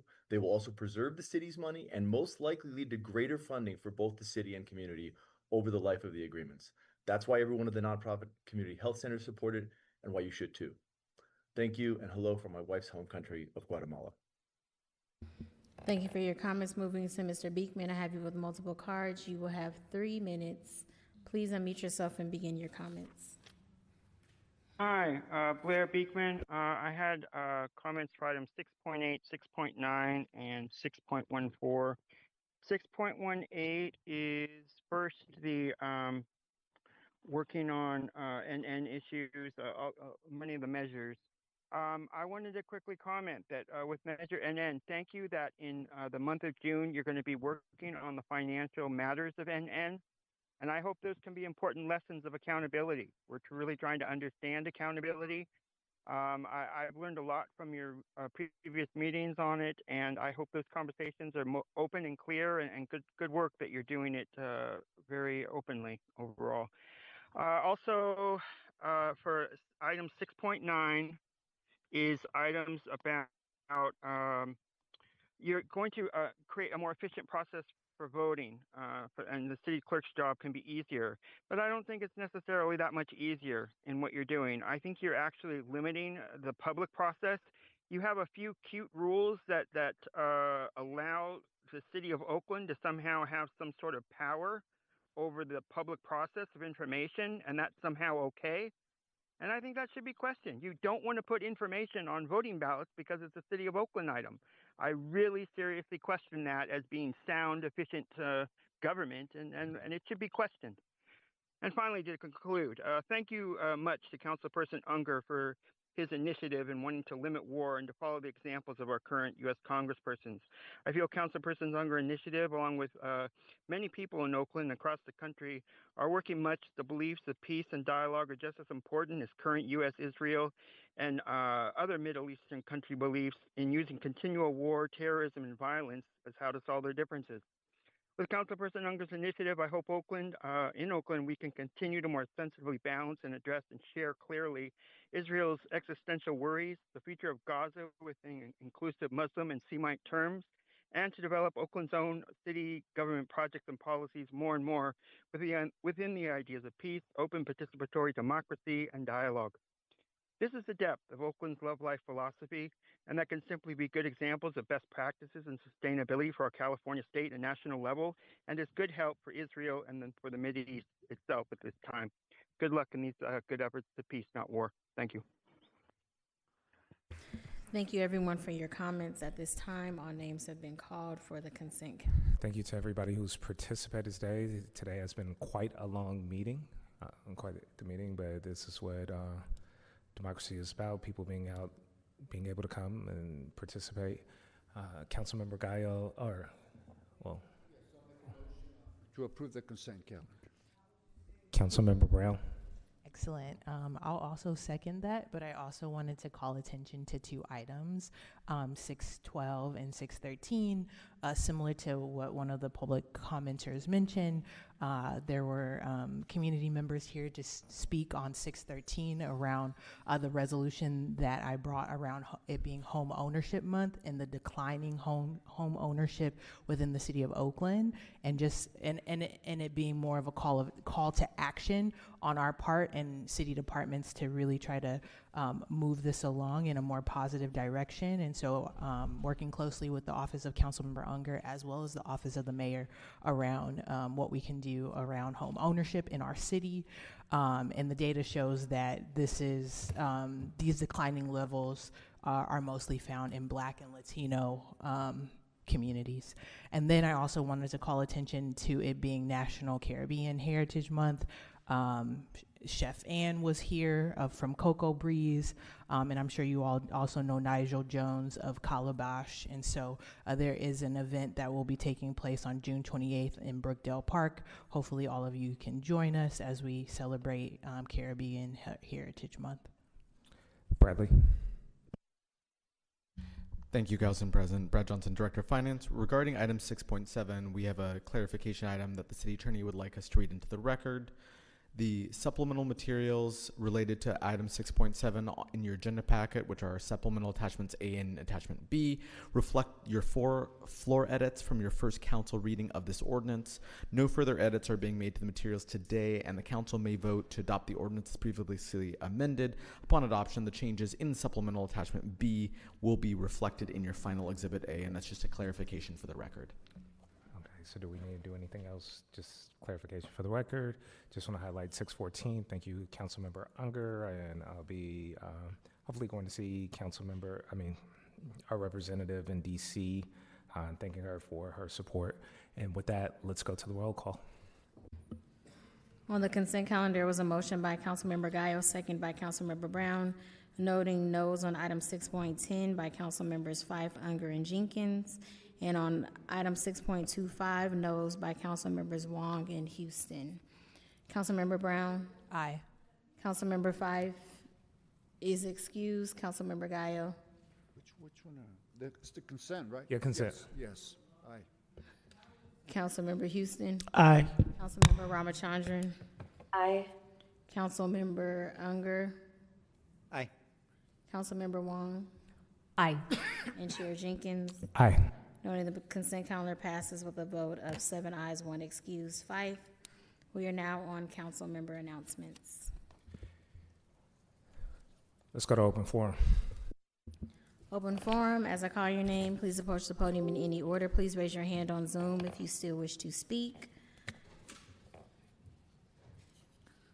Councilmember, I'm sorry, Mr. Hazard, Miss Asada Olabala, Millie Cleveland, Samuel Remy, Jeffrey Anieth, I can't read the last name, Almaz Yadego, Photo Zim, Ushi Juliet Ely, Maeve Griffin, Ann McLean, Blair Beekman, Robbie Ayala, Kevin Daly, Desmond Jeffries, and Joyce Klingen, in any order. You're not going to out-talk me on anything that's legal, because I'm going to do my research. Let me read the conclusion. The 366 days delay resulting from the clerk's administrative misclassification of petitioner's ex parte writ proceeding cannot be permitted to extinguish substantive rights. California law is equivocal that the law respects form less than substance. Civil Code 3528, CCP 473D, and California longstanding jurisprudence require the correction of clerical errors whenever necessary to ensure the court's record accurately reflect the reality and the litigants receive due process. Therefore, the court should order immediate correction of the record, recognize the matter according to its true substance, and grant all appropriate relief. So, the city has an illegal sales tax that was enacted on October. Thank you, Mr. Hazard. Your time is up. Thank you, Mr. Hazard.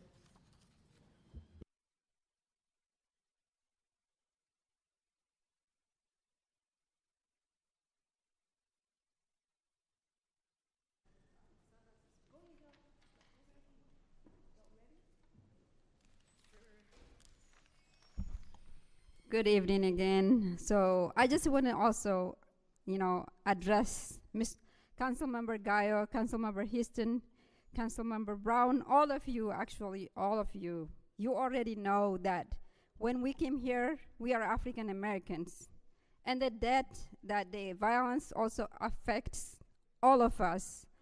Also, our organization is not in the east or in the west. We are serving the whole Oakland and Alameda County community. So please, I know you passed the bill, the grant for the Department of Violence Prevention. However, as you promise, you need to look for other funds to support the organization left out.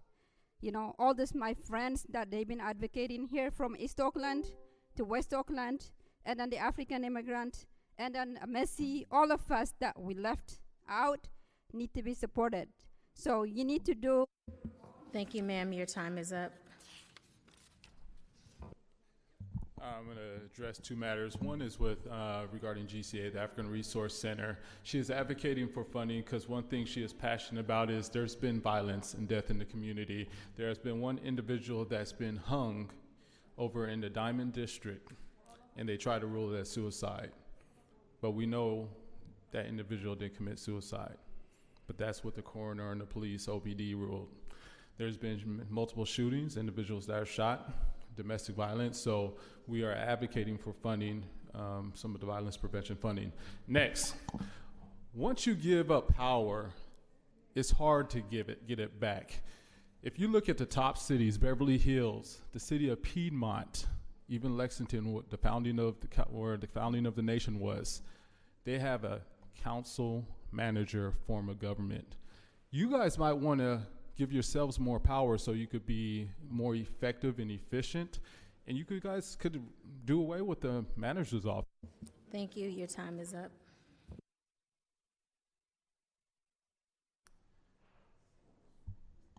Hello.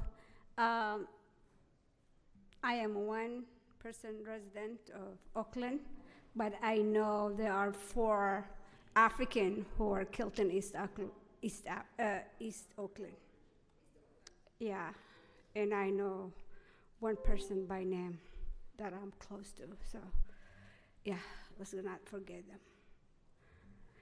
So one thing that I always say, as African immigrant, we get, by our melanin, we get black problem. By being immigrant, we get immigrant problem. So yeah, so don't forget us who live in this great city from north, east, and west. Thank you. Thank you. Ms. Asada. Might want to make an announcement for people to pick up their trash. There's illegal dumping going on in here. South Africa is having a tremendous issue dealing with the protests that are going on related to the South African community. Believes that unemployment is high because of the number of illegal migrants who are taking their jobs. So the South African president has intervened this week with some measures to deal with it. They're going to crack down on immigrants who are not in their country legally. They're going to strengthen the border security. They're going to stamp out corruption within the immigration system that's allowing this to happen, and some other measures. All over the world, people are talking about this, particularly in Europe. Y'all not talking about this. You got illegal immigrants, a percentage of them are criminals that you are protecting from being held accountable by the legal system. You have to deal. Thank you, Ms. Olabala.